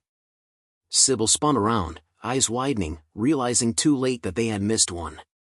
The other soldiers shouted in alarm, but before the assassin could land his strike, a blur of motion cut across their vision. A single swing of a sword split the air and the assassin's head flew from his shoulders, landing several feet away with a dull thud. Knave Bacchus stood behind him, his sword still humming from the strike. His expression was calm but firm as he turned towards Sybil and said coldly, "Seriously, be more careful. If any of you get injured, how he is supposed to face our lord?" Sybil quickly straightened his posture, nodding like a guilty schoolboy. "You're right, my lord. I'll correct myself immediately." Knave blinked for a moment, his stern expression breaking into a faint smile. "Relax. I'm just joking. Make yourself comfortable." "Really?" Sybil's expression darkened dramatically as he folded his arms. "If you want to be comfortable, maybe our lord should handle the fire himself." Then turning to his comrades, he gestured with mock seriousness. "Tend the beacon for me, boys. I have deep matters to discuss with my conscience." Knave stared blankly for a moment before Sybil burst into laughter. "Just kidding. I'll handle it myself." Their banter was light, but behind it, the air carried the tension of what was coming. The torch finally met the oil-soaked cloth, and the beacon roared to life, flames crackling high into the night sky. Its glow spread across the hilltops, and soon, one by one, the other vanguard beacons began to ignite. The Bacchus frontier blazed like a line of fire cutting through the darkness. Archers rushed to their stations atop the walls and the defenders drew their bows. Standing on the edge of the battlement, Knave placed his boot on the parapet and peered down at the advancing troops. A faint smile curved across his face as the firelight glinted in his eyes. "So this is what our lord foreshadowing all along," he murmured. "Just how far ahead did he see everything?" Down below, the Trovan forces began their assault. Unaware of the trap they had walked into, Sybil raised his voice, his tone shifting from playful to commanding as he shouted, "Trovan vermin have breached the walls. Defend Baki's castle. Eliminate the raiders." At his command, the archers loosed their arrows in a synchronized volley. The sky turned black as thousands of shafts rained down upon the enemy. The screams of Trovan soldiers echoed across the battlefield as they fell one after another, caught completely off guard. Above the chaos, high in the night sky, Theo watched the scene unfold from atop his guardian. The moonlight reflected off his armor as the wind whipped around him. From that height, the burning beacons below looked like constellations of war. A confident grin spread across his face as he pulled on Umbra's reins. "So, the battle's already begun," he said quietly. "Looks like we arrived right on time." His eyes gleamed with excitement as he looked down at the battlefield and muttered, "It's been a while since I've seen those faces in action." This concludes this video. Make sure to like and subscribe for another part.